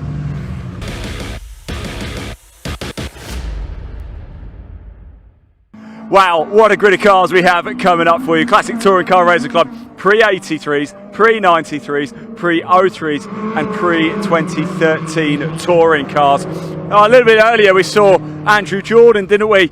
And we've got another touring car race winner as well. Charles, how are you, my friend? Well. Are you well? I'm very well, thank you. This is a bit different from a BMW at Truxton, Yeah, we've been running this for a few years now. It's only it's finished its winter rebuild. So we're back out at a lovely sunny Brands Hatch. It must be quite the change for you from the modern day touring car to this. What's the big challenges? Well, to be fair, I used to race classics. It's where I started off, so kind of feels like home a little bit. You know what? Everything's completely different. You know, you've got H-pattern gearbox, you've got to pump up the brake pedal because you get the pad knockoff. It's basically a road car underneath, you know, versus a British touring car is fully custom. So certainly can't take anywhere near as much curb and grass as I would normally. No, you don't do that at all. You don't do that at all. Do you ever have a weekend off? Sometimes. I do a lot of driver coaching anyway, so I was here with the Caterham Academy guys over this week doing testing here, so get to have a look at myself. I've seen their race. It was quite a good, entertaining race, and hopefully we can put on a bit of a show now for the fans as well. I'm sure you will. Charles, thanks for talking to us. Best of luck, enjoy it, won't you? Let's go say hello to Cam over here as well, shall we? Lining up in fourth place in this race. Where is he? There he is. Hello Cam, how are you, my friend? I'm very well, thanks. How are you, more importantly? You good? You ready for this? I'm ready for it. The engine blew at Thruxton, so the lads are doing Jamie Primmett, Richard Primmett at Snodhurst. We've got the engine. We tested it on Thursday, we got caught in the rain, on the one time it rains, but we're ready for it. It's hot, weather's nice. So today's the first real test of it under dry, hot conditions. Absolutely. Right? The car's under a lot of pressure, but we'll give it a go. Fingers crossed it sticks together. I'm sure it will, Cam. Lovely to see you. Best of luck out there. Enjoy it. Have a great time, won't you? Yeah, here we go. Time to go racing. Classic touring cars, pre-83s, 93s, 03s and 2013. Dave Goddard, over to you.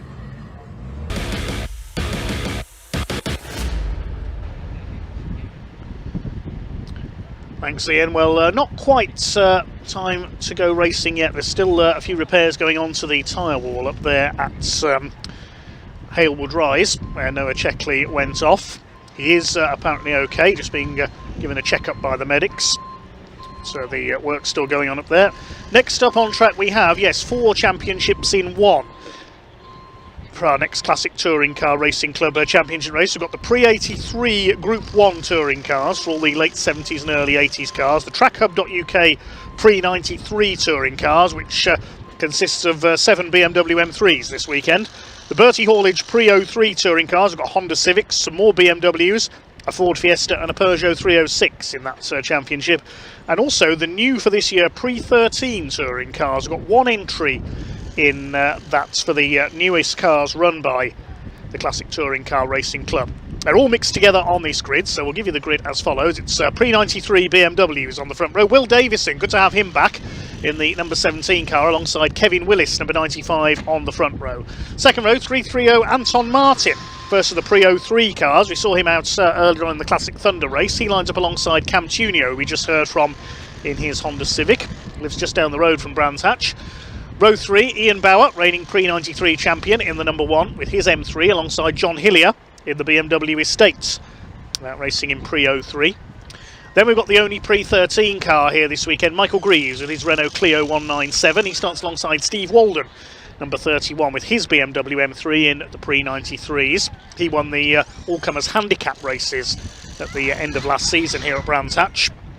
On row 5, we've got the man we've just heard from, who's the quickest of the pre-83 cars, current BTCC driver with West Surrey Racing BMW, Charles Rainford, in the Ford Capri Mark III. Starts alongside Graham Myers in the Jägermeister liveried BMW M3 in the pre-93 category. Then we've got Andrew Edoyne, saw him out earlier in Classic Thunder with his Honda Civic. He's in the pre-03s, starting alongside the pre-83 car of Nick Williamson, the lovely Rover SD1 Vitesse. Row 7, the reigning pre-83 champion, Jonathan Corker, in the little Datsun 510, starts alongside the current points leader in the pre-83s, Nick Grindrod from Birmingham with his Escort Mark 1. More Escorts on row 8, the Mark 1 of number 3, Tom Harvey, local man from Kent, alongside 566 Jared Knight with his Mark 2 Escort. And then behind them on row 9, we've got Don Hughes, number 48. He's in a Mark 1 Golf GTI, alongside 43 Trevor Pickard in another BMW M3 in the pre-93s. 10th row of the grid, we have Tim Tomlin, number 89, with his BMW 328i from the pre-03 touring cars, alongside the chairman of the Classic Touring Car Racing Club, Stuart Kay, in his Triplex Ford Capri in pre-83s. He's racing 2 cars this weekend. We'll see him out a bit later on as well. Chris Bassett, we'll wait to see if he's there with the Peugeot 306 GTI. I did see that car being recovered in after qualifying, so wait to see if he's got that running again. He's in the pre-03 class, as is Will Hunt in the Ford Fiesta. Saw him in the Blue Oval Saloons earlier. He starts 22nd on this grid, and there'll be one more car on the grid as well. Neil Philpotts, number 74, with the Mitsubishi Colt Lancer Turbo. That car failed post-qualifying scrutineering earlier on, so he starts from the back with a penalty. Let's head back to Ian down in the paddock area.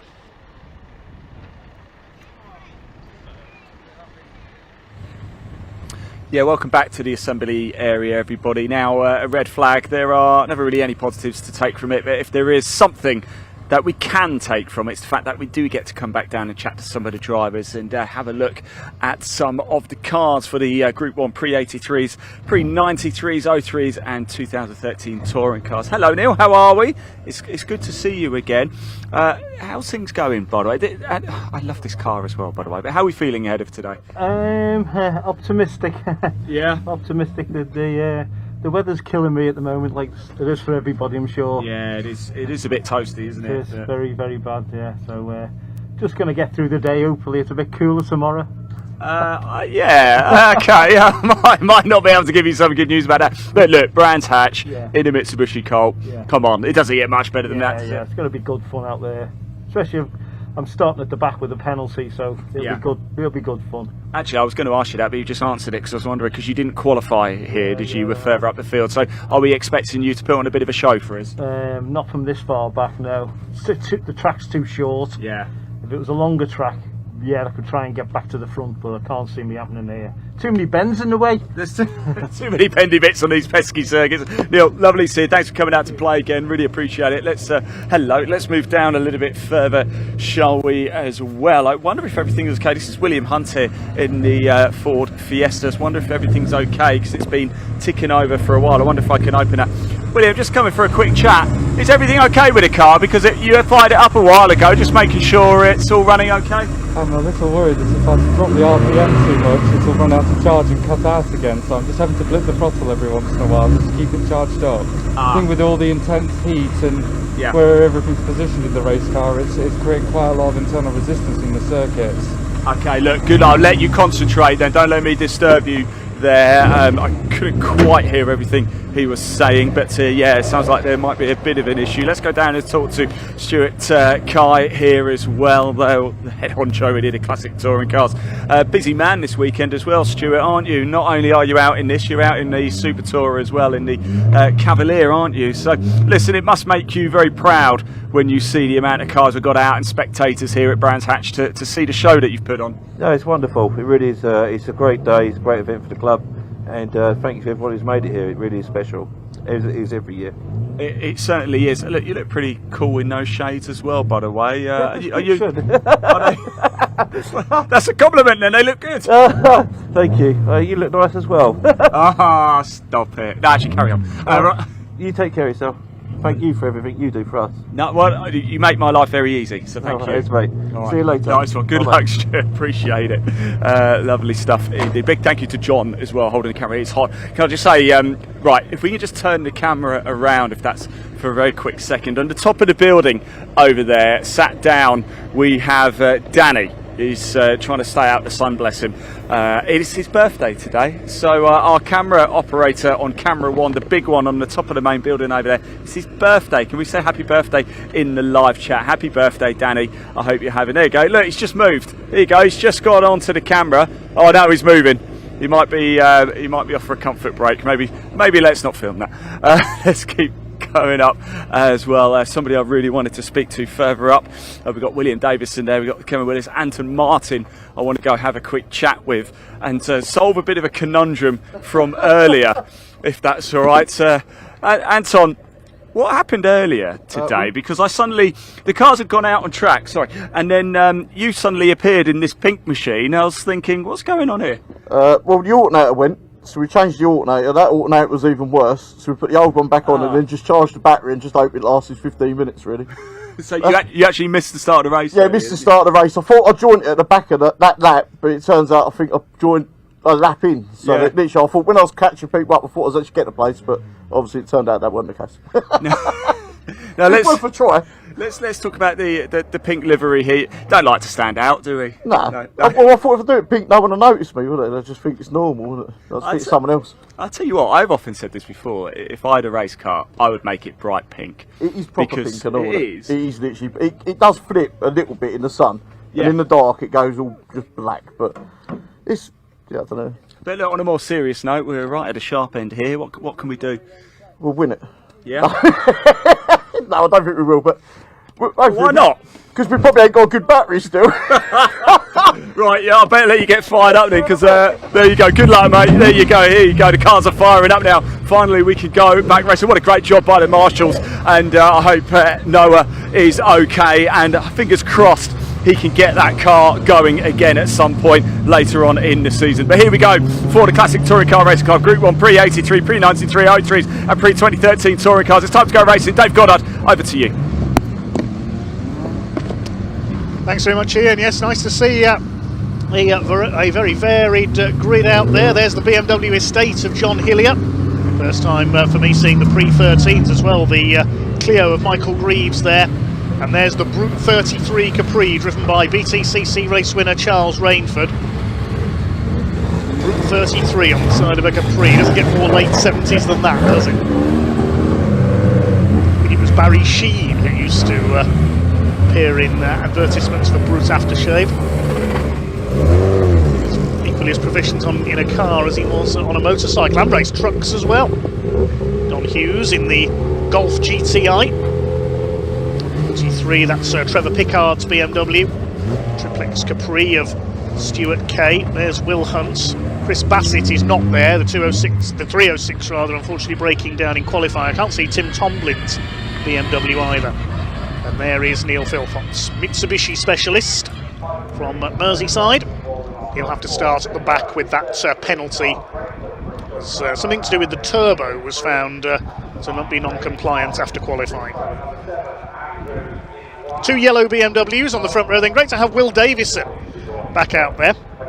Junior saloon car champion several years ago. Used to race an E30 BMW as well. He's alongside Kevin Willis.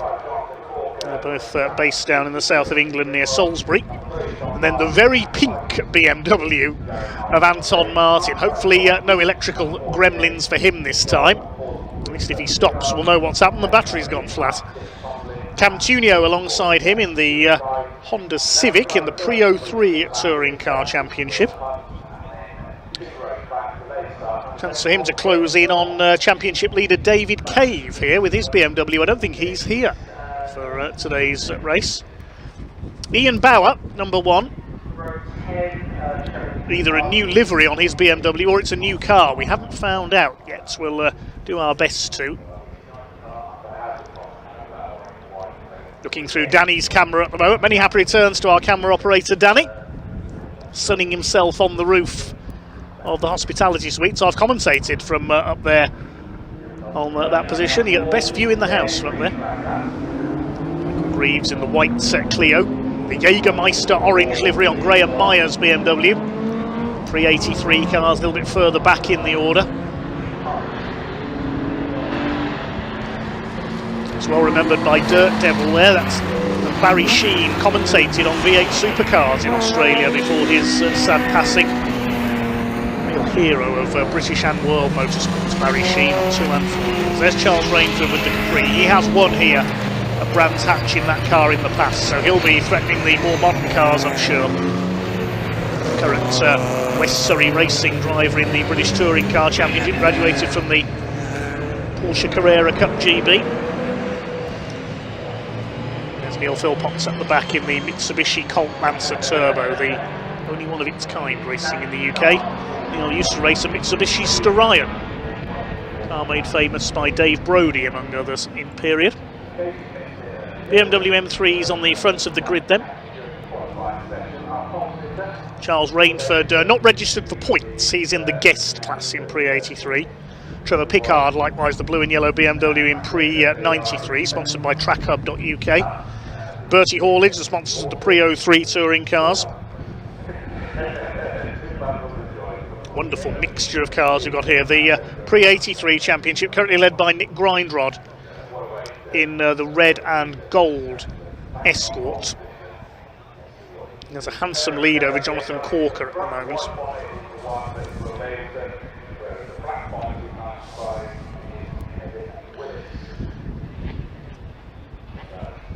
I think Neil Philpotts coming into the pit lane there. He was due to start from the back of the grid with the penalty. He might be electing to start from the pit lane instead, or has he got a problem? No, he's pulling up. So he may not be taking the start after all. That's a shame. Very rare car indeed, that one. But front of the field, the 2 yellow cars, Will Davison and Kevin Willis. The pink machine of Anton Martin on the second row alongside the turquoise and black Honda Civic of Cam Tunio. The white with the M3 stripe is Ian Bauer. We're underway in this combined race for the Classic Touring Car Racing Club down towards Paddock Hill Bend. For the first time, it's getting busy there on the inside. A bit of contact. I think that's Tom Harvey hit the back of Andrew Edoyne's Honda Civic there, and that's going to be the end of Tom Harvey's race. Bodywork pushed onto the tyre there. There's too many cars in too small a space, and Tom Harvey, the local man's, going to be out of the race. Anton Martin's been hit as well. The rear bumper hanging off his BMW. He'll be flagged in if that doesn't fall off. Yeah, it was a bit of a traffic jam there into Paddock Hill Bend, unfortunately. So looks like everyone else. No, the Clio's got damage as well. Michael Greaves slowing up. Look at the state of Tom Harvey's Escort. Andrew Edoyne was caught up in that as well in his Honda Civic. They must have concertinaed into one another. I don't know whether the Clio's got damage or whether the engine's let go. There's a lot of smoke there. Meanwhile, everybody else races on. We'll pick up who's leading in just a moment. It's the 2 BMWs, Davison and Willis, first and second into Paddock Hill Bend for the second time. Cam Tunio's Honda Civic is in third. Anton Martin in fourth. Has that bumper fallen off, or is he going to be flagged in? It looks like it's fallen off somewhere. Behind him is Ian Bauer. Then we've got John Hillier's BMW estate. The Clio pulls in there. You can see the damage on the left rear corner there. So pre-13 touring cars. Unfortunately, that will go down as no finishers. He was the only entry, very sadly. Has Charles Rainford got some damage there? Yes, he has. Look at the front corner of the Capri. So he was caught up in that as well. The yellow flag is out at Surtees. There's the reason. I think that's where Anton Martin's bumper ended up. It may have been Charles Rainford that went into the back of Michael Greaves' Clio. There was a lot of bumping and boring there as they went into Paddock Hill Bend. We saw that Tom Harvey's Escort went into the back of Andrew Edoyne's Civic. That's in the pit lane. So is Michael Greaves. Tom Harvey's pulled off. So a few casualties early on. Here's Anton Martin on the tail of Ian Bauer in the now Works liveried M3. And Anton Martin in a BMW E46 330 Ci Superleggera, as it is now, the lightweight version with no rear bumper. The battery probably the lesser of his worries at the moment. Camtunio up ahead of them. He leads the pre-03s. Davison leads pre-93. What about the pre-83s? It'll be Charles Rainford leading, but the first point-scoring car is Nick Williamson's Rover SD1. Andy Rouse won a British Touring Car title in the big Rover in period. Tim Harvey and Dennis Leach raced them as well. Ian Bauer going for the outside on Camtunio towards Paddock Hill Bend, and he goes through. Can he get the car stopped? Yes, nicely done there by the man from Southampton, up into third position. BMWs 1, 2 and 3 and 5, the newer version of Anton Martin, fifth place. Then the BMW estate of John Hillier, then Steve Wall, Charles Rainford leads the pre-83s. There's Graham Myers, and these two battling for the championship over the last couple of years in pre-83. That's Nick Grindrod in the Escort, and the little Datsun, raced by Jonathan Corker. Nick Grindrod's raced all manner of things over the years. Started off on his local short ovals, so his pickups, Legends, Caterhams, MX-5s, but he's just lost the lead of they just lost the advantage in that battle, I should say. There's a couple of pre-83 cars up ahead of them, of course, to Jonathan Corker. A boat builder by trade, Jonathan Corker, in the little Datsun 510. He's got ahead of Nick Grindrod. Anton Martin is in pit lane, unfortunately, so maybe his electrical system has given out. Another casualty. It's been an incident-packed race so far. Will Davison still leads in the number 17.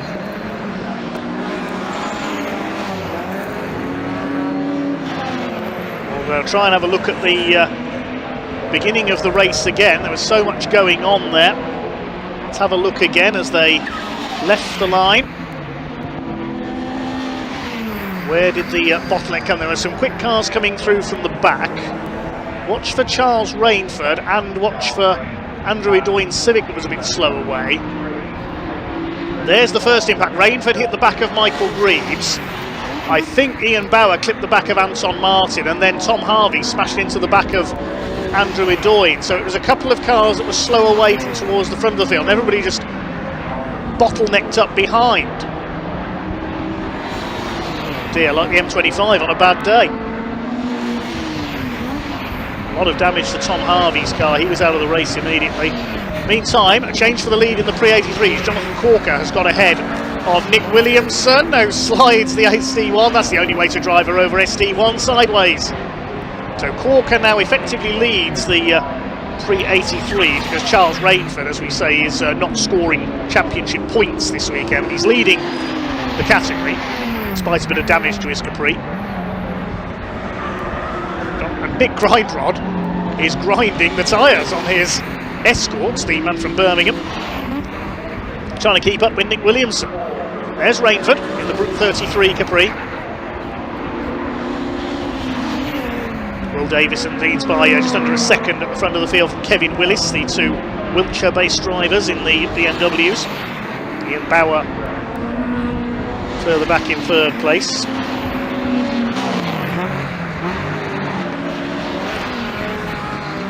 Another car into the pits, Graham Myers, I can tell you. The orange BMW was pulled in, so maybe he's got some damage to that start line melee as well. Here's Don Hughes, still going with his Golf. He's raced a Peugeot 306 in the past as well. He used to race this Golf in the old Road Saloon Championship. There's Graham Myers in pit lane. There go the leaders. Gap has opened up to 3.6 seconds now, and yes, Kevin Willis, who's got the fastest lap of the race, but his last lap was in the 55s. So has Willis got a problem as well? Dropped about 3 seconds on that last lap. Here's the battle between Williamson and Grindrod. First saw Nick Grindrod racing in a class called Grand Prix Midgets on the short ovals in a converted Formula Renault single-seater back in the 90s. He's on to race Legends cars. Then he moved to the Pickup Truck Racing Championship. These are MX-5s and Caterhams since then. He's raced all manner of things over the years, and he's competed in the Citroen C1 24 Hours at Rockingham as well. Man of many talents. Now leads the pre-83 Touring Car Championship with that immaculate Escort. Here's his big rival over the last couple of years, Jonathan Corker.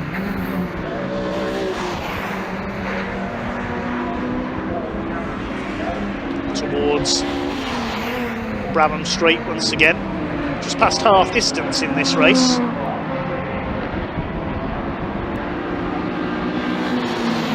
At the front end of that car, is it me, or does the front wheel look a bit out of alignment? Has Corker broken something as well? It's not slowing him down, but the right front looks a bit dodgy there. Yeah, you can see him sliding about him. Let's have a look as he comes through Graham Hill Bend. Look at the right front. Now, that wheel is not tracking true. Look, so something's broken there. Corker's going to have to be careful. Anton Martin had rejoined from the pits, but he's pulled off. So another casualty, unfortunately. So the order is Davison, Willis, Ian Bauer third, Cam Tunio in fourth. He leads the pre-03 touring cars. In fifth place is John Hillier with the BMW Estate. So there was a theme of estate cars this weekend. Sixth position is Charles Rainford, despite the bit of damage to his Capri. Steve Walden's BMW is seventh, and yes, you can see there the Datsun almost snaps away from Jonathan Corker. He's in eighth place. There's something wrong with the I think it's the front suspension and steering on that car. He's struggling on, but he's fighting that Datsun all the way. Behind him is Nick Williamson, then Nick Grindrod.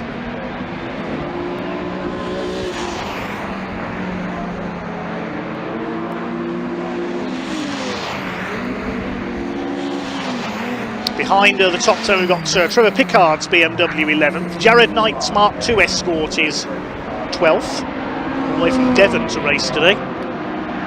Don Hughes 13th. Neil Philpotts started from the pit lane, he's 14th. 15th is Stuart Kay's Capri. 16th Will Hunt in his Fiesta. There's Charles Rainford, continues to lead the 383 split. There's Jared Knight's Mark II Escort ahead of Pickard. Leaders are lapping this lot. Lapping in the mid 53 second bracket now, Davison and Willis with 5 minutes of the race to go, just under. Davison's only made one appearance so far. That was at Touring Car Rewind North at Alton Park earlier this season. Was second in class to Ian Bauer both times. There's the Mitsubishi. Wonderful looking car, isn't it? Mitsubishi, of course, much more famous in recent years for their rally cars.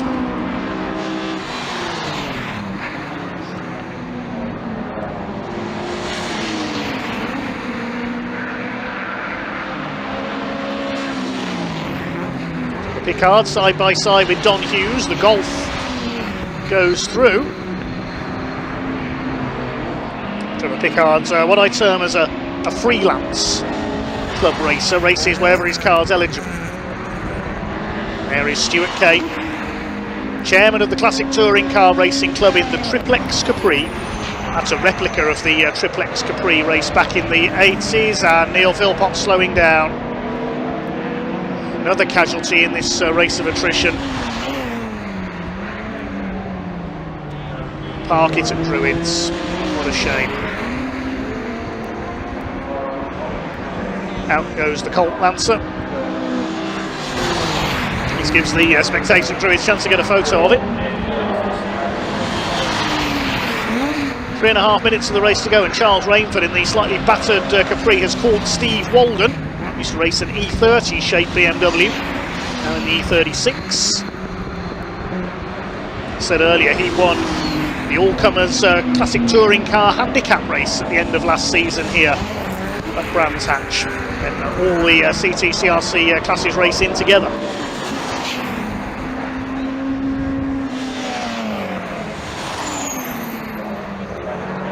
Fabergé Brute 33 Capri.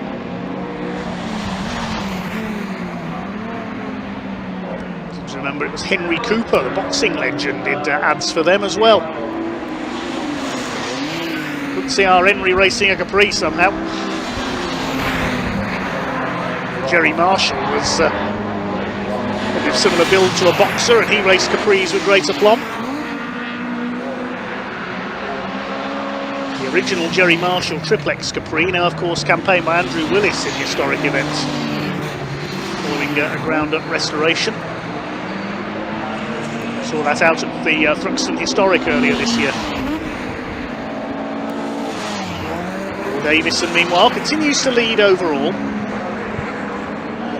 And he gets the award for having the most readable numbers, I think, this weekend. It's a lap Nick Grindrod, who's in 10th overall.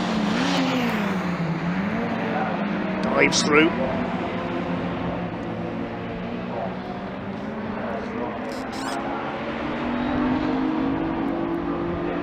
Just under 2 minutes to go. A couple of laps left. We've lost Will Hunt into the pits, his Fiesta. Few problems for him this weekend, as we were hearing in the assembly area. So there's 14 running now out of the 21 who started. It's going to make for an interesting grid for tomorrow's race. A few quick names starting from the back if they get their cars back out.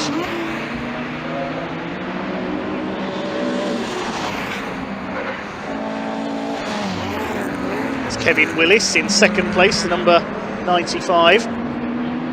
Had a win at Thruxton earlier this season, defeating Ian Bauer, which is no mean feat in the pre-93s, but Bauer, we believe, not in his usual car, the Castrol liveried BMW. So I don't know for certain if that's just a re-liverying of that car that he's got here into the German Championship colours, or whether that is a different car. But it's not Ian, not on the same pace that we normally see, so I'm guessing it's a different car.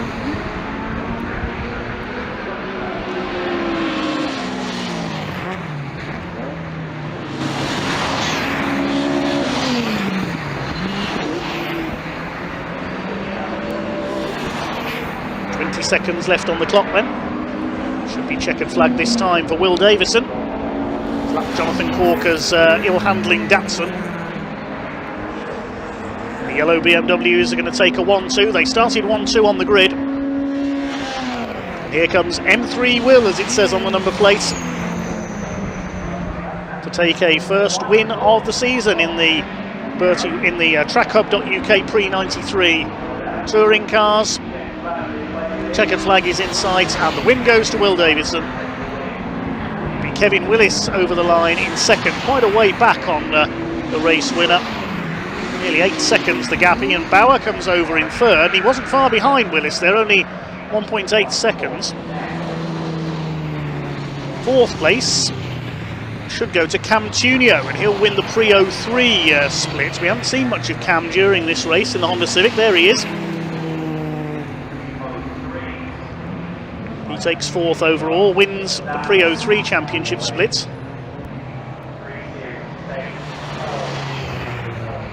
Wait to see who's going to come through for fifth place. So quite a lot of retirements in that one. John Hillier is fifth in the BMW Estates. Steve Walden sixth. The Pre-83 split is going to be won by Charles Rainford. Circuit commentator says there a formation finish over the line with Stuart Kay, the two Capris. Stuart a lap down. Jonathan Corker was 8th, then Nick Williamson and Nick Grindrod round out the top 10. Only 14 cars go the distance. Quite a few cars victims of that bit of a pile-up off the start line.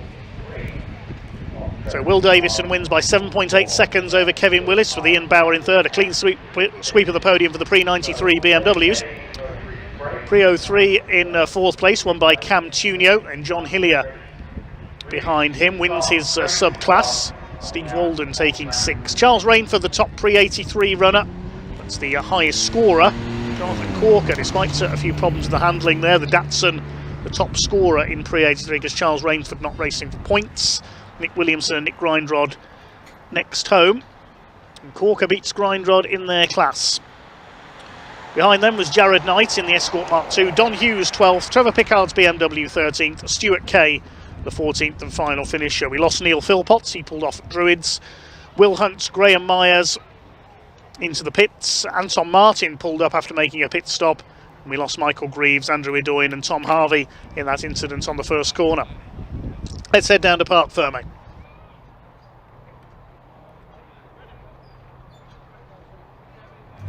Yeah, welcome down to Parc Fermé, everybody. It's William Davison takes the win. That's like it. That's more like it, isn't it? Yeah, it's nice to be back racing again after a bit of a low year so far for me. But yeah, can't complain. Got a good start. Got away from Kev. Got my head down and what to do. That's well, it's never simple, is it? There's always plenty of things to do. But... No, it's a busy track today. A lot of tasks to get through, and Kev was really on at the start, really keep pushing me hard. I might have looked at it, but it felt like a lot of pressure from behind for a few laps. But no. Car did good. Is that's quite a unique challenge around the Indy Circuit, isn't it? Knowing that you're probably going to come up against backmarkers. Yeah, being such a short track, you're always going to get some traffic, and because of class racing, there's such different speed, you're always going to catch up those guys once or twice, sometimes more. But look, congratulations anyway. Top spot will come on. Yes. Kev. Hey, congratulations! Look, two yellow BMWs. I tell you, it's a commentator's nightmare. You two. I can imagine. But look, it just had a little bit too much. I pushed a bit too hard too early into paddock and had a bit of a moment. Lost a lot of time. Just couldn't make it back. Tried. Do you know what? Tomorrow's another day, right? Tomorrow's definitely another day. Go on, get an early night's sleep. Early night? What's that? Okay, late night. You got it. Do a little workout in the morning, get ready. 10-mile run in the morning, that's it. Okay, yeah. I won't be joining you. Good luck, mate. Good to see you. I wanted to find Ian Bowyer as well. Oh, there's Cam. Let's go say congratulations to Cam, winner in the... Congratulations, Cam. 03 winner. There you go, mate. I'm really, as always, I'm really sweaty and I really apologise. But yeah, happy with that. It was a nice hot day and the car's running quite nice. Been rebuilt, it survived. The guys at Snodhurst did a great job. Kobe's working really hard, so happy with that. Like I say, not really anything else to say. It's having a job done. Congratulations. Job done, and I'm really hot. Not looking, just really hot. Oh, I don't know about that, Cam. Yeah. Well done. Just a quick note as well there, just down there, Jonathan Corker, Charles Rainford. Charles Rainford winning the 83s, but actually because he's guesting, he won't get any points or trophies or anything. So it's Jonathan Corker who will take the win there in the 83s. Where is Ian Bowyer? There he is. Let's go have a quick chat with him. As he mentioned a little bit earlier, he's in a different car today, but he's a very happy man. Ian, can I grab you for a second? You just said how happy you are. You weren't quite expecting that result. No, I had a wish, something on the back brake in quali on the first one, a pedal brake on quali on pre-93s, and then something broke in Thunders, and then managed to fix it. So I did a 52, which was amazing. So I think I got a bit tangled up with him, which was completely my wrongdoing, unfortunately. And then yeah, I had a good race. So I think if I started with him, I think I'd probably give him a bit of trouble in the next race. Fingers crossed. Oh, that's all I like here. Well done. Congratulations indeed. Right, so just come with me a little bit here, shall we? Because look at what we've got coming up next for you. The supercars. Wow, this is incredible. Look at that. They're gearing up. They're getting ready to go. A little bit earlier, I did catch up with a couple of the drivers, so hopefully we can hear from them very, very soon indeed. Over to you guys.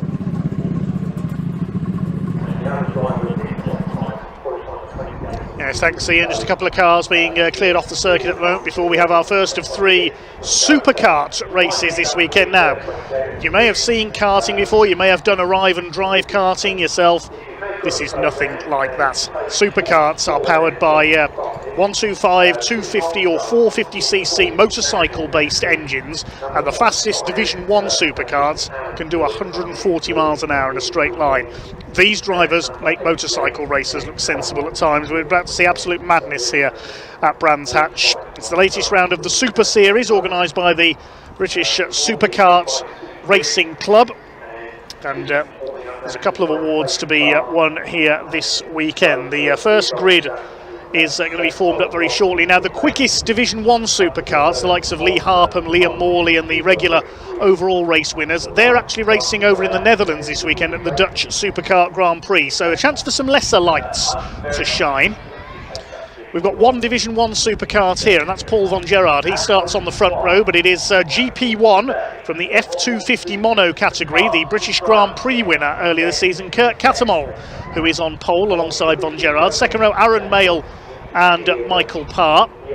All the others in the top 8 are in the F250 mono category. So 47 Aaron Mayle, 49 Michael Parr. Third row, 51 Luke Burton alongside 92 Ben Arden, 159 Sam Harrison and 143 John Reeder, completing the top 8. Completing the top 10 on the grid, number 23 Sam Kingsbury, who's the first of the 125 Open class with the blue number plates. It's only his second supercar meeting, so well done to him for getting into the top 10. Alongside 26 row number Clintock with the red number plates is an F450 national driver for the slightly bigger engine machines. Row 6 we've got Alan Witherow and Aston Baker. Row 7 Daniel Lanson and Amy Jurger. Bradley Betts and Toby Vincent on row 8. The 9th row is Tony Keel, number 61, and 34 Daniel Gerard. Row 10 is Ollie Ridout, number treble 1, and number 7 Andy Gulliford. Good to see him back out in the 450 class. Row 11, 76 Alex Dudley and 94 Dexter Chan. Row 12, Kevin and Terence Dudley, members of the Dudley family from Staffordshire out there. The final row, 50 John Busby, 117 Ian O'Rourke. It'll be a rolling start. They're already on their rolling lap behind the pace car, so we haven't got time to hear from any of the drivers, unfortunately, before the first race gets underway. This will be a 12-minute race around the Brands Hatch circuits. We mentioned the 4 different classes. The Division 1 supercar, there's only one out there, has the yellow number plate. The F250 monos have white number plates. The 125 open class, the smaller engines, blue number plates. And the F450 Nationals have the red plates. 26 of them out there in total then. If you've not seen supercar racing before, you've got a real treat coming up. They're going to do another green flag lap behind our pace car. And Kurt Caterham from Lancashire will certainly start as the favourite here. I say normally it would be the quickest Division 1 supercar runners who would be fighting for the overall win. It's a chance for the F250 mono class to go for overall victory today. Kurt Caterham, the current British Grand Prix champion, looking to take the win. The 125 open category is worth watching. Their third race of the weekend will be for their O-Plate championship, so the winner of that will get to carry O instead of their regular number for next season. Each supercar category has an O-Plate race every year. It's the turn of the 125s, the smaller capacity carts, this weekend. So they're now formed up 2 by 2 behind our Porsche pace car. White and red machine of Kurt Caterham starting as the favourite. Paul von Gerard from Warwickshire in the red number 83 alongside. 47 could be in with a chance here. Aaron Mayle, the red cart with the yellow fronts. It is a bit tricky to pick out the numbers on some of these carts, so apologies for any miscalls in advance during this race. 75 and 77, that's the Dudley family, Kevin and Terence. The Dudley boys, weren't they famous in wrestling? Anyway, we're about to get underway then. The pace car unleashes them and off they go down towards Paddock Hill Bend. It's the charge of the supercar brigade here at Brands Hatch. Paul von Gerard, not surprisingly, in the only Division 1 kart in the race, takes the lead around the outside. Let's hope they all get round Paddock Hill Bend okay. What a magnificent sight they make, charging their way up into Druids. There's the Dudley family battling it out, 76 Alex and 77 Terence towards the back of the field. Expect some daring dive bombing moves into the turns here as they send it up the inside. Paul von Gerard it is who leads the way in the 83 karts, looking to break John Riley's lap record for the Division 1 class, which has stood since 2005. First time supercarts have raced here on the Brands Hatch Indy Circuit in many years. 2015 was the last time they were here. So wait to see if any lap records fall here. Big thanks to Gary James, the supercarts PA commentator, who sent me a fair bit of info on these karts ahead of this weekend. And there is GP1, Kurt Caterham chasing Paul von Gerard. Caterham leads the F250 mono category. Tumble down the hill into Graham Hill Bend. Fine sight they make, certainly. We'll check out who's leading the individual classes as well. Battle is on for third place. Number 49 holding third at the moment. That's Michael Parr from Manchester on the Anderson Viper SK250. The F250 mono class of course using single cylinder 250cc engines. Running out a bit wide there. The number 50, that's John Busby coming through from the back of the grid. Side by side as they go into paddock there. 59 of 51 Luke Burton, the 59 on the inside, that was Sam Harrison, I think, down as 159, yes, 159 on the entry. This 143 ahead of them is John Reeder. Pretty running wide and dropping back a bit there. That was possibly the the 47 car of Aaron Mayle dropping back. Big twitch there from the 95, that's Daniel Lanson. The two leaders have pulled away, everybody else scrapping for third. Who's leading the other classes further back? Well, there's Ronan McClintock, number 26, so I think he's leading the 450s, yes he is. And Sam Kingsbury is leading the 125 Open category. That's the blue number plate. Somebody's slowing there. Drop into the pit lane possibly. Couldn't quite see who it was. It disappeared behind the bank there. 3 wide down the straight. And look at that. 4 places made up by one of the 450s around the outside. That was the number 7 of Andy Gulliford. Now he's an ex-Division 1 racer. Now in the 450 category. He's very quick, Andy. And making great strides up the order here. 29 there, tucked in at the back of that group, that's Aston Baker. Gulliford now having a go at the, I think that's number 51 of Luke Burton, just ahead of him there, the turquoise and yellow cart. Paul von Gerard continues to lead overall, which is to be expected. Has he broken the lap record, though, of John Riley, which stands at 45.47? No, his fastest lap is a 48.66 at the moment. John Riley's Division 1 lap record has stood since 2005, and John also holds the 250 mono lap record set in 2001. Ronan McClintock goes through to continue leading in 9th overall, the F450 category. So I imagine the number 7 of Gulliford will be reeling him in shortly. Sam Kingsbury continues to lead the 125 Open category, and off has gone one of the Dudleys, that's Alex Dudley in the gravel. That's down at Clark Curve. Tries to pull the cart out of the way. Marshall comes in to help.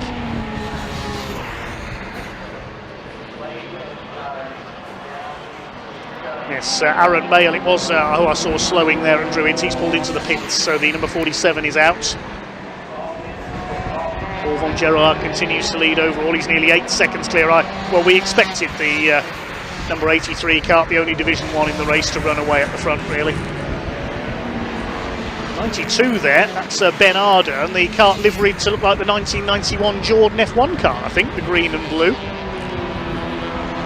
He's got ahead of the 49 of Parr for 3rd place. And the 51 is next, which is Luke Burton. Yellow flag is out at Clearways because of that spun cart in the gravel. Green flag on the exit, so they can overtake once again, the danger area passed. And Luke Burton could be lining up a move here on Michael Parr down the Sir Jack Brabham straight into Paddock Hill Bend. Is he close enough? I don't think so. The 97 and 99 together, 2 of the 125 Open drivers, Toby Vincent and Aston Baker. Of course, the biggest names in British supercar racing over the last few years, Liam Morley and Lee Harpham in the Division 1 category. They'll be over in the Netherlands this weekend. Liam Morley, a former European champion, multiple British Grand Prix winner.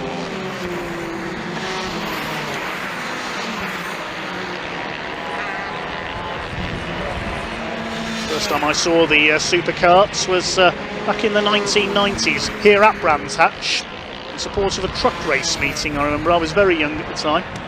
There's the 50 coming through from the back of the field. That's John Busby. Where's he made it up to in the order? Let's have a look at the timing screen. He's just got past Ronan McClintock there. So he's up into the top 10. He's 8th now. Had some problems in qualifying. Now the rule used to be in supercars that rather than the results of the race deciding the grid for race 2, lap times from the first race decide the grid for race 2. We'll confirm tomorrow if that's the case, because the supercars have another couple of races tomorrow, including the O plates for the 125s.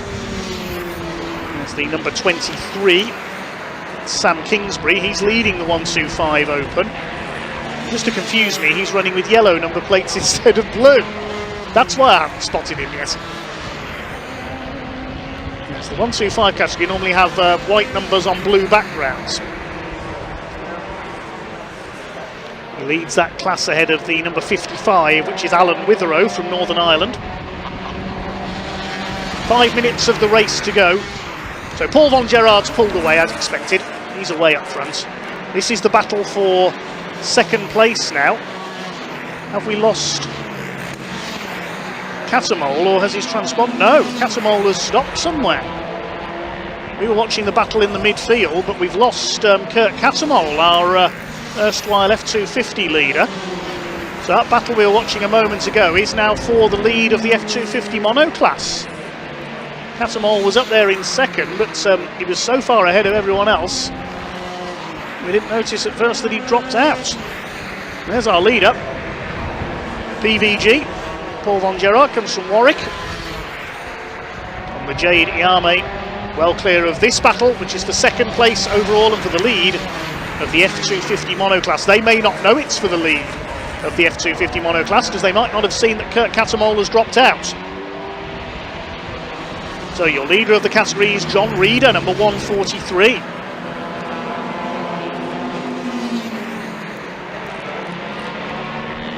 His daughter Amber currently cheering him on in our YouTube comment section. So John Reader from Selby leads the way on the Anderson DEA, chased by number 92 Ben Ardern. On the green machine, the Jordan lookalike.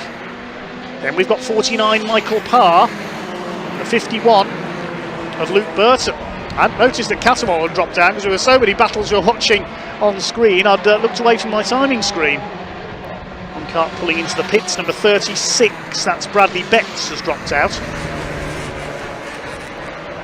77 there, that's Terence Dudley, has been lapped. This is the fight for the lead of the F250 mono category. The aggregate result this weekend wins the Mono Cup.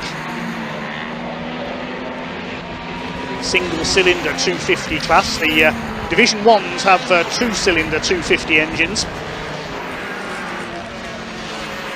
Here comes the 97 up the inside. And that's certainly the brightest coloured kart out there. Treble 1 of Ollie Ridout with his Anderson TM. It's the Italian TM company, known for their motocross and flat track motorcycles. Daniele Tonelli represents them in the World Flat Track Championship. Most of these engines based on motocross units. We had hoped to have Chippy Wessemail, the ex-Praga Cup racer, out this weekend, but he had problems in testing earlier this week. Battles everywhere you look down the order. Only a couple of minutes left now. Paul Von Gerard's going to take the overall win. Who's going to win the F250 mono battle? We get to lap the treble 1 of Ollie Ridout and the number 34 there. That's Daniel Gerrard.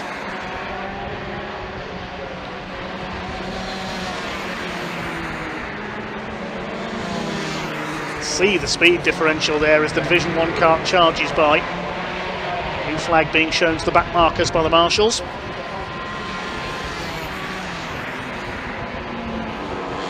Paul Von Gerard will just be hoping now that no back markers trip him up. Look at this straight line speed there as he flies over the line. 48.658 seconds is fastest lap. He's coming up to lap number 97, Toby Vincent. Where's number 7 of Andy Gulliford? Has he caught Ronan McClintock? No, he hasn't.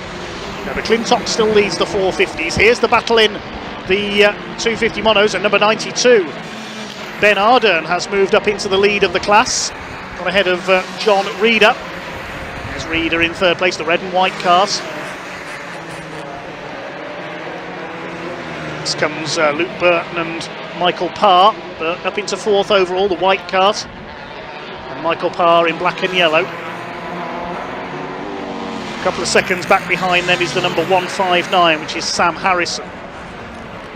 It's a back marker ahead of this quartet. 30 seconds on the clock, so I think we're going into our last lap now. Of this first race of the weekend for the British Superkart Racing Club Super Series. Parr and Burton still side by side over the line. Nothing in it between those two, but John Reader's not finished yet. He needs to get into position to try and attack Ben Ardern for the lead of the class here. Paul Von Gerard's going to take the overall win unchallenged as expected. It's the battle for the F250 mono class drawing the most interest. Here comes Von Gerard through clear ways for the final time. bouncing a bit over the bump on the inside there. Gerard charges home to take the overall victory, the only Division 1 kart in the race. There's the checkered flag now. Who's going to win the 250 mono category? There they are in the background, coming through clearways, 4 of them together. Up towards the line, is it going to be Reeder or Ardern? It's Ben Ardern by 0.118 of a second. Ardern from Reeder, then Parr and Burton. They were all covered by less than a second.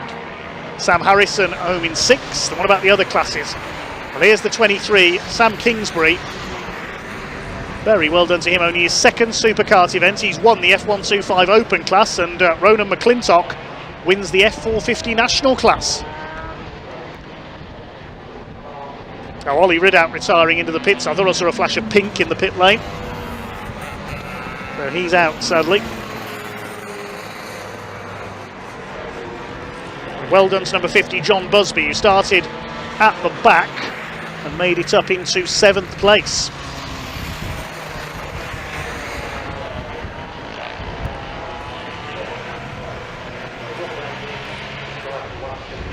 So Paul von Gerard takes the overall win by over 13 seconds.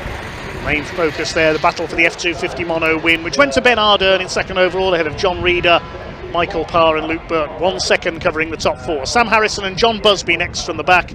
Ronan McClintock 8th overall and wins the F450 category. 125 Open won by Sam Kingsbury, an excellent 9th, and Andy Gulliford completing the top 10 and 2nd of the 450s. Looking further down the order, 3rd in the 125 class was Amy Jurger, number 27. In the 450s, I think there were only those 2 runners, McClintock and Gulliford. Yes, the other entered runner, Andy Flewitt, was a non-starter. Just a couple of retirements there. The most significant, Kurt Cattermole retiring for the lead of the F250 mono class when well clear. We lost Aaron Mayle into the pits, likewise Ollie Ridout on the last lap. Into the gravel went the 76, we saw Alex Dudley. Also lost the number 95 of Daniel Anson, he pulled up as well. Oh, great race from the 250 mono class there. Paul von Gerard missed all the fun, he was well clear, taking the win in Division 1. Well done to all our other class winners in our first superkart race of the weekend.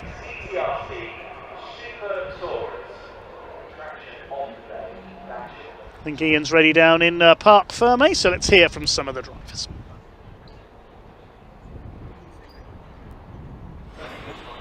Yes, welcome down everybody to Parc Fermé. Most people have just gone through anyway as it is, so unfortunately we won't be able to speak to your top 3. We do have some people hanging on. In fact, we've got Sam Kingsbury here, the winner of the F125 category, so I wonder if we can grab Sam for a very quick chat, just coming behind the number 55 as well, Alan Witherow. So let's see if we can grab Sam, of course, as I said, class winner, the F125. So we'll just let me get a helmet off and then have a quick chat as well if we can. Here we go, Sam. I'll let you get your helmet off. I'm sure you're probably desperate for some water as well, aren't you? But look, class win. Hey, pretty good racing. Huh?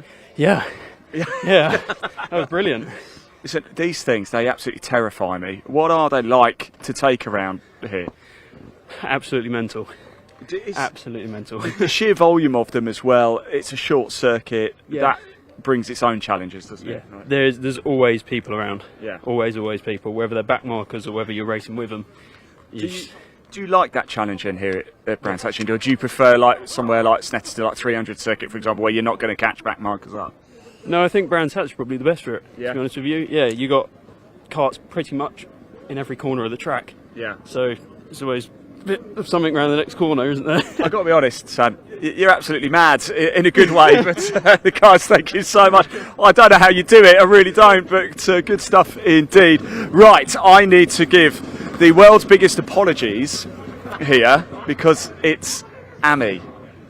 isn't it? Yes, I get that all the time though, don't worry. It must drive you mad, mustn't it? It does a bit, yeah. I should just change my name really. I was very kindly informed over here that it's not Amy, it's Amy. So Amy, I apologise. It's fine, don't worry. Was this just for an apology? Well, let's come and say hello anyway. Did you join the race? I did, yeah. The start was a little bit sketchy. It was quite busy at times, and being a 125, faster in the corners than a lot of the 250s because I'm really light, and then they just leave me for dust on the straight. But with that time, I think in race 2 I'll start a bit higher. So we'll see. Yeah. We'll look forward to it. And again, Amy, everybody, Amy. There we go. Right, let's keep going. Thank you so much. Wow, supercarts are very, very rapid indeed.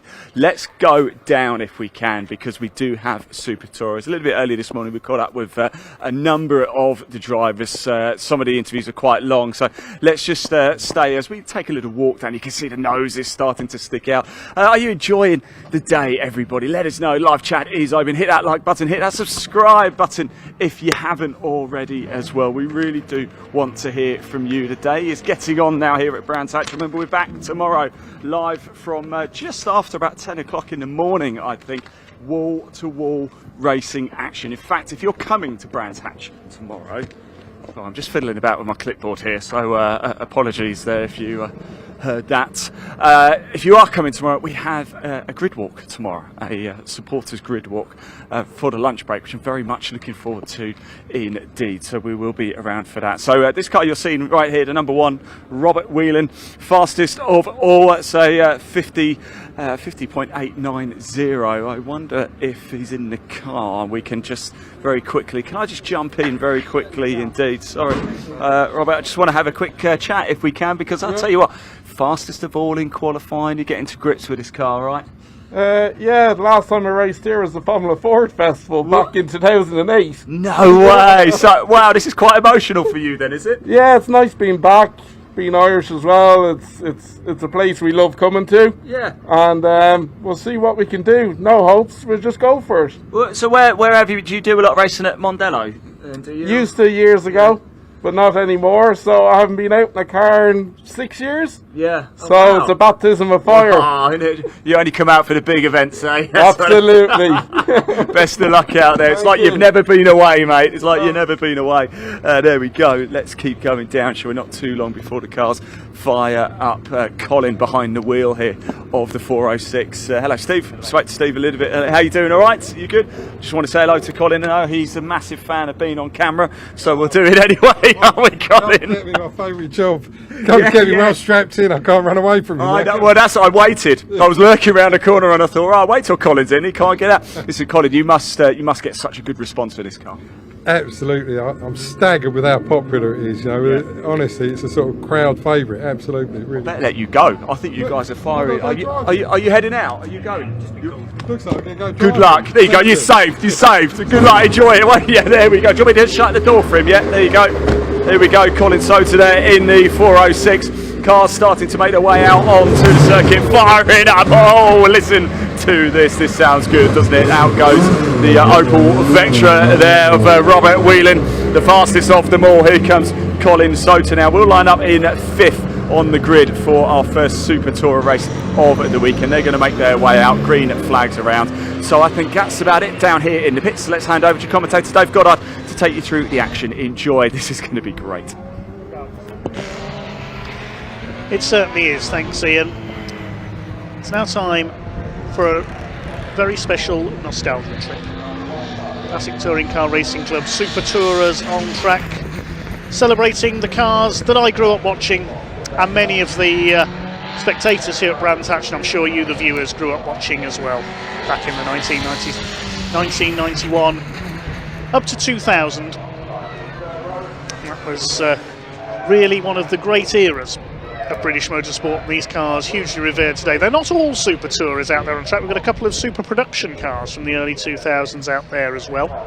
But on pole position it is a Pucker Super Tourer, Irishman Robert Whelan in the Opel Vectra. The car raced in period in the South African Touring Car Championship, the Bankfin Championship as it was sponsored, raced by Mike Briggs. who some will remember raced in BTCC for a part season in 1995, replacing an injured James Thompson for Vauxhall. It is another Vauxhall Vectra alongside him, Jason Hughes, ex-BTCC driver in the 2000s, at the wheel of the ex-Jason Plato car, one of the last Super Tourers from the year 2000, which later went on to race in Germany in hill climbs, raced in Eastern Europe as well. Now back in the UK, been racing for a few years. On the second row, 2013 BTCC champion Andrew Jordan, now a historic car racer and preparer, at the wheel of a BMW E36 M3. Was raced in Germany and Italy in period before going to Japan with the Taisan team, and it's in their colours that it races today. Alongside him, number 26, Colin Sauter, as we just heard from, in the Peugeot 406, the 1998 car, raced in period by the New Zealander Paul Radicic. Row 3 of the grid, number 23, Tom Wood, in an ex-Anthony Reid Nissan Primera from the 1998 BTCC season. He starts alongside one of the very first Super Tourers to be built, a 1990 Vauxhall Cavalier, originally built as a rear-wheel drive car and raced by Chris Hodgetts. Been through a fair few owners since then, now raced back in its works livery by Jim Pocklington. Row 4 of the grid, number 150, is Yusuf Osman in the later BMW 320i. I think that's a World Touring Car Championship car from the early 2000s, Yusuf has. And he starts alongside Byron Aldous. We've seen him out in the past in a VW Corrado. He's in a Honda Civic Super Production car today. Not 100% sure of the history of that car. I think it might be an ex-Dave Allen car, looking at the colours. On the fifth row, Carl Chambers in the Peugeot 306. That's the ex-Roger Moen car from the 2001 production class, Class B as they were known. And he starts alongside Mr. Chairman, Stuart Kay, in his 1994 Cavalier. That's another ex-South African championship car. That car won the 1995 South African title, driven by Mike Briggs. And completing the field, the second of the Team HTML Peugeot 306 is driven by its owner Stephen Maud. That's the ex-Simon Harrison car. There is Yusuf Osman, there's Byron Aldous in the Civic. Those colours are of Synchro Motorsport, which suggests it was the late Dave Allen who raced that car in period. It's good to see we've got all 11 cars out there. As we heard earlier, Roger Stanford was hoping to be out with a later car, the 2005 ex-Colin Turkington Vauxhall Astra Sport hatch, but that car had some problems in the run-up to the event. Now, don't worry, we're not going to have the 2001 system. The Super Tourers don't have to run an extra lap to the Class B cars or anything like that. It is just a straight 15-minute race to the flag. Tom Wood struggling a bit to get going there in the Primera. Great to see Stuart Kay out there, the car in the 1994 colours run by Jeff Allen for the Vauxhall team. It's believed that's the car that John Cleland contested the 1994 Touring Car World Cup at Donington. Paul Radicic won that in the Ford Mondeo, and it then went to South Africa where Mike Briggs won the South African title in it. Teammate was Grant McCleary, a South African police officer in that championship. And Mike won the title. He secured it so early he was able to come and race in the BTCC towards the end of the season.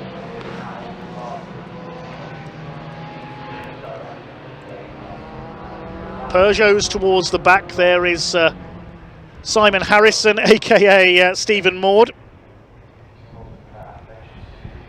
Great to have those two Team HTML Peugeots back out. Roger Moen, the Norwegian driver, is here this weekend to see his old car in action. You can see on the car number 72 car there of Carl Chambers, it's got the Norwegian flag on the roof. He raced saloon cars, Roger, in the UK for many years. He raced Hondas before moving to Peugeot. It's going to be a rolling start. Living history here at Brands Hatch. The two Vectras up front, the BMW and the Peugeot behind. 11 cars in position, and the pack is unleashed. Here we go, down towards Paddock Hill Bend for the first time. And it is Robert Whelan, aka Mike Briggs, who leads the way into the first turn. Chased by Jason Hughes, aka Jason Plato. A bona fide former touring car champion Andrew Jordan in the BMW. Yusuf Osman looks up there in his BMW. And Stephen Maud towards the back, aka Simon Harrison. Andrew Jordan, the Team Taisan Advan car, the Japanese Championship BMW in third.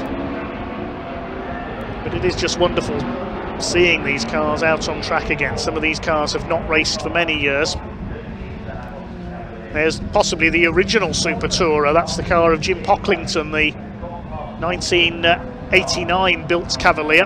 That was before Super Touring was even a thing. It was 1990 they first raced as the 2-litre class in the British Touring Car Championship. It ran as a transitional year in 1990. The Super Tourers were the second class behind the last year of the Sierra Cosworths.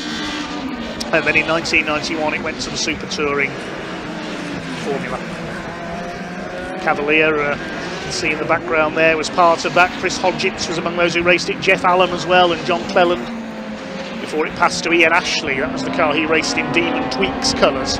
This car in 1993, now back in its works livery from that epoch-making season. First Super Touring champion in the BTCC was 1991 in the Vic Lee run BMW. That was the late Will Hoy. Rest in peace, Will. Sadly taken from a brain tumour at a young age. And it was Tim Harvey in that 1992 season we've already talked about. BMW kept up their run with Joe Binkelhock in 1993. And then 94 when Alfa Romeo came along with their game-changing aero-equipped 155s. John Cleland won the title in 1995 for Vauxhall.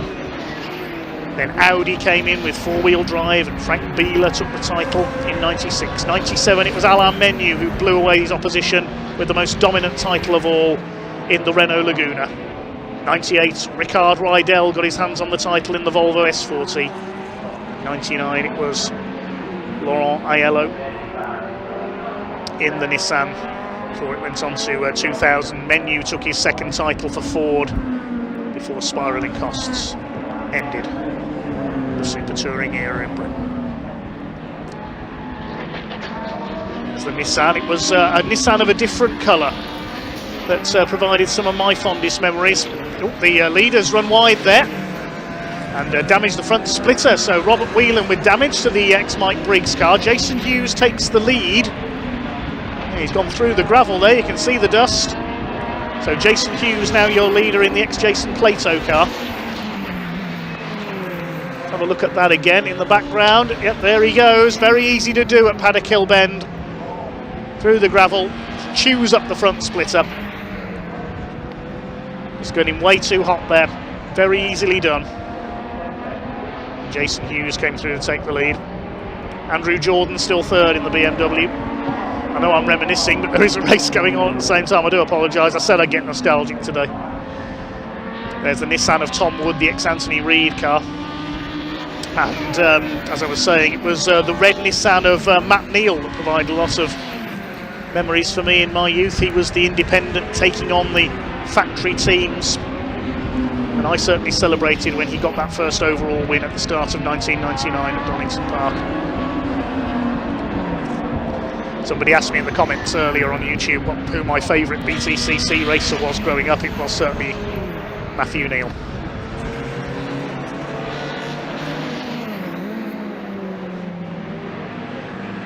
Of course, his sons Henry and Will Neal have now raced as well. Here's the ex-Anthony Reid Primera. Oh, a spin there, that's Yusuf Osman, has lost the BMW coming out of Graham Hill Bend. Tries to get going again. Petronas Cintium liveried car. Now we saw that livery on the Protons in BTCC in the early 2000s, but I think, as I say, that's possibly a World Touring Car Championship car. It's a later car than Super Touring, certainly.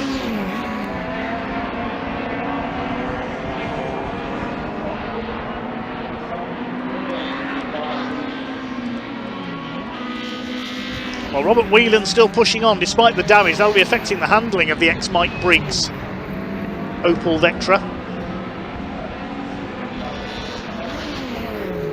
But he's still second. He's still got the fastest lap of the race, 50.96 seconds. Jason Hughes continues to lead. From Whelan, Jordan, Colin Sauter still fourth in the ex-Paul Radicic Peugeot. A year or two ago had that photo finish with another ex-Radicic car, the Ford Mondeo of AJ Owen, here at Brands Hatch. Jason Hughes slices his way past Yusuf Osman's BMW. That gaping hole in the front splitter of Robert Whelan's car, as Charlie Cox said about one of the Vectras Imperial. It looks like it's knocked some of its teeth out. Charlie Cox, of course, was a well-known touring car racer himself. It was here in 1995 at Brands Hatch that Charlie took the best ever finish at the time by an independent driver. 5th place overall in his London Evening Standard sponsored Mondeo, thanks to picking wet weather tyres. And then a couple of weeks after that at Thruxton, he broke another record and had the biggest accident ever seen in the BTCC when he rolled over so many times he nearly ended up outside the circuit boundaries. Sadly, Charlie suffered a head injury in that crash, and it was several months before he raced again. He eventually took up the microphone alongside Murray Walker before taking over alongside John Watson when Murray concentrated on Formula One for his final years.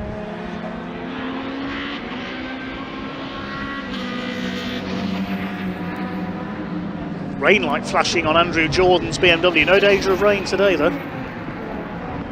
It's under 8 minutes of the race to go. Jason Hughes still leads.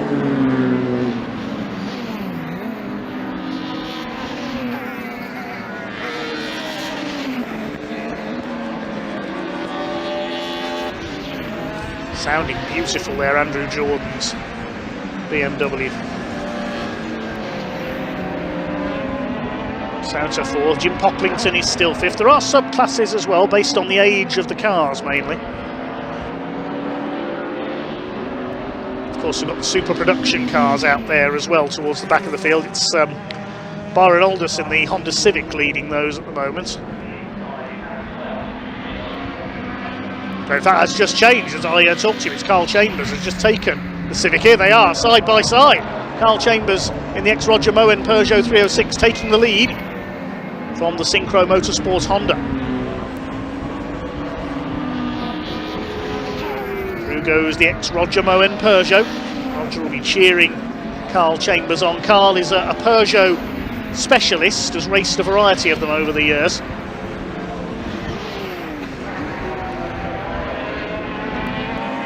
Talking to Carl a few months ago at another event, and he's been privileged enough to visit the Peugeot collection in France as well. He's driven a number of their rare road cars. There's Byron Aldous in the Civic. They're ahead of Stuart Kay in his Cavalier. Third of the production class is, of course, Stephen Maud's 306 further back. There's Jason Hughes, the overall leader. He's just over 3 seconds clear of Rob Whelan, the two Vauxhalls at the front. Well, one's a Vauxhall, one's an Opel, really, with it being a South African car. And Andrew Jordan in 3rd place in the Team Taisan BMW.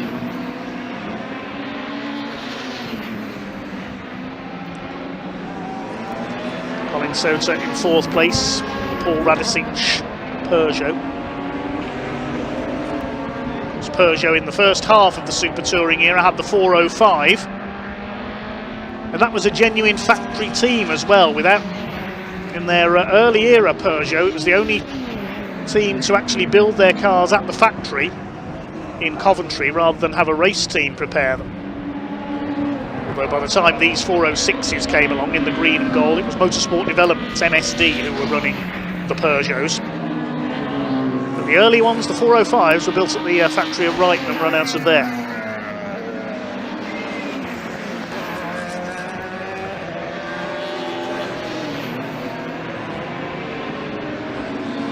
Lovely to see Robert Whelan's car in the original authentic South African livery. Touring car racing really took off in south of Africa. Of Mike Briggs, Grant McCleary, Dion Joubert, Sean van der Linde, the father of Kelvin and Sheldon van der Linde, current GT racers and DTM competitors. Julian Bailey competed in South Africa for Toyota alongside Mike White for a time. Even the late Sabine Schmitz raced in the South African Championship for BMW. With Terry Moss and Chris Aberdeen in the Audis.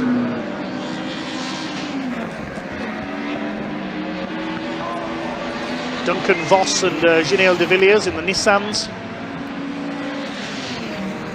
It's a great championship in South Africa. Didn't really get the coverage it deserved. Apart from in Super Touring magazine that ran in the 90s by the noted motoring journalist Andrew Charman. I've still got quite a few copies of that stored away somewhere myself. Nearly every country had a Super Touring Championship. All over Europe, Australia had them. South America in the latter part of the era, Oscar Larori, the XF1 backmarker, was a star there in a BMW. There was even a North American Touring Car Championship. Only lasted 2 years. Couldn't compete with NASCAR or IndyCar, sadly. Oh, Andrew Jordan's pulled into the pits, unfortunately. The BMW in trouble. So that's going to put Colin Sauter up to 3rd. Jim Pocklington's Cavalier will be 4th. Wonderful to look at, isn't it? The original Super Tourer. One of the very, very first to be built.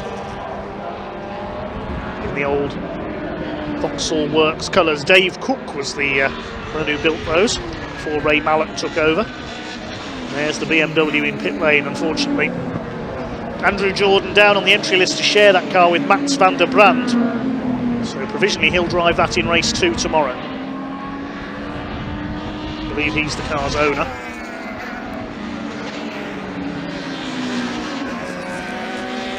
Whelan's still going in second. He's 4 seconds down on Jason Hughes. They have just lapped the Anthony Reid Primera of Tom Wood.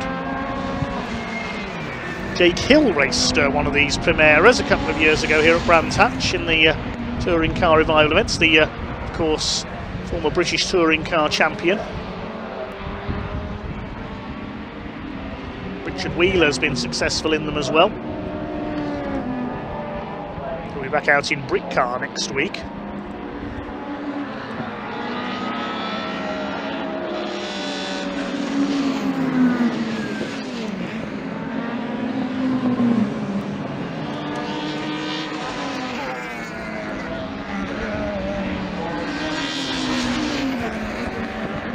Lapping one of the Peugeots there, and the lack of Norwegian flag on the roof reveals that to be Stephen Maud, aka Simon Harrison, who returned to the BTCC when the production category came along in 2001. He'd raced for Peugeot in 1995 in the 405, but struggled with a Super Touring car and struggled to get any points. So he went back into the National Saloon Car Cup, which is where cars of this ilk originally raced, as Yusuf Osman brings the BMW in. 1 minute left on the clock. Yes, the National Saloon Cup had the production Group N spec cars. You had Integras, Primeras, 306s.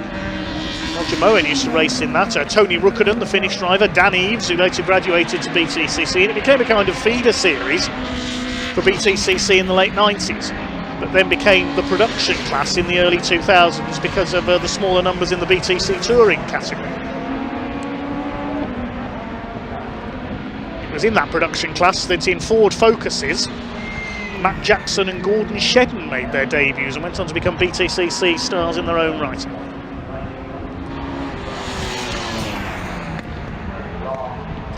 Ten seconds left on the clock then, so the checkered flag is going to go out next time round for Jason Hughes. He's got a nice cushion of 3.5 seconds over Rob Whelan. Here he comes. He's lapped Jim Pocklington, so there's only 3 cars on the lead lap now, the 3 later Super Tourers.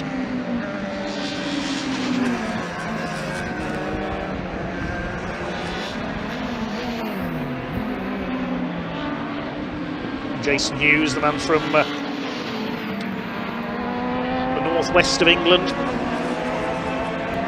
Raced in the BTCC in period, and Nissan Primera in the production class. The MGZS as well. Best result of that in that car was a 4th place in a race of attrition at Knock Hill. He's been racing this ex-Jason Plato Vectra for several years now. And Jason Plato Hughes, as it says on the side window, comes in to take the checkered flag, takes our first Super Touring race win of the weekend. Robert Whelan, despite that front end damage, in 2nd place. And the only other car on the lead lap was going to be Colin Sauter in the Peugeot 406. So it's a win for Jason Plato ahead of Mike Briggs and Paul Radicic. Jim Pocklington is 4th in the Cavalier. Tom Wood is 5th in the Primera. It looks like the super production class is going to be won by Carl Chambers. I know he's been wanting to give this car the best debut he can, and he takes 6th place and wins the class. Excellent. Pulling away from Byron Aldous in the Honda, he takes 7th. The other finishers, Stuart Kay and Stephen Maud. Sadly lost Yusuf Osman and Andrew Jordan, the 2 BMWs, into the pits. So Jason Hughes wins by just over 3 seconds ahead of Robert Whelan, with Colin Sauter in 3rd place. Everybody else a lap down. Class wins going to Whelan, Pocklington and Carl Chambers in 6th. I know he'll be very chuffed with that. Full credits to Carl for his efforts to get that car back on track, and Stephen Maud as well with the other HTML Peugeot 306. A couple of retirements there. The 2 BMWs, unusually for a touring car race, dropping out. But it's Jason Hughes who takes the win. And a wonderful piece of living history here at Brands Hatch. Let's hand down to Ian to have a chat to some of the riders.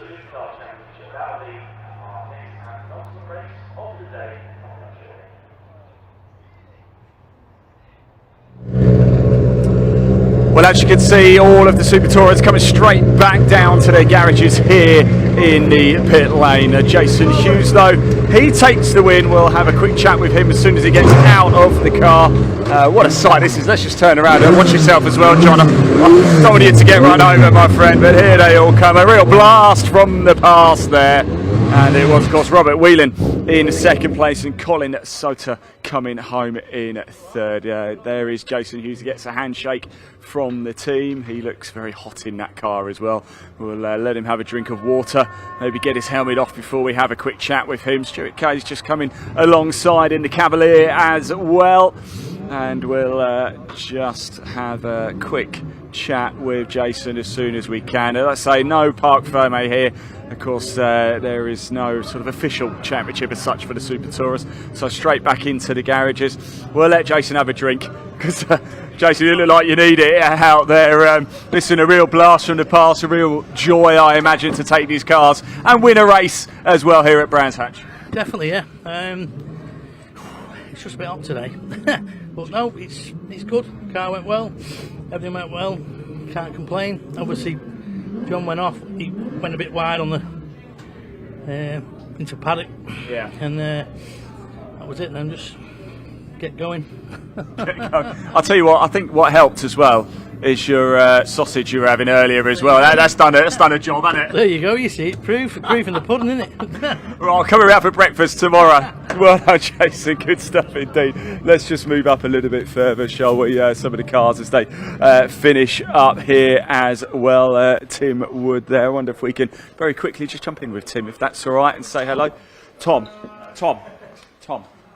How are we doing, Tom? You're down as... oh, you are... No, sorry. I thought you were down as Tim, but it's Tom. No, it's me. It's Tom. Listen, it must be a real joy taking this car out, certainly around Brands Hatch, in racing conditions as well, against other Super Tourers. Yeah, it's a little surprise. I just bought it about 2 weeks ago. This is my first outing. outing. Really? Yeah. Wow. Yeah, so, I mean, classic arrive and drive kit, isn't it? But no, it went all right. No, we did okay. Well, arrive and drive classic. I'm not so sure I would quite call it that. I think it takes a bit more work, doesn't it?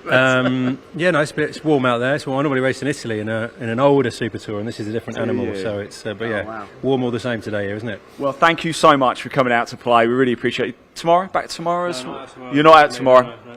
Well, thanks for coming out today, Tom. We really do appreciate it. Tom, we're there out in the Nissan Primera. Of course, let's just keep going up a little bit further, shall we? Unfortunately, Andrew Jordan had a couple of issues. I wonder if we can just quickly find out what happened. Andrew, not quite what we were hoping for there. Do you know what the issue is? Something on a crank sensor, I think. So, yeah, we did 100 laps up until now, and it's been fine, and then it's fine till it's not. So it's just typical motorsport, isn't it? Yeah, it's a shame. I was really enjoying. I was chasing my best time, so nibbling. I didn't have the pace for the front two, so just trying to better each lap time. But that's the way it goes.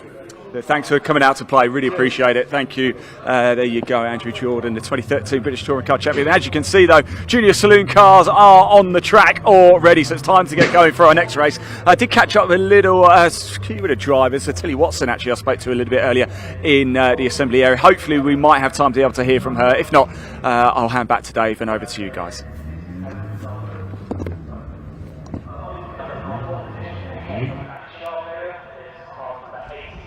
Thanks, Ian. Yes, cars on the grid for the first of 3 races this weekend. It's a very busy season for the Junior Saloon Car Championship.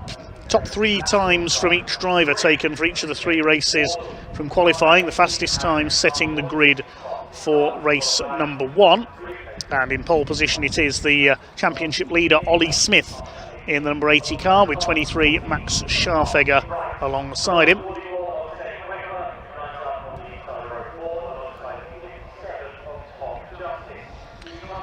So the green flag lap will be underway in just a moment, but let's see who Ian was able to catch up with a little earlier.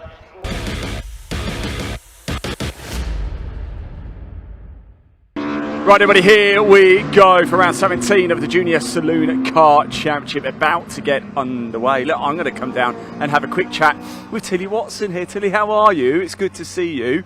How we feeling ahead of this one? Obviously, fairly new to the JSCC, of course. I'm excited. I'm a bit nervous, but yeah, I'm mainly excited for it. More importantly, how's Dad? Because I know your dad, and he's nervous as anything, isn't he? He is quite nervous. My mum's a bit more nervous, but no, my dad's happy. He's excited, but yeah, definitely nervous. So. What do you make of the circuit here at Brands Hatch? Where's the biggest challenges, certainly in the sack side?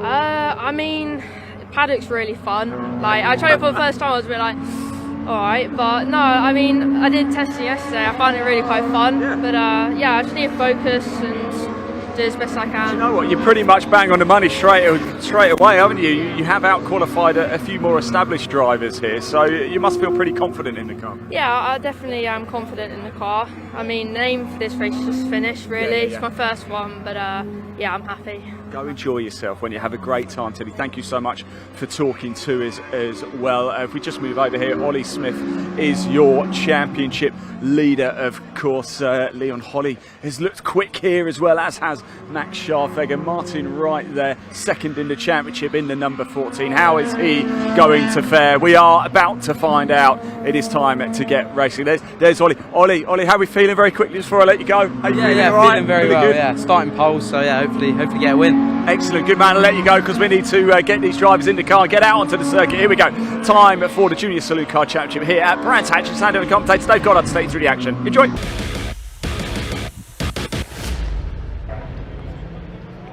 Yes, thanks, Ian. The car's on their green flag lap then, so we'll quickly take you through the grid. Ollie Smith and Max Scharfegger on the front row. Leon Holly, who was fastest in qualifying, has a 2-place grid penalty from the previous round, so he goes down to third. That was from Snetterton last time out. He lines up alongside Jake Wardle in number 3. Hasnain Khan has a 3-place grid penalty as well. He's on row 3 alongside Martin Wright in number 14. Got his first win at Pembrey earlier in the season. This year's leading rookie Zane Quecker on row 4 alongside Tom Justice, who made his debut last time out at Snetterton, had some very good results, so keep an eye on him. The 5th row, 29 Tim Leonard alongside 41 Will Omar. Row 6 of the grid, Matthew Swatton, number 27, 94 Lachlan Homer. Row 7, 127 Charlie Stapleton and number 17 Charlie Allen. Then on row 8, we just heard from Tilly Watson, number 12. She's alongside Ralphie Branscombe, the scholarship winner in number 96. Row 9, 195 Morgan Potts, newcomer this weekend. He's alongside 11 Frankie Lawson. And we have another newcomer at the back, number 6 Eloise Sutton. completing the 19 cars on the grid. Numbers going up all the time in the identical 1600cc Citroën Saxo VTRs. Just got through the grid in time there. They're in position. The white, green and blue car of Ollie Smith on pole position. His older brother Harry Smith, a previous champion. He's now up in the Mini Challenge Trophy. Max Scharfegger, the grey and yellow car, alongside him as we get underway. Very quick start by Lachlan Homer there from further back on the grid. Is that Lachlan Homer? Sorry, Will Omar, I apologise, number 41. He's flown through, making up about 4 places there off the line. It's Max Scharfegger who's outpaced our pole sitter Ollie Smith, leads the way into paddock then for the first time. Third place is Leon Holly, the man who qualified fastest, but a 2-place grid penalty put him down to third. A couple of lock-ups there among the leaders into Druids. Jake Wardle runs wide. He'll lose out to Hasnain Khan in the number 18 car. Ollie Smith just about holding off Leon Holly for second place. Khan in fourth, then Wardle fifth. Martin Wright in the blue car in sixth, and then it's Zane Quecker ahead of Will Omar, who's calmed down a bit after that flying start. Change of livery for him. I think it was a change of car at the previous round. So they settle in around the first of the opening lap of the first of 3 races this weekend for the Junior Saloon Car Championship here at Brands Hatch. Max Scharfegger leads the way then, has had a couple of wins this year in the number 23 car. It's Ollie Smith who's done the majority of the winning. Here comes Will Omar, here comes Lachlan Homer up the outside as well in the number 94. Had a couple of podiums in mid-season, but has had a bit of a dip in form. Brave man trying the outside there at Paddock Hill Bend. So they're settled in now after the first couple of laps. Matthew Swatton had a maiden win. It was at Pembrey in South Wales, and a mistake there for Will Omar. He gets a tap on the way out from Lachlan Homer. Nothing that Lachlan could do there. It was Will Omar who got sideways coming through Druids and almost came to a stop. He now tries to defend his position from Charlie Stapleton, one of our newcomers this year, and Ralphie Branscombe up there behind him had that big shunt at Pembrey coming out of the last bend of the first race and ended up on his roof. Thankfully they've repaired the car and Ralphie able to continue on. Well, Will Omar had that flying start and it's all been undone by that mistake at Druids. Side by side with Ralphie Branscombe, the Londoner. Your early race leader here is Max Scharfegger ahead of Leon Holly and Ollie Smith. They were side by side over the line. I think Leon Holly has managed to get past the number 80, the championship leader. We'll pick the leaders up in a moment. It's a battle further back in the order. It's the number 11 of Frankie Lawson coming through the field. Charlie Allen, he and George Allen, his brother, share that car. So there are the leaders. It is Leon Holly up into second place, Ollie Smith down to third, then Hasnain Khan in fourth place, Martin Wright up to fifth, the scholarship winner of 2025, trying to make his way up the order. There's Matthew Swatton in the Kersley Motorsport car, was overjoyed to get that first win under his belt at Pembrey. Across the stripe they come. Leon Holly is not holding back here, the man from Devon. He's attacking for the lead in the Tool Zone car.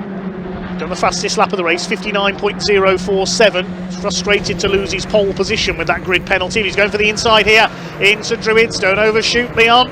Side by side with Max Scharfegger. Can he get the move done? Yes, nicely done by Leon Holly. He takes the lead.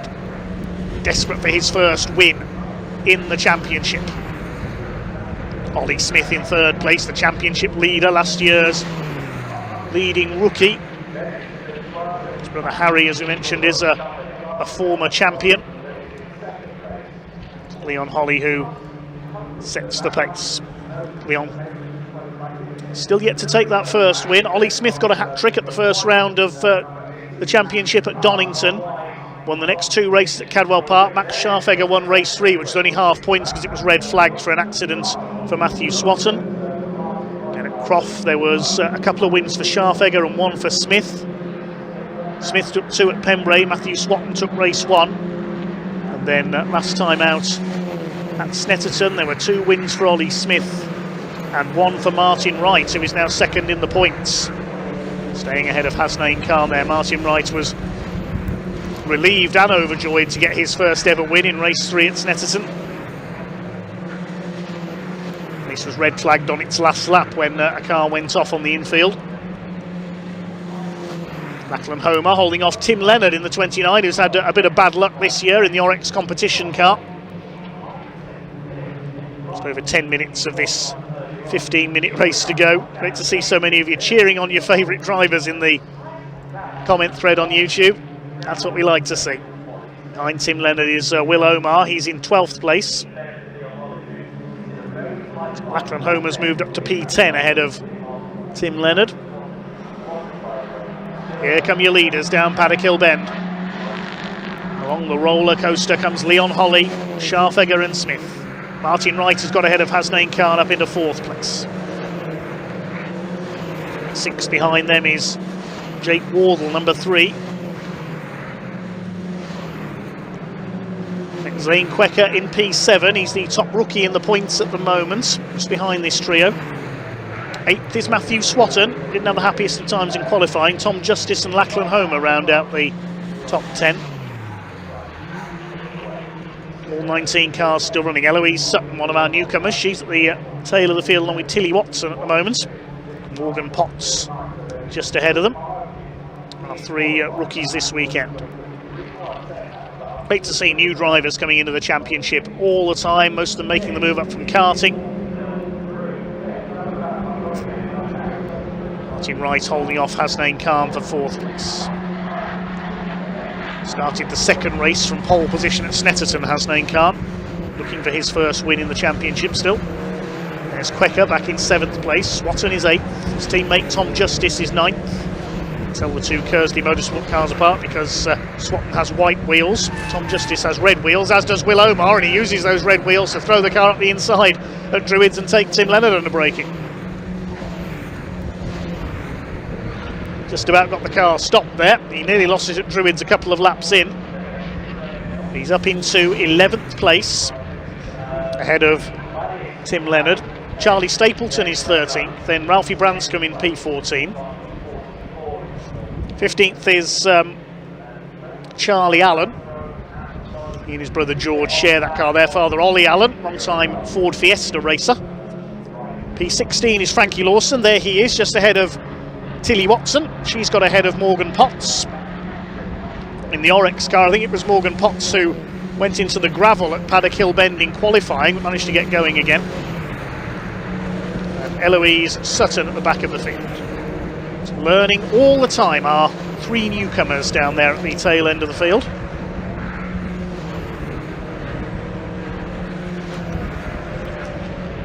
Remember, some of these drivers are as young as 14 years of age. Inside there, that's Tilly Watson making a move on Frankie Lawson and goes through. Good move by Tilly. I think when I was 14 I could barely ride a bicycle, never mind race cars, for goodness sake.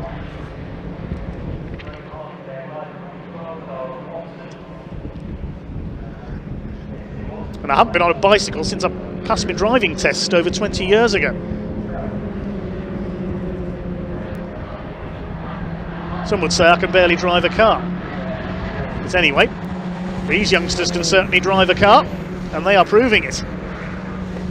Martin Wright with the headlights on as he tries to close in on Ollie Smith. Chasing Max Scharfegger in turn. Look, Leon Holley established a lead of a few car lengths now. Is he finally going to break his duck in the Junior Saloon Car Championship? Hasnain Khan still chasing Martin Wright for 4th place. Martin moving up into 2nd in the points charts with that win at Snetterton. He's 79 points behind Ollie Smith. Oh, what's happened to Leon Holley? He's slowed there coming through Surtees. He's got a problem. So Max Scharfegger has taken the lead.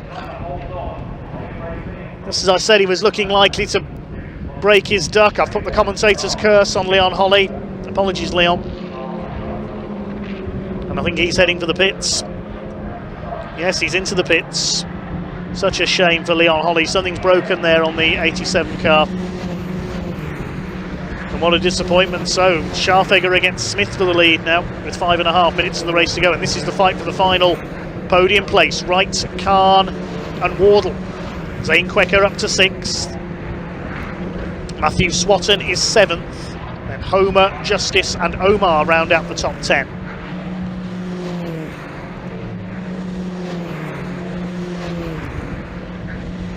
Lee Smith now starting to turn up the pressure on Max Scharfegger.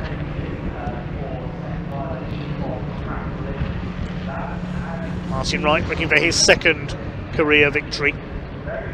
If he can catch the leading pair. Hasnain Khan looking for his first win. Bonnet up on Leon Holly's car. Don't know what the problem is. 5-second penalty for exceeding track limits. Car number 94, that's Lachlan Homo, who's running in 8th place. So that will drop him out of the top 10. Still this fight continues for third, still this fight for the lead. The CSC Racing number 23 of Max Scharfegger continues to lead the way.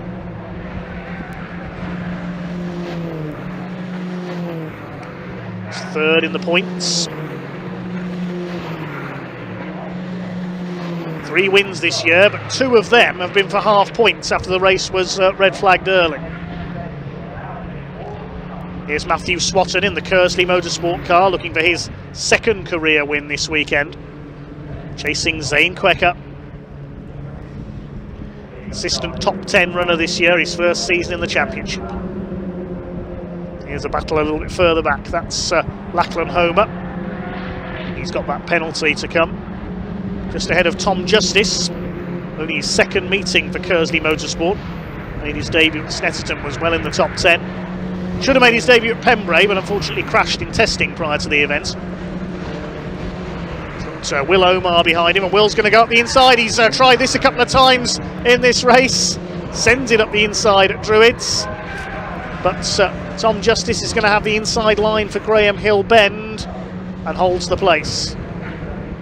Just ahead of Will Omar, who tries a run down Cooper Straight now. Certainly a forceful driver, isn't he, Will Omar? Very determined indeed, and he's got through there, I think, at Surtees. Yes, he's got him.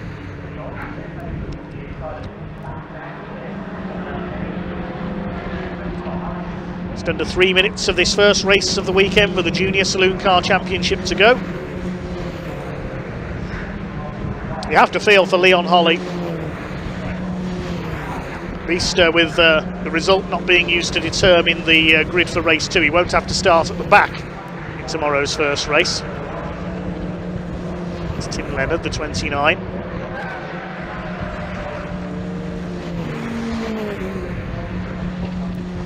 Hasnain Khan still putting Martin Wright under intense pressure for third. Hasnain wants a podium here. Martin Wright runs a little bit wide coming into Clark Curve. Is this Khan's opportunity? Martin Wright hugs the inside line past the pit wall. Jake Wardle's dropped back from them a little bit. Just under 2 minutes to go. Khan goes to the outside. Is he going to cut back here on the reins of Paddock Hill Bend? They take the high, wide and handsome line, as the voice of Brands Hatch for over 50 years, Mr. Brian Jones used to say. Martin Wright somehow defends his position. Martin Wright's just been given the black and white warning flag for exceeding track limits, so he needs to be careful. Number 80 has been given that as well, which is Ollie Smith in second place. It's the gap between Smith and Wright, just under 2 seconds. Fastest lap of the race with the retired Leon Holly, 59.047, so he'll at least get a bonus point for the fastest lap. Up over the line they come. Now I think they'll be going into the last lap this time possibly, as we see an incident further back, a tangle between Frankie Lawson and newcomer Morgan Potts at Druids, bits of glass everywhere. But Morgan Potts able to rejoin. Now it may be checkered flag this time, it may be last lap next time around. We'll have to wait and see. It was touch and go as they crossed the line, whether they were going to get the last lap board we didn't see. It might get another lap out of this, or it might be checkered flag this time. Scharfegger still leads Smith.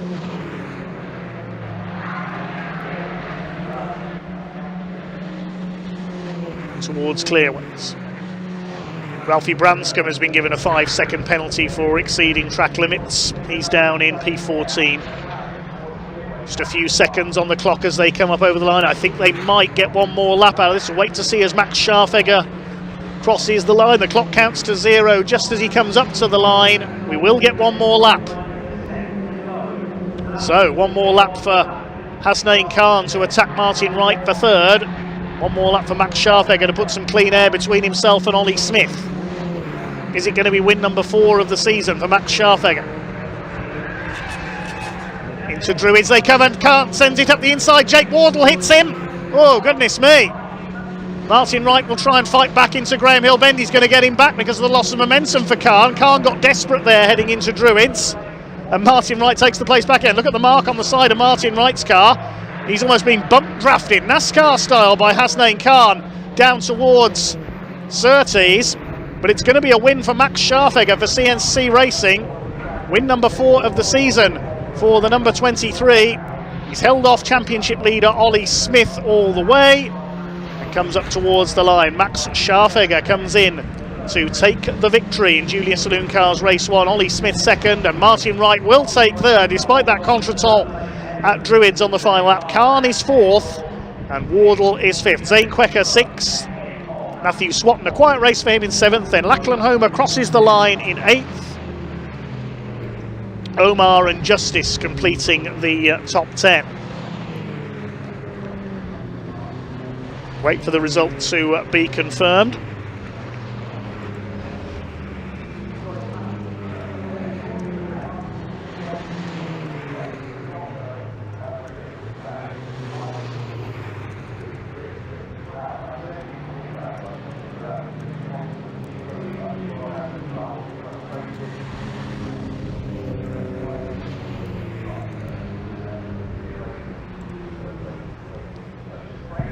Penalty added on, and we see the replay here. Hasnain Khan up the inside. That was a little bit over optimistic there, in my opinion, as he turned it back in. Bash. Jake Wardle was there. Contact was made, and Martin Wright was able to retake third place. Provisional result then, a win for Max Scharfegger by just under a second ahead of Ollie Smith. That's Max's 4th win of the season. Martin Wright completes the podium ahead of Hasnain Khan and Jake Wardle. And Zane Quecker a fine 6th ahead of Matthew Swatton. Will Omar coming through for 8th. Tom Justice and Tim Leonard completing the top 10. Lachlan Homer's penalty dropping him to 11th position. Then Stapleton, Allen, Branscombe. First of the full newcomers this weekend was Tilly Watson in 15th. Frankie Lawson was 16th. Morgan Potts, after that tangle at Druids, was 17th. And Eloise Sutton was our final finisher. But you have to feel for Leon Holly. He had that race in his grasp until the car sadly let him down. Well, I'm sure he'll be back out tomorrow. The Junior Saloon Cars will race just before lunch. Their second race tomorrow, and race 3 a little later in the programme.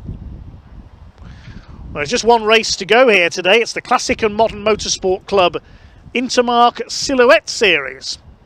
If you like your national hot rods on the short ovals, it's those sorts of cars we are going to see out on track for our last race of the day. It'll be a rolling start, racing over 15 minutes.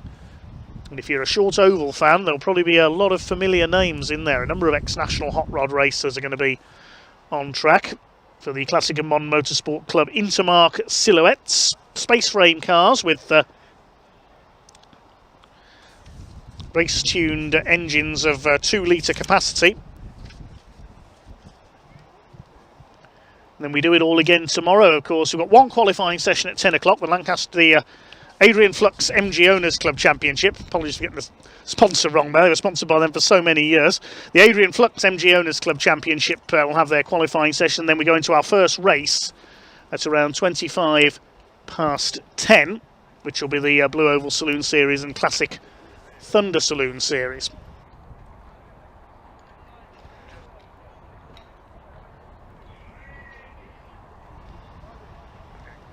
Okay, I think we can hand down to Ian Waterhouse now in Parc Fermé to have a word with our race winner. And here he is, Max Scharfegger wins round 16 of the 2026 Junior Saloon Car Championship. Max, well done. You weathered a storm from Ollie Smith there as well.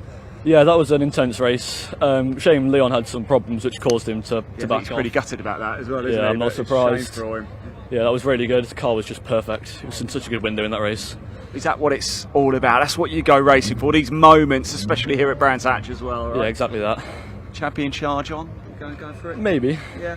We are starting to get towards the closing stages now, actually, aren't we? And Ollie Smith keeps picking up those points, doesn't he? Yeah, 3 rounds left. We're just doing it for fun at this point.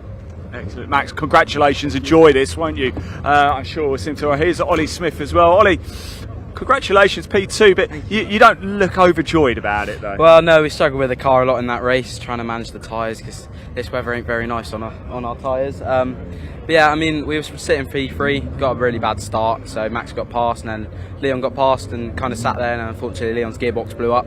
Yeah. So he had problems there. But yeah, P2 is points, so we're happy. Well, I was going to say that's what it's about. In fact, coming into this race, Martin Wright was second in the championship. You finished ahead of him, so is that not a positive? It is definitely a positive. Yeah, we've only lost 2 points, which means yeah we're still in the lead by a fair margin. So yeah, very happy.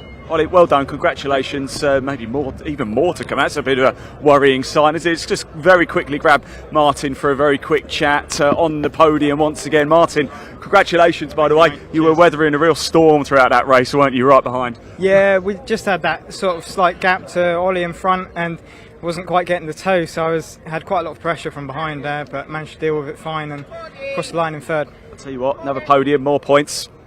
Who knows? Who knows? Martin, thank you so much indeed. Right, as you can see, the silhouettes have gone out on track already. Wow, how quick is this? Final race of the day about to start any moment now. I did catch up with a couple of drivers a little bit earlier. Hopefully we can hear from them very soon, but if not, I will hand back.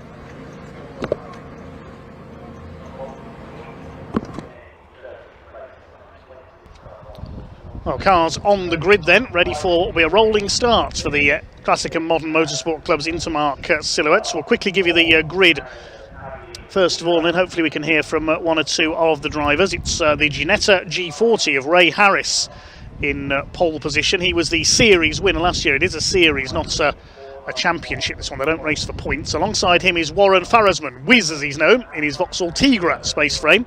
Second row, Keith White, veteran campaigner in the BMW Z4, alongside Phil Spinks in the Vauxhall Tigra.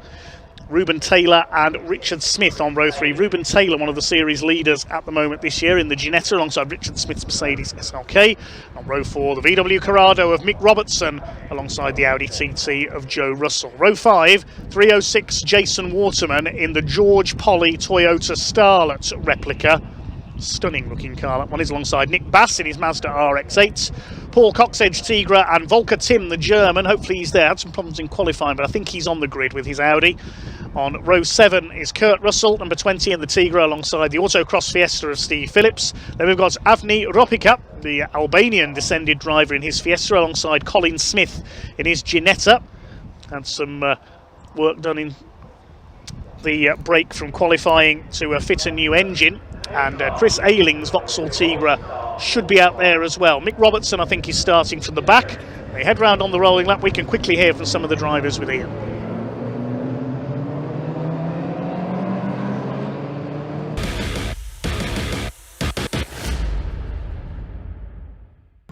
Well, welcome down to the assembly area for the final time today. Don't worry, we're back tomorrow though, of course, and it's time for the CMMC Silhouette Series right now. Now behind us, I have got a Toyota Starlet, Jason Waterman. Now I remember Toyota Starlets, definitely didn't look like this.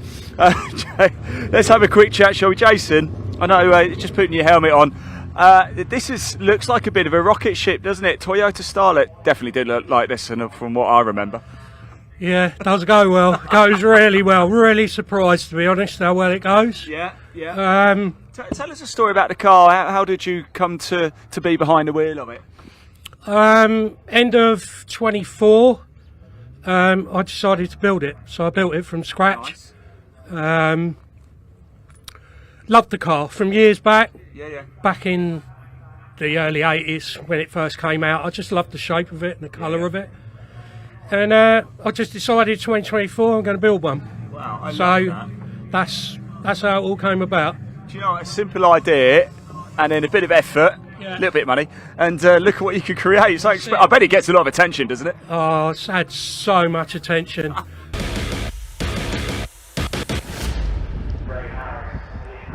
Well, we've had to cut away from that, I'm afraid, because the race is about to get underway. Here we go with the first Intermark Silhouette race of the weekend with the Classic and Modern Motorsport Club. Ray Harris in the Ginetta on pole, gets his foot down, and away we go with Warren Farasman alongside. Decent start by Phil Spinks in the black, Tigra in the middle. They're all bunched up behind him. Keith White in the BMW on the inside, Ruben Taylor in the grey and yellow Ginetta. The rest of them string out behind. Avni Ropika, our newcomer there at the back of the field there in the red Fiesta, the Autocross Fiesta. First ever race for him. Best of luck to him. Rest of them file their way through behind there. Steve Phillips in the yellow Fiesta towards the back of the field. Colin Smith, watch for him from the back in the Ginetta. And there is that stunning Toyota Starlet of Jason Waterman. Has come here from the Isle of Wight to race today in the George Polly replica. Similar to the cars that I used to watch in my youth at Hensford Hills Raceway in the National Hot Rods. Tribute to George Polly, one of the all-time greats of hot rod racing in the UK. They sort themselves out then around the opening lap. There's two classes in this race. There's the Intermark class and the Intermark Seniors. That's the cars with the pink graphics for the older drivers on the grid.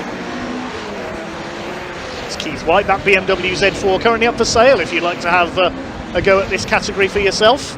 Ruben Taylor used to race a Peugeot 206 Coupe, now in the Carl Bordley Motorsport built Ginetta, as is the man behind him, Colin Smith, long-time national hot rod racer. Now racing on the circuit, so put a new engine in that car after qualifying. Just looking further down the field, one non-starter, Chris Ayling. Didn't make it out, unfortunately, so his car's clearly ailing this weekend. And here's another car going very slowly indeed. That's the number 60 car. That's Avni Ropika, the Albanian driver in the Autocross Fiesta. He's struggling. Ray Harris isn't, though. He leads the way. We've seen him make a couple of appearances in Britcar in the past, in Ginetta GT cars. There's Richard Smith, the Mercedes SLK, in third place. He's not clear of Keith White and Phil Spinks. I remember Phil racing a Renault Clio in National Hot Rods, and a Citroen Saxo as well, I seem to remember, always in that black livery. So Richard Smith leading the seniors category for some of the elder states on this grid, and excuse me, says Colin Smith as he gets past Ruben Taylor there. Ruben Taylor, one of the top drivers in the series at the moment. His car's powered by 2-litre, normally aspirated engines, either Ford or Vauxhall based. Some have sequential gearboxes, some have traditional H pattern. They use Hoosier racing slicks. This is their fourth meeting of 6 this season. They go to Snetterton in September and on to Silverstone in October. Sponsor of the series, CNC Consultants. You see out on the side of Ray Harris's car, is currently leading this race. From Wiz Farasmund and Richard Smith. Keith White's having a good battle there with Colin Smith. I keep going to say Colin White. That's the Ginetta racer, Keith White's brother. Oh, and Phil Spinks in trouble there. It's fired off wide. Saves it just ahead of Ruben Taylor. Ruben will try and go through on the exit.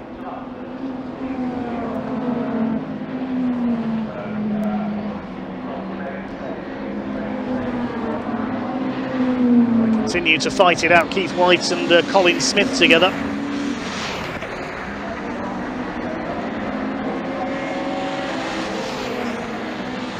Spinks under fire from Ruben Taylor, but it's still Ray Harris who leads in the Ginetta.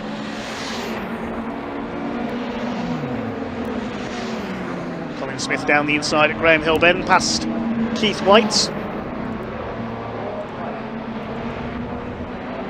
It's the seniors category to encourage older drivers. They're all 55 years or over.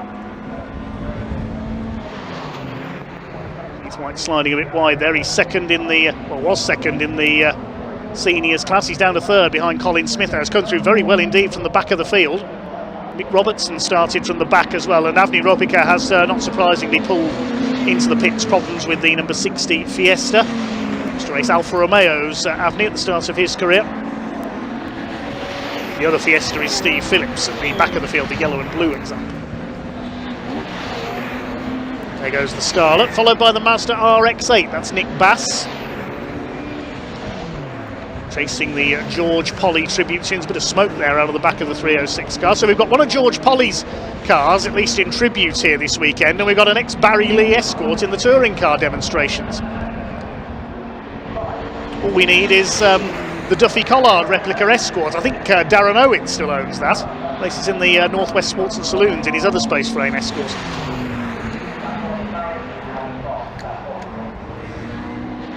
Harris still leads, just over a second ahead of Wiz Farrismond. It's worth giving Jason Waterman some airtime here in the Starlet. Wonderful to look at, isn't it? Debate still rages, who was the greater driver, Barry Lee or George Polly? Very hard to say. There's Nick Bass in the red and yellow Mazda RX-8. That's car previously owned by the Hun family from Essex, I think.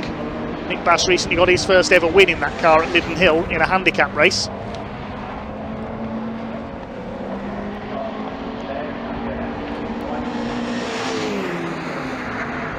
Good to see Volker Tim back out there as well, the man from Duisburg in eastern Germany. He stopped in qualifying, but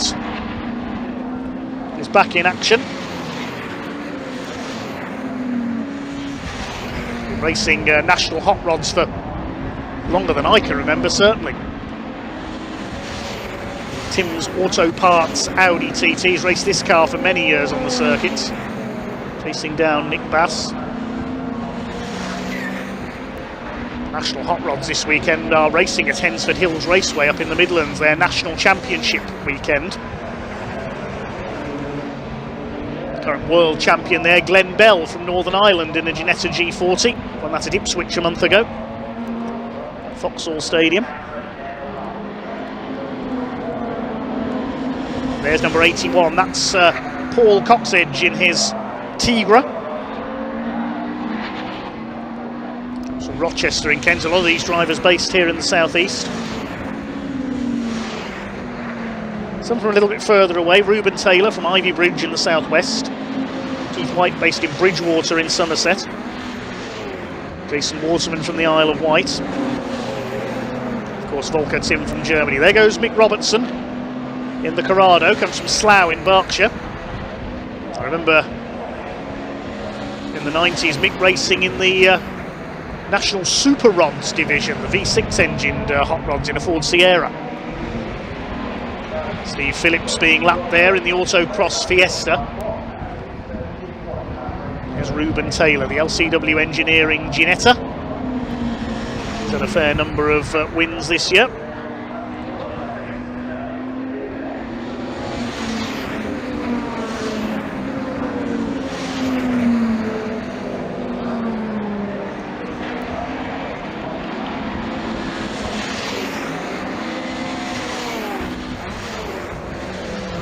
Just under 7 minutes of this race to go. Phil Spink's recovering after that big twitch through Surtees earlier on. Won't have phased Phil, though. He's got a lot of experience.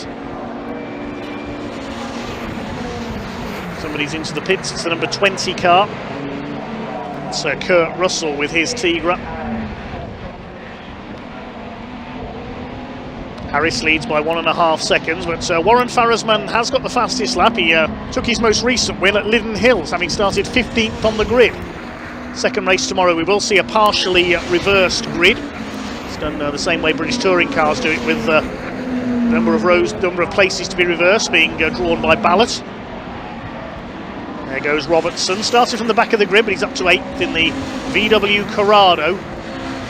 Saw a few of those in National Hot Rod. Shane Brereton, now a noted historic racer and truck racer, had one of those. And Matt Simpson did as well, son of Jeff Simpson, who went on to race in the British Touring Car Championship. He had a Corrado in the National Hot Rods. Didn't see many of them, though.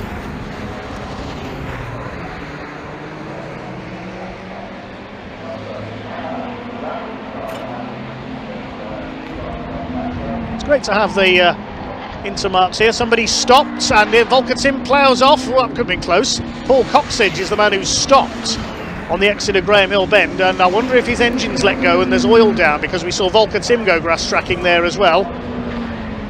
So hopefully there's no oil down there and Volker just made a mistake. No, Nick Bass is going wide as well. Full course yellow is out. Full course yellow. The way Nick Bass slid wide there, I'm wondering if there's some oil down. Yeah, safety car is out. Came up as full course yellow initially on the timing screen. So the safety car will pick up Ray Harris, our race leader in the two-tone green Ginetta. There he is. Warren Farasmand in second. There's Richard Smith in the Merc.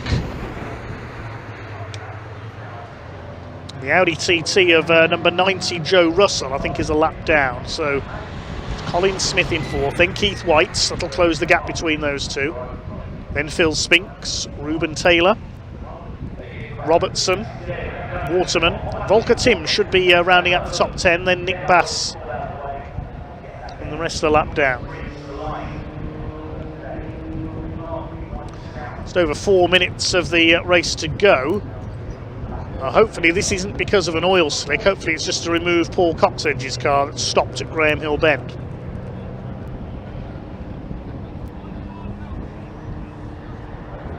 Looks like the lapped car there of Joe Russell has pulled out of the way to let everybody else through.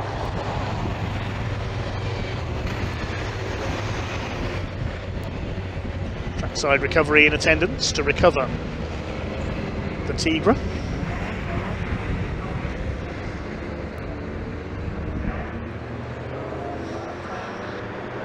We've had a couple of retirements, Kurt Russell and Avni Europika. Hope I pronounced that correctly, incidentally. There aren't many racing drivers from Albania. No racing circuits in Albania either that I know of.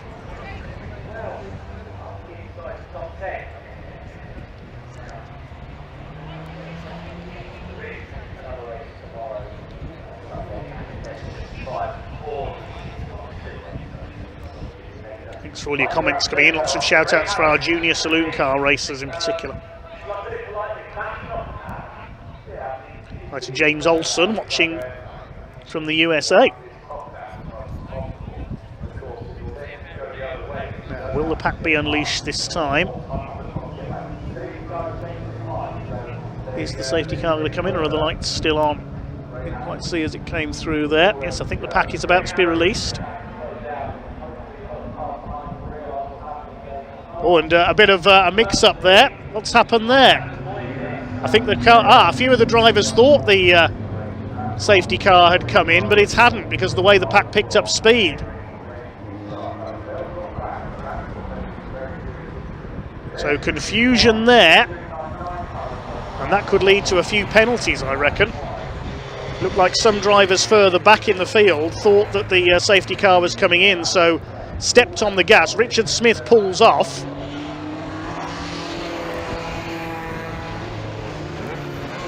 I'm not too sure what that was all about. Did Richard Smith slow, and that's why everybody else went round him? I'm not too sure what happened there. With the safety car still out. And a few cars picked up pace at the back of the pack. That's why I thought the safety car was coming in. There's still confusion at the back as to what order they should be in. Oh, another car's come to a stop. It's Nick Bass, number 299. So that's, maybe they were about to unleash the pack and then they saw Nick Bass had stopped. That might be the source of the confusion.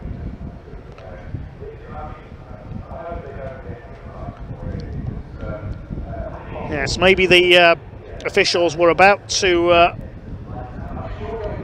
bring the safety car in, but then it was realised Nick had stopped as well. Apologies for the confusion there.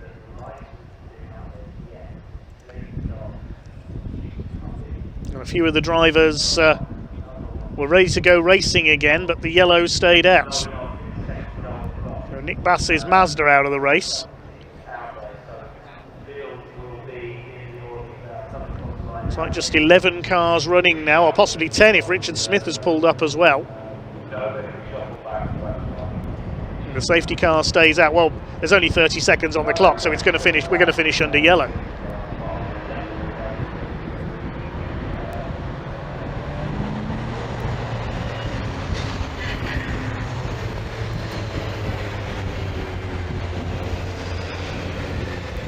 So it looks like we're going to finish under the safety car, and the result will remain provisional for now because of that confusion down the start-finish straights. There's Steve Phillips in the Autocross Fiesta. Wonderful looking car, isn't it? It's like the old special saloons of the 70s with these big boxed arches.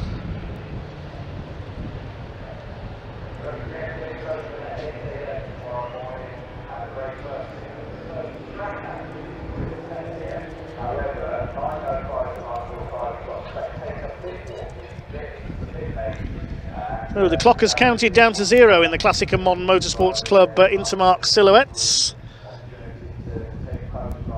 Looks like it is going to be a victory for our pole sitter Ray Harris, the man from Hayling Island.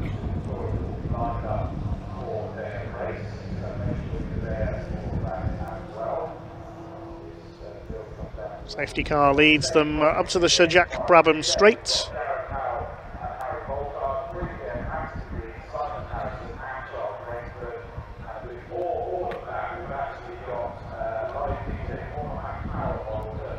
And there is the checkered flag. So we finish under the safety car. Ray Harris takes the win ahead of Warren Wiz Farazmand, and Colin Smith over the line in third ahead of Keith White and Phil Spinks. Colin Smith wins the senior class, having started from the back. A provisional result then, Harris ahead of Farazmand and Smith, with Keith White in fourth. Phil Spinks rounds up the top five. Ruben Taylor sixth ahead of Robertson. Waterman in the Starlets. Volker Tim and Steve Phillips completing the 10 runners at the checkered flag, but with that confusion behind the safety car at one point, that result does remain provisional for now.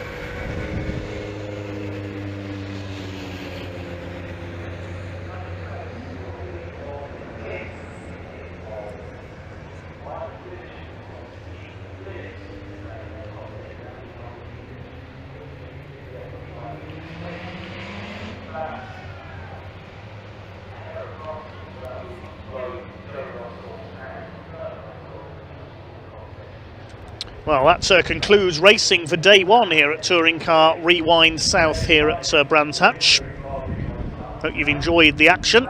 Big thanks to all the marshals and officials here at Brands Hatch, and a big thanks to all the drivers for their entertainment as well. Special thanks to the volunteer marshals. Of course, we could not go racing without the Orange family. Big thanks to our camera crews and everyone else behind the scenes for bringing us the action as well. Apologies for a few gremlins with our graphics early on in the day. Thanks to Elliot, our director, for rectifying that early on. That's about all from myself, Dave Goddard, for day one then. I'm going to rest my voice ahead of day two, which kicks off at 10:25 with the Blue Oval Saloon Series and Classic Thunder cars. We've got no fewer than a dozen races plus touring car demos coming up tomorrow. I'll see you tomorrow morning. It's now over to Ian for the final words.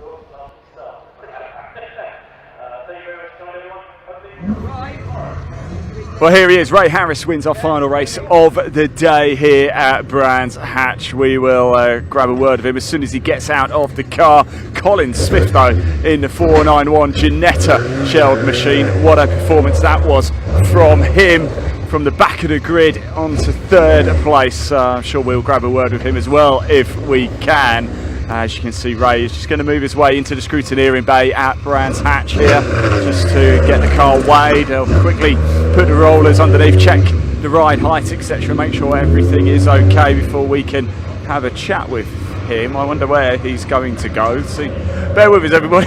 I guess we'll have a chat with him as soon as we can. So there's no more racing anyway, so we've got a little bit of time just to hang around now. He's taking the steering wheel off. He's going to get out of the car, it looks like here, and we'll be able to have a quick chat with him very, very shortly indeed. As I said, great race by Colin Smith. Warren Farazmand, the number 637, coming home in second place, and he's just got to get himself weighed. We'll let Ray get his helmet off as well. I'm sure he's a little bit toasty under there as well. He is. There's a smile and a nod from him. We'll let him get his helmet off. We'll have a quick chat. Known Ray for a couple of years now. And there you go. Ray, congratulations. Not necessarily how you want to win under the safety car, but you had to be in first when it came out anyway, and you were. Yeah, it was a little bit disappointing, but it might have saved me because the temperatures were going up a little bit, to be honest. So, yeah, it done me a favour. I saw the water creeping up. I was like, just hold on, don't keep going. And then, yeah, the safety car came out. I was like, oh, that saved me. Look, we've timed this really well because look, there is your trophy. There's Rod Burley to hand it over as well. Nobody more fitting than Rod Burley to get the trophy from as well. Ray, congratulations, you are the winner here. Just quick mention, Rod, I must have got you as well. We saw you racing a little bit earlier, but the work you and the team do behind the scenes. You're not just a race driver, are you? You've been checking tyres, you've been doing all the hard work, haven't you? Poacher turned gamekeeper. Look, I mean, Stuart Kai's the same. You know, the pair of us, yeah. we have to do a lot of work behind the scenes. People don't realise it. We often get slagged off, but generally speaking, these are a great bunch of lads. They really enjoy their race. They put on a good show as well. Yeah, they did. Yeah. They did. More tomorrow as well. Rod, thank you so much. Let's just move around a little bit. I want to see if I can find Colin Smith, if possible. I don't think I've ever spoken to him before. Actually, we've got Warren here. Very quickly, Warren, are you? Not bad, are you? Shame you didn't get a chance. One lap. We're all praying for a one-lap shootout there, weren't we? Were you? I thought if we could have another go. I mean, in all fairness to Ray, he drove a blinder from the word go, but didn't get too far away. But we ran out of time. But listen, it's in one piece. Second will do me. Beer time. You've got to go get the car away first, but God, goodness me, it's hot in there. You want to get out, don't you? Yeah, no, it's not too bad. Right, I just really enjoyed it, and it was nice, clean racing. But sadly, a safety car came out, but that's racing. But you know, we try again tomorrow and see what we can do. Excellent stuff. As it's beer time with Warren, I'm going to go find where you're camped out and join you in a little bit. Excellent, top man indeed. Here he is. This is Colin, still in the car. I wonder if I can get round. Colin, I really need some fresh air. I'll be desperate to come talk to you from the back to third place. What a drive, eh? Could it have been more? Well, the engine's a bit flat, but let me tell you something. We put them under so much pressure, they kept diving off, didn't they? Oh, mate, it was magical, wasn't it? We ain't got a very fast engine, but we made it quick as we could, didn't we? You certainly. And we also come over first senior, bud. So third's good, mate. Third is in over the line. First is in senior. So we picked the bones out of that. Colin, well done. I felt like I was punching you in the face with that. Mate, you can punch me all you like. I'm on a high at the minute. Colin, well done, mate. Go enjoy the evening. I've got a feeling you will. I've got to make it faster tomorrow now, haven't we? Exactly. Get a nice early night's sleep. There we go. All right, there we go. Day one ends here at Brands Hatch. Thank you to you for tuning in as well. If you haven't already, please hit that like button and subscribe button on the BARC YouTube channel. Remember, we are back live tomorrow. Pretty much wall-to-wall racing from just after 10 o'clock in the morning all the way through to about 6 o'clock in the evening. It is going to be an absolute cracker. Enjoy the rest of your Saturday night, everybody, and come back tomorrow around about 10 o'clock. BARC YouTube channel. Thanks for watching. We'll see you tomorrow. Bye-bye.